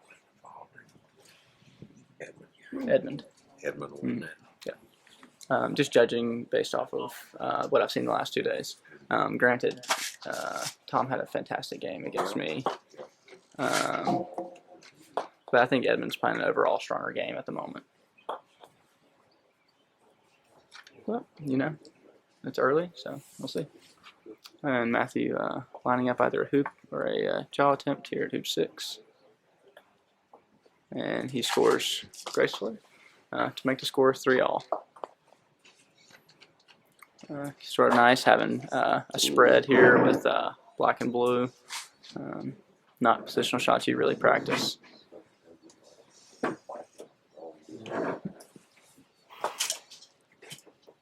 And the bunt.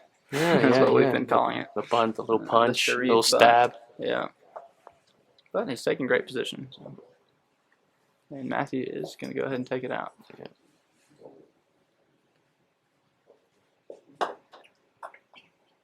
And a really narrow miss there. A good swing, though. I don't think Matthew will be too disappointed with that miss. Being on the back boundary there, still having a hoop shot. If he manages, within 7 yards. Yeah, if he manages to get the clearance with blue. Looks like Sherif is going for a block on red to the hoop, which I believe he's gotten. It's a good ball. Looks like a really good ball there. So I think we'll see Matthew with an Irish clearance here. Looks like Balding is starting to hit on the other bottom. Yeah, he's starting to heat up. I think it's There we important go. for Edmund not to let Tom get hot. That's not so good here. It's pretty close to a little cuddle.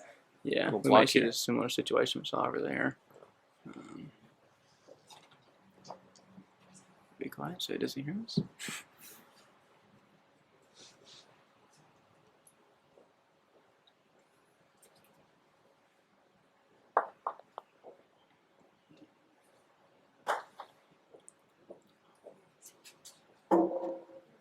Do you think that he knows the jump is coming and he's trying to get in the landing zone there? Or do you think that he just wanted to have a ball in position should like he's not even Matthew going opt for it. for the clearance? Yeah.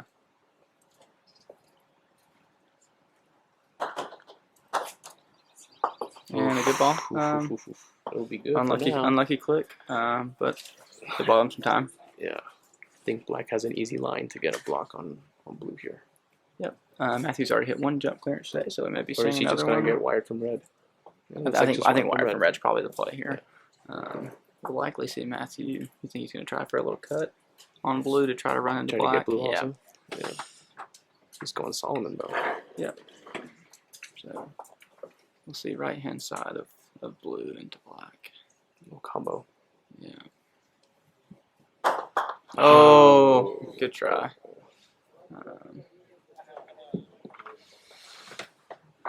That really good try there. On the other court, Tom Balding has leveled it 3-all. And he's got a 7-yarder at hoop 7. Yeah, not getting position there. Big swing, big miss. Wow. I think Tom's going to remember that swing in this hoop for a while. That was a really critical moment in this in their game there. So let's see what Matthew can do here. But Solomon swing. Imagine he's trying to run the hoop. Go into black. If he can see the ball, he's probably going through the hoop. Open to run into black. Oh, great shot. Yep, so Matthew there with a really nice shot to run the hoop and connect with black. Again, kind of like we said, he's still got a lot of work to do to get back in position here. Yeah, it's fine, sure. So, my grandson just graduated, or just about to graduate down at SCAD. All right, so not sure what all if he can see it blue. I'm sure he's got a good bit, but he'll definitely be trying to get the little flick here. Send blue to the short boundary. Looks like he's open. Have yellow on the top half with a hoop shot. Oh no. Not a great swing. Semester, they're already doing jobs. Kind of things that they do. You see videos. That's been the easiest thing. I think this is a shawl. Yeah. A lot of stuff. Oh. The bunt. Ooh, yeah, the bunty. The bunt. The bunt didn't work. Usually pretty good at those. Yeah. Two Indian kids. Yeah. Okay.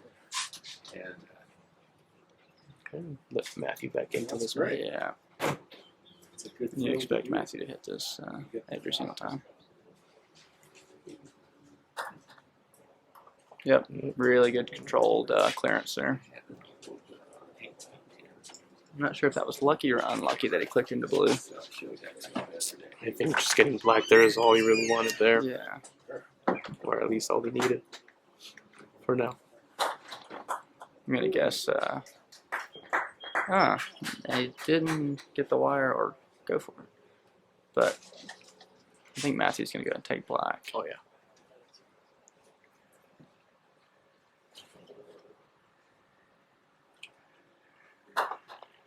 And a really nice shot there.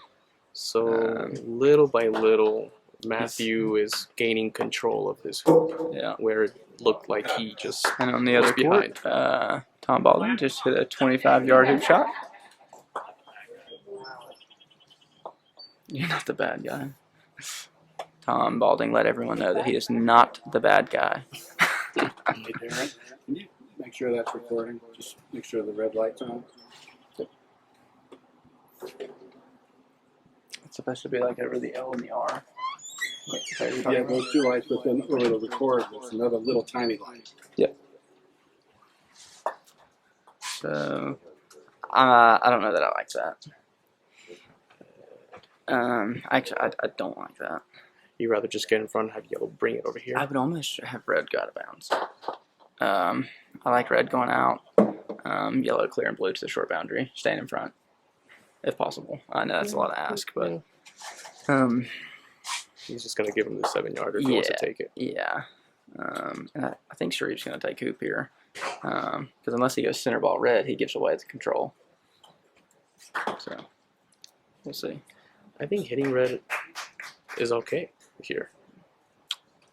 We'll see. But that's hoop. And that's hoop. Do you see what I'm saying there?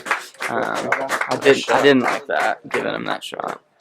He's shown that he's playing pretty well. You know, sometimes you're willing to let the opponent take that shot. I just don't think that's when I would have done it. Yeah, that's not, personally. Yeah. It took a lot of good shots from Matthew to claw his To way get where back. he did, Yeah, exactly. To just give him the free shot. Exactly, and yeah. I think he knows that he's never going to take red there. Knowing Sherif. Yeah.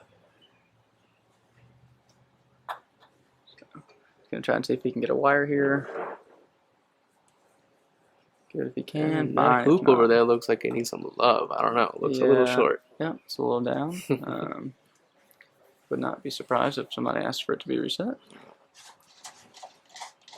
I will take off running. It's getting a little hot, so sometimes players are over it and they're just like, let's just get this over correct. with. Absolutely. And this being both players' last game for the day. So black taking position, that must mean that blue is open on red. Or he just, it's fine giving red that hoop shot. Interesting there to see yellow bouncing. It was probably looking in the hole. No, maybe it was. I think he hit really far on top of it. Maybe that's also possible.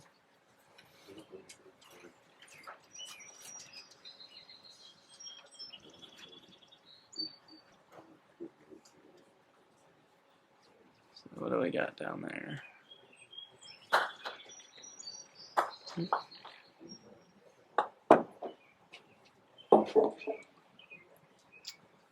All right, so blue clipped yellow and left got a shot. Yep, so we'll expect to see Matthew take on that hoop.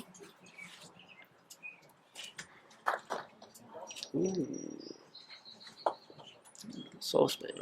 Yeah, suspect. So looks like Tom has a 2-yarder to make it 5-5. Edmund is going to have a bruise on his leg there from how hard he just hit himself with the mallet. Ooh, and we have a Solomon hoop run here for Matthew. I still don't get it. He's just gonna smash through it. Back it on. First right of refusal. I don't like this. I'll have to ask him why he backed off. Nice smooth swing.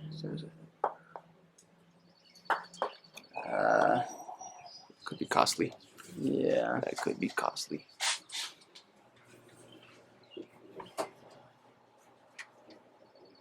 Yeah, I've actually been opting more for, you know, making sure I'm making good contact rather than smashing the ball. You know? Wow, there you go. There you go. There's 2 smashes. Pretty. And no good. That was an odd swing from Sherif there. That wasn't even close.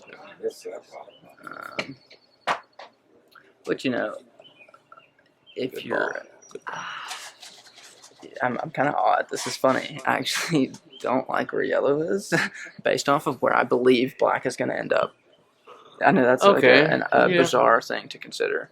Well, there I think red's gonna want to hit black on the right and send it over here to corner 2. Yeah. You know? Well, I'm just saying I could definitely see a really Send black over there, fortunate flick off of yellow. Or, maybe he slightly misses and gets the hoop.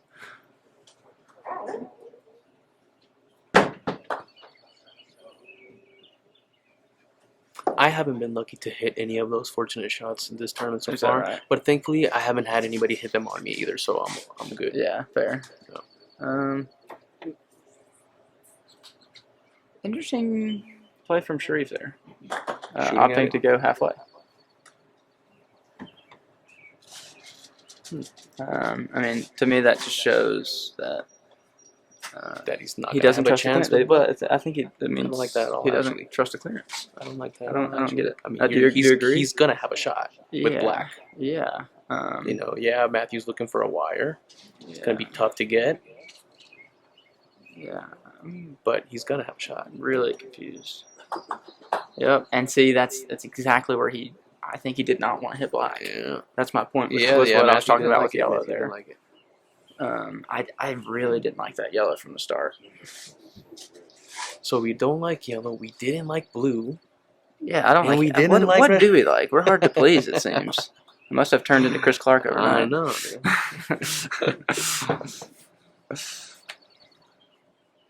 All right, so let's see. I'm willing to bank he gets one. Well, I was wrong by a quarter of an inch. Pretty close. Yeah. And Sherif was correct. He did not get yellow or the hoop. And I think my thought process is that I think Sherif knew he was going to shoot the hoop from wherever he ended up. I think maybe he didn't So it's like, consider that's shooting my it only correct. chance right Yeah, I there. think that might have been his So thought. you could have 2 shots at it. Okay. I mean, no, agreed. I'm not saying that's what I would have done, but I think that was maybe his thought process. So it is all square at 4 apiece.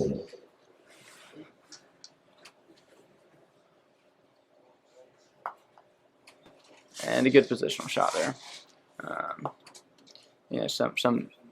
A good point to note that we were watching the game of Jack and Simon earlier, and a lot of those shots that Sherif just made, first ball to the hoop, were out of position. Having that, I think it shows the experience that these guys know how important that positional shot is. I see that a lot in their games, and obviously myself, Simon, Jack, we're still developing as players, but some of these shots just you really have to pay attention to the value. We can have the big shots all day long, but if we're not in front of the hoop, they don't matter. Exactly. And on the other court here, Tom Balding with a hoop shot at 12 that he stuffs. So do we think that Edmund's going to go for a jump here? I don't. I don't see a He's going to jump set here. up and clear it with yellow. Correct. Okay. I don't see a I didn't jump. see yellow behind me. Yeah. So we'll see. Where's black? Okay, black's. Where is black? I mean, black's going to have a shot to peel or hit this But red. yellow's on the boundary. So we'll see. Yeah, I would never try that jump with red personally. Not from that distance. No. Not from that distance. And not on these hoops because they've been tough. Correct. They've been tough to jump. Well, and not just the magnitude of the game. I mean, this doesn't make any sense, and he's going for it. I do not like this. No. He gave us a little. Okay. He might have heard us. And he looked over and he smiled. He's like, let's get. I'm gonna show these guys that I'm gonna go for a jump, and then he kind of messed with us. Matthew with a. I don't know how I feel about that. I mean, the result. I mean, obviously, that was the correct shot choice. When Tom wanted to Tom pull barely that missed. through. That was a really good attempt. So Sherif is just going to take yellow out. With all that power, I don't get. Get 'em Maybe you both want off to the line. take black off the court. Yeah. Well, why not just take the cut if that's your objective? Yeah. You just hit it too good. And red has a hampered swing now to 13. It'll be able to get out there. I mean, the lawns are fast enough. You can kind of do a little kind of jump shot, and it'll get down there easily. Yeah. But yeah, not the most comfortable. Yeah. All right, well, they're going- Yep, so 6-6 Should we between kinda pan Edmund over to Fordyce this? and Tom Balding. Should we pan over to this Hoop 13?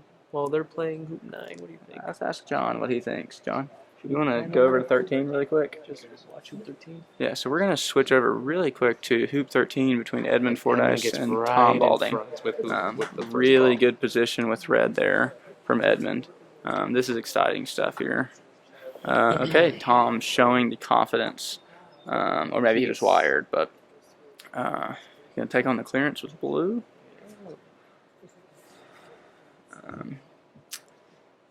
I'm interested with black's position there.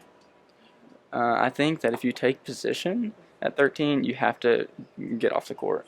Because Yeah, even I if mean, blue... you clear this, then, yeah. Correct. Even if blue clears red here with yellow in position, red's got the return on black with yellow in front of the hoop. Yep. Yeah, I'm not confident in that choice there. Yellow needs to be good. Just Yellow for needs to some be insurance. Yeah, yellow needs to be okay. Yellow doesn't really have to be good. That might be just right. And it is looking sort of unlucky. Oh, No, he's got it. He got it. It's good. It's good. All right, so I don't know why Edmund's upset with that. We'll see what Tom does here. Big swing. Huge swing and a He's looking at rifle it. and Oh, a clear shot. But And- again, and with here we black on go. the court, it's Yeah, not yeah. doesn't mean a damn thing. Yeah, Red's just gonna snipe this black. Yeah, all the way towards us. I don't. Yeah. So we'll see what happens here. And maybe yellow is not as good as it looks from here. With Edmund's reaction, I don't understand. Well, he's going for black, so yellow's got Yeah. to be Well, I'm saying, yeah. Well, or black has to be runnable. I mean, And if yellow's not a runnable, nice I would clearance there. think that he'd shoot with red. I don't understand why he cut that down court. What do you want? I would actually prefer it in corner 2. Well, he's just putting distance, max distance. Correct, but well, I guess I'm wrong. Yeah, I'm wrong here. Well, I was thinking if he misses, he's going to be on the boundary, but Right. if he misses, yellow's going to Game's score. over. Yeah. So my fault there, folks. Again, we're still let the moment learning. speak for itself here.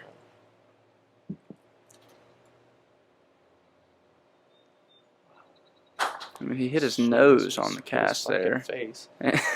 And the miss. Oh, Tom heard me. That I never seen. He said he got out of bounds with black. Oh, he said he should have gone out of bounds with black. Correct. All right, so let's see how the pace Ed shoots this. Yeah, and a nice game. All right, so great game there between those two. So they both have a loss then. Yeah, Those who goes, correct. who goes Yeah, through. so I believe Edmund has we'll a check better that out. hoop I'm not differential. sure. I think they were one off, so yes, Edmund will have. He'll be up by 2 hoops. Is that correct there? No, they'll be tied. And well, Edmund will have one head-to-head. So, all right. So we're back over to Sherif and Matthew. And after what was a seemingly long battle, Sherif, after being in the jaws, now scored to make the score 5-4 in his favor.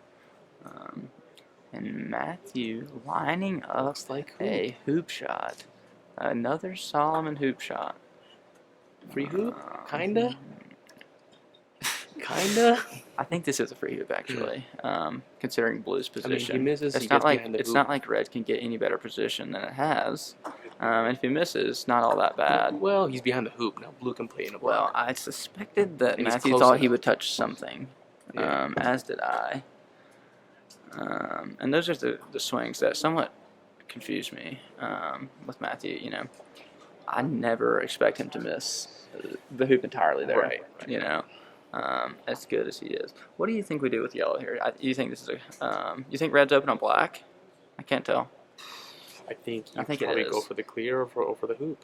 You go for black, you go for the hoop. And that's the thing. I mean, earlier. putting in a ball here Yeah, does nothing. I had to double down on that idea earlier. You know, I was like, well, even though it's probably not the best thing to do, I had to double down on the option. Yeah. Well, it looks like So he's shooting at something. I think this is a clearance on black.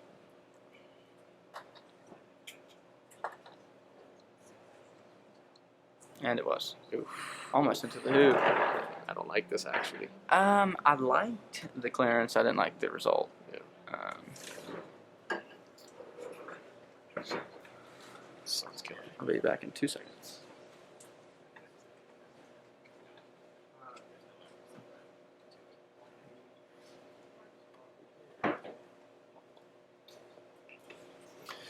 So blue coming in, hoping that it's wired from red, and he's looking at it, and looks like he got it. Yeah, looks like Matthew's gonna have his work cut out. I'm concerned with that. I mean, if yellow can't see blue, I think black's gonna go for the flick here to 11. just put that extra pressure on, Yep. on yellow. On yellow shot, yep. And, well, he kind of got it. There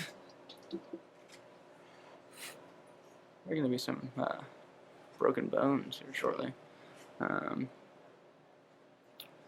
Sherif is running quite the tab. He broke the sign, right?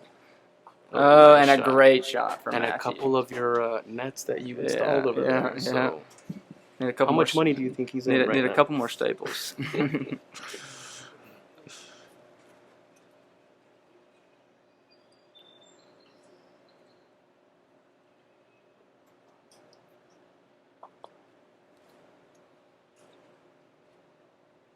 All right, really good position there from blue.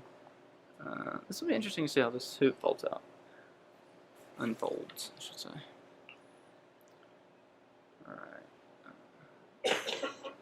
So I mean, the only thing I see is red takes position and then tries to get a wired clearance. If red's not good, he'll take the shot with yellow.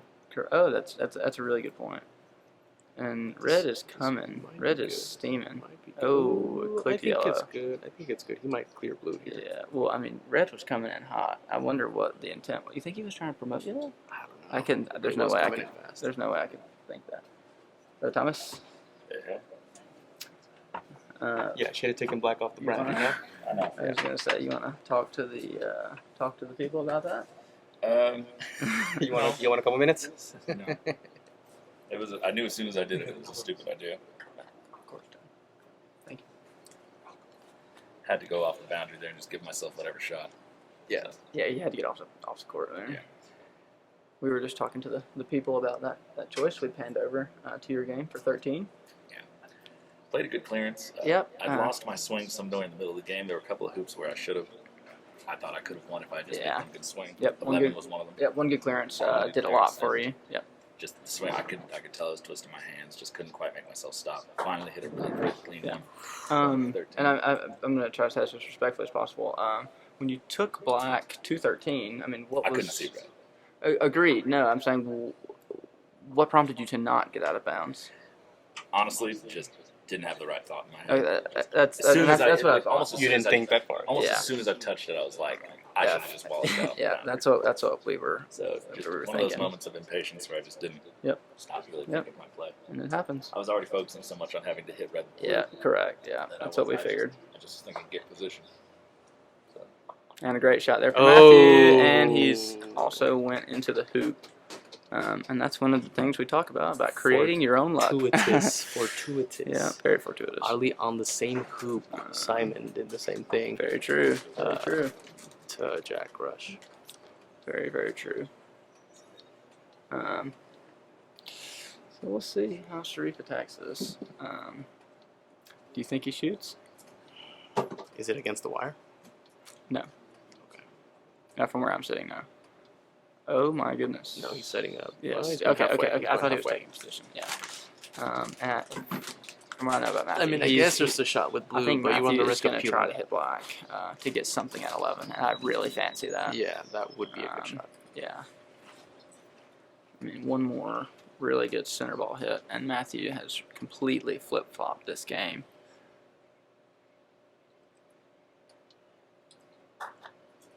And that's. I think that's still really good. Not too bad. It's not too bad. Well, Still yellow within, rolled a lot more than I thought 10 it yards would. away. If you're Matthew, do you screw around here with red? Or You do definitely or have do the you chance take to. what you got? You definitely have the chance to. Let's see where Sherif is Nice. taking the screw up, the screwing away out of the. Yeah. So if he's running this hoop. Yeah, no option. And I'm assuming he'll go all the way to the boundary here.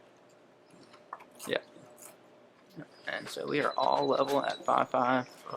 This is anybody's game. So this is exciting. First to 2. Yeah, first to 2. Yeah, this is the exciting stuff in Croquet here. This is what everyone wants to see. Games like this. And this is the highest level of Croquet.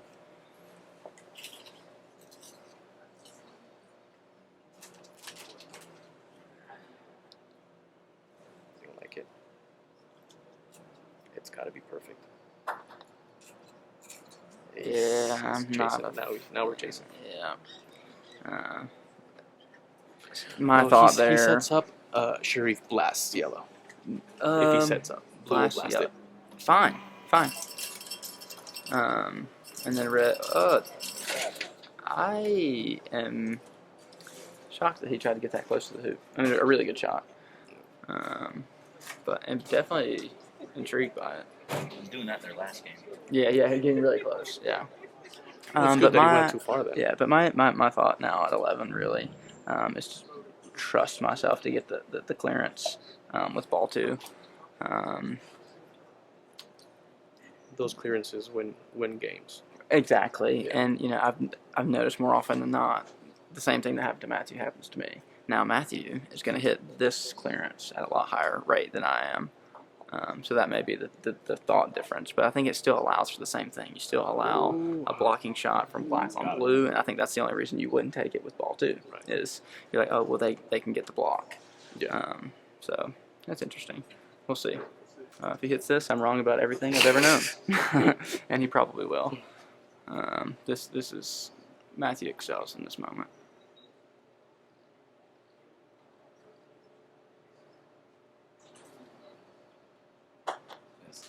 Oh, that was a real hard turn. Crossed over. Real hard turn.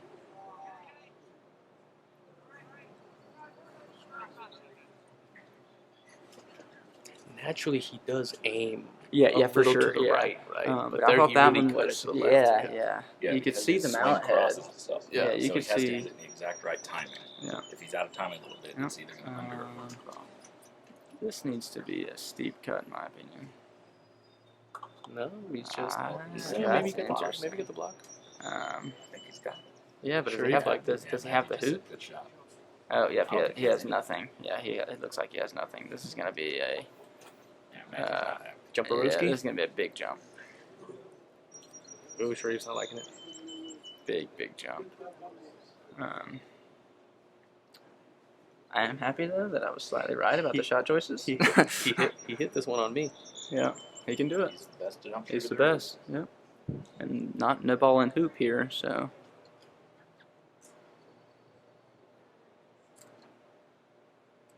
Sherif needs to quit dancing. Oof. at the height. Yeah. Time the bounces correctly, and that Those are ball just is so- you still have to hit rolling. These lawns so hard to get that distance Correct. and height. Yeah. It's just hard to focus on being smooth. Yeah. If this were like a Macy lawn, Yeah. Oh, that's a breeze. Yeah. you'd hit it half that hard. Yeah. And probably get more air. Yeah. Oh, if we're jumping at Macy's, I mean everyone's salivating. That's a So a really nice good control hoop shot. run there. Right in front of 12.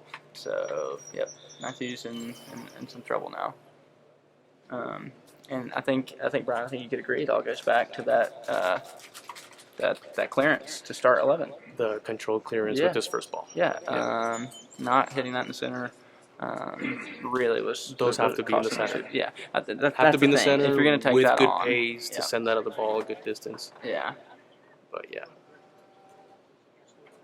So, let's see. They're discussing whether he wants. I think if you're red. 7 yards away from that first ball at 11, it's okay to take that Yeah, controlled but clearance. you're only 9 yards there. Right. And it's worth a lot more. That's I think more that's like 10, been 12. In front of 11 to the boundary. Well, yeah, maybe you're probably correct. Probably closer to 10. But that's been kind of the story of what we've been talking about here. In that, like making some of these shots mean more. Oh yeah. That's more the situation to me. I think that first shot doesn't mean as much.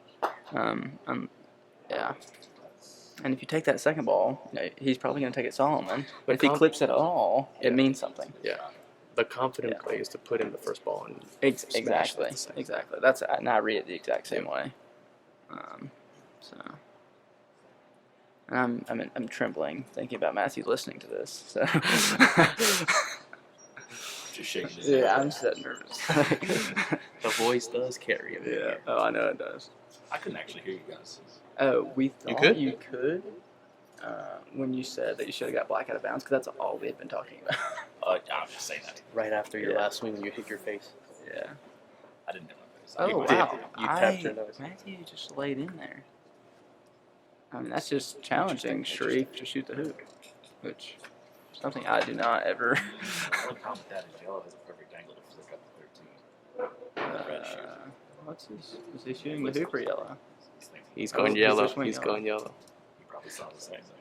Yeah, he can use blue as a block if he cuts this nicely. Oh, he's trying to get into the hoop.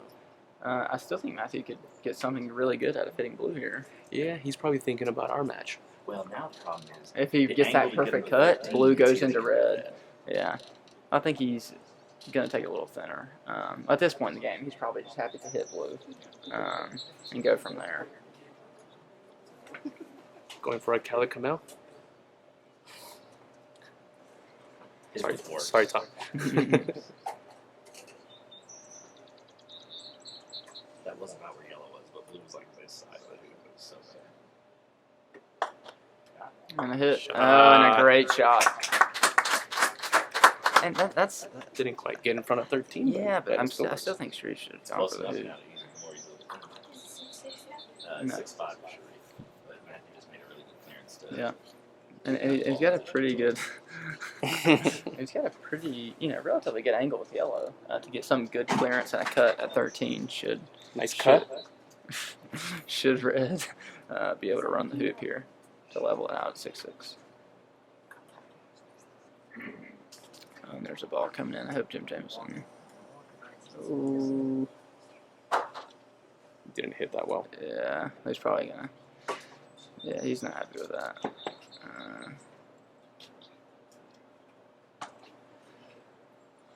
I don't know what there's. Oh, he's waiting on Jameson. So.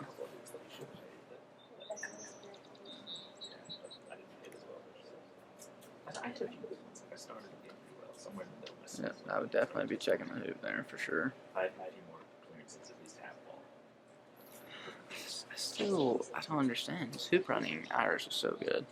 I don't know if this is a lack of confidence or he just wants to bully it through. We'll have to get a post game interview.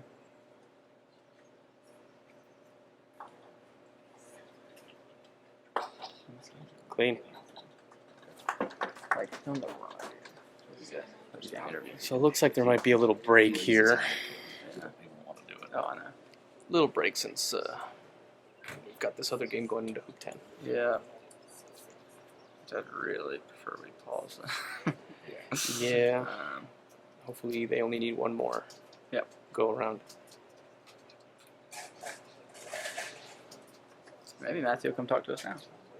Maybe. In game. Well, in he's game. locked in. We don't want to do that. Oh, and they're finished. Perfect. okay. It's really nice hoop there.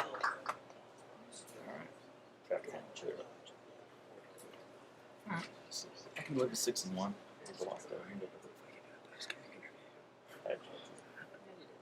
I just did not swing it off. I got really it made it like that. Yeah.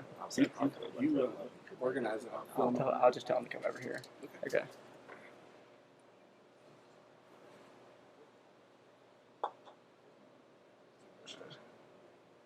I think the leg kick really helped him there. I think that was going to make it a lot closer. Yeah. Bending the air to make the ball go closer to the ball, to the other ball. Where are you going?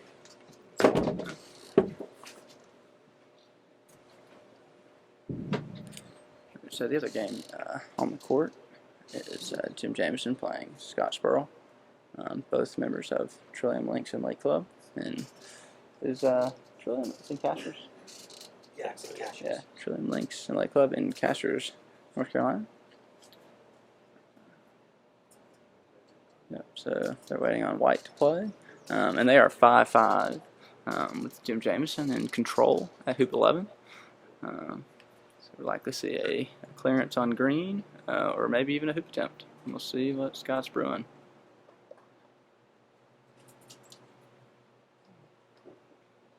And looks like a layup, challenging Jim to make the 2.5-yard hoop shot, or 2.5-foot hoop shot. So back to Sherif and Matthew. Sherif has played beautiful position to hoop 13, but like we noted earlier, Matthew's got a really good angle to get a good cut here, sending black to the corner and yellow in hoop running position on the boundary.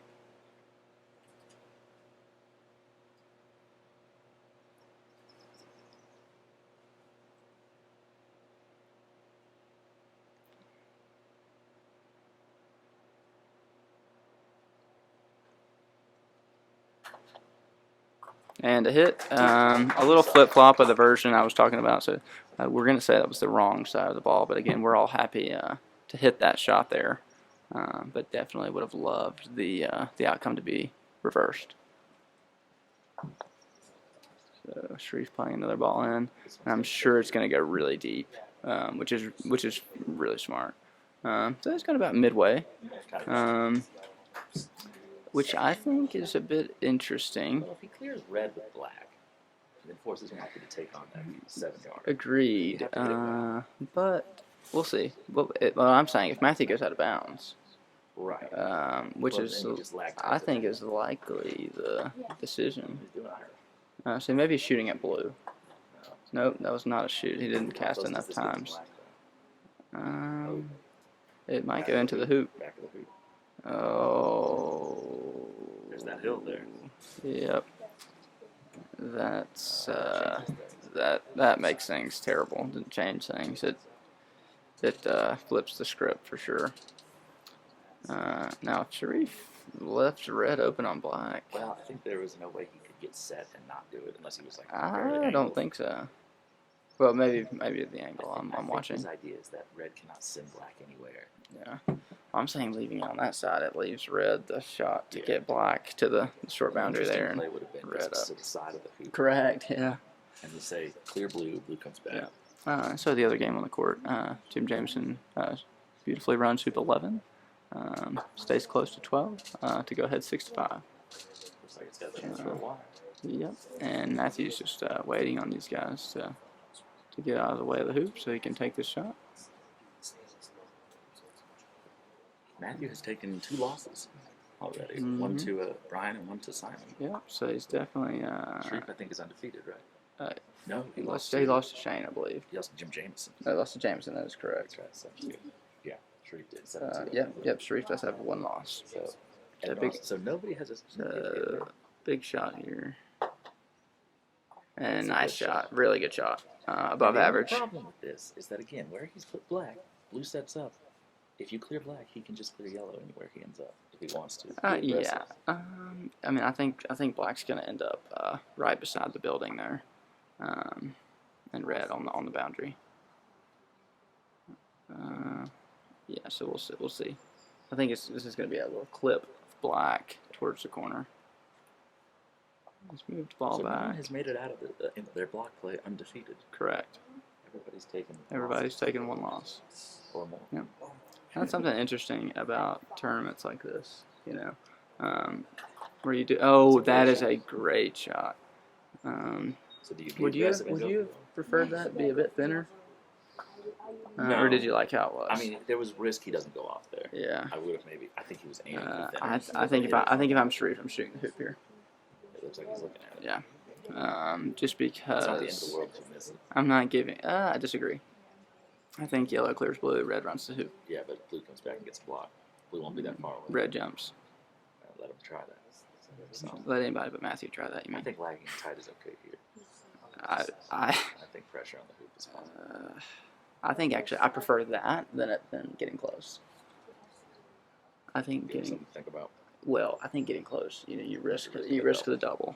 And I'm huge on no doubles. We're gonna see a combo here. I think again happy to hit blue. I think Matthew's a little more. Good shot. Yeah, I mean, that was dead center. I think, again, really happy to hit blue. He's backing red here. So, block on the hoop is big. Yeah. I can't tell how tight black Do you see blue potentially trying to move black and having both balls in the wired position? No. Just play it straight. Make him say, all right, champion, make a 7-yarder. Yeah. Well, and that's what's going to happen for sure. And if he does get the block, He's second guessing something. I don't know. if he gets the block, you kind of have to take the jump. He's probably just double checking the line for the block here. Bad. The problem is if you get half ball right, end up over there and it's loaded. He's going to try to block by going deep. That's got potential. It looks. Matthew's clapping his hip. Yeah. There's no hoop shot. All right. I don't know if he can now center ball black. I don't. He's aiming at black. He can't see it. I thought he couldn't see black. No, he blocked the hoop. Black was wide enough. Can he hit the middle of black though, or is it left ball? It's left Good shot there. ball. Well, so it looks like now we'll have some sort of reset. So now the set blocking yellow from blue is pretty much. Sherif's touches are really good. That's got potential. Yeah, that speed looks really nice. Too long. And overran it. Still No, not bad, but similar situation. We're going to see Matthew probably take the right hand side of the ball here. Oh, that's yeah. So a lot. Okay. That's an important shot. Yeah. Because there's nowhere red can send black. Nowhere. You Yeah. have to make the most aggressive cut. Yeah. This is interesting. So blue is in a great position. Yeah. So it looks like Matthew. I think he's gonna go for a super duper thin cut here. You got it. There's no point in not trying. Yeah. If you happen to hit it more center, then fine, just deal with it.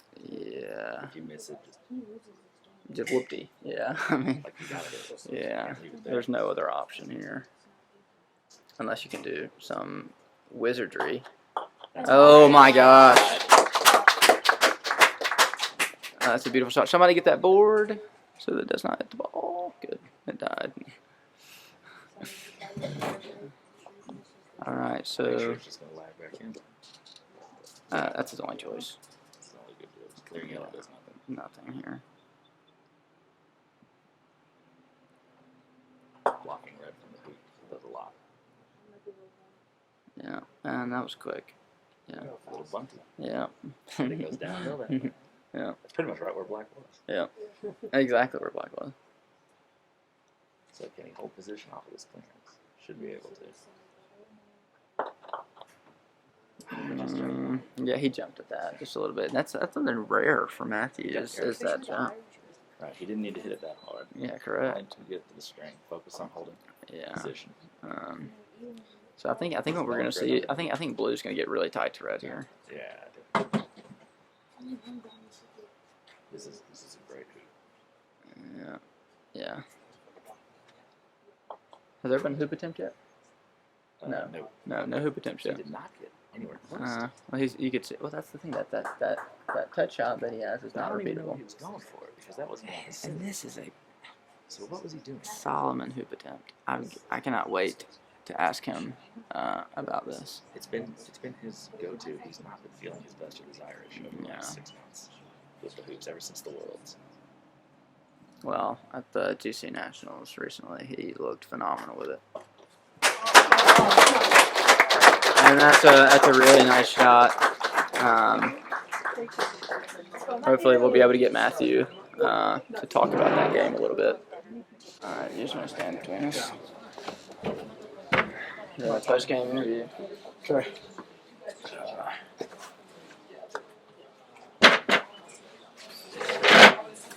All right. Oh, your video. How are we here, John? Very good. Good. You guys do know that was a block game, right? Yeah. That was a pretty big game, though. So why don't you talk us through the first half of the game, right? Yeah, sure. So Obviously, feeling a little uncomfortable in a couple situations. yeah, he was getting the short boundary on me. I got hoop shots. I just didn't hit the ones that I got. And you know, every time you play Sherif, he's going to give you hoop shots that if you make, you have to earn it, kind of thing. So if you make your shots, then he's going to give you a lot. But if you miss him, it's always in a situation where he's 2 feet in front. Thanks. So you miss a hoop shot, not only do you lose the hoop, but he's probably going to have to control the next hoop. And so I feel like at 3, I missed a pretty easy one that made it 2-1 him. Yep. And then I missed a pretty easy one at 5, I believe. But regardless, I felt like I wasn't swinging my best kind of thing, and kind of started clicking in the latter half. So the main question, Tom and I were discussing during the game, you almost exclusively started going Solomon for hoop running, which that makes me very nervous when I watch you play because your Irish is so good. Yeah. And you encouraged me to pretty much use Irish for most of my hoop running. So what was the thought process switching to the Solomon? What were you feeling? The hoops are just soft, and so you can hit a pretty bad shot and still go through. Yeah, you feel like you could bully it. Yeah.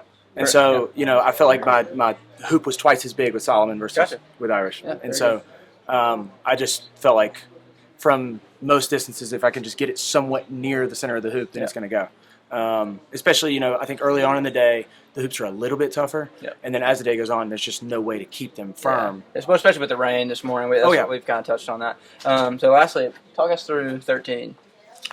Yeah, I played it a little bit more passive than I normally would. That's for sure. He gave me 2 different chances to jump that I probably would normally take. Yeah, and I wholeheartedly thought that you were going to take them. Yeah. But, I thought that with the clearings that I was going to have, I wasn't going to put myself behind the hoop. I was going to be wired. So at least I was going to get another chance to clear. I think the one I hit there, I kind of put myself in a bind. I hit one too many controlled clears and left the ball on the court. If I clear him dead center, he's sending me all the way to corner 1. Yeah, the cut on black was awesome. I had to get it, west of. Yeah, and something Tom and I were talking about, where you were willing to miss. Oh, absolutely. If I was going to miss that, I was going to miss on the right side. Gotcha. I wasn't going to hit left center of that ball. Awesome. No chance. All right, last question. Sorry. At 4 or not? At 8. You're in.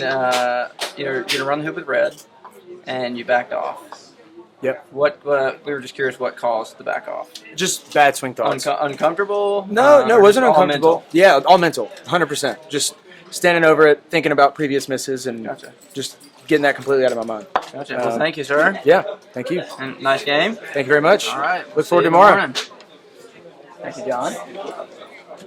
What a marathon. Thanks to the Highland Falls Country Club, Darin Guffey, Tournament Director, Lynda Bjorkland, TM. The USCA sanctions this tournament and brings you this channel and invites your participation on the website. And whatever kind of croquet you want to play, Don Oakley can provide all the equipment you need. Give us a like, subscribe. Day 3 coming up.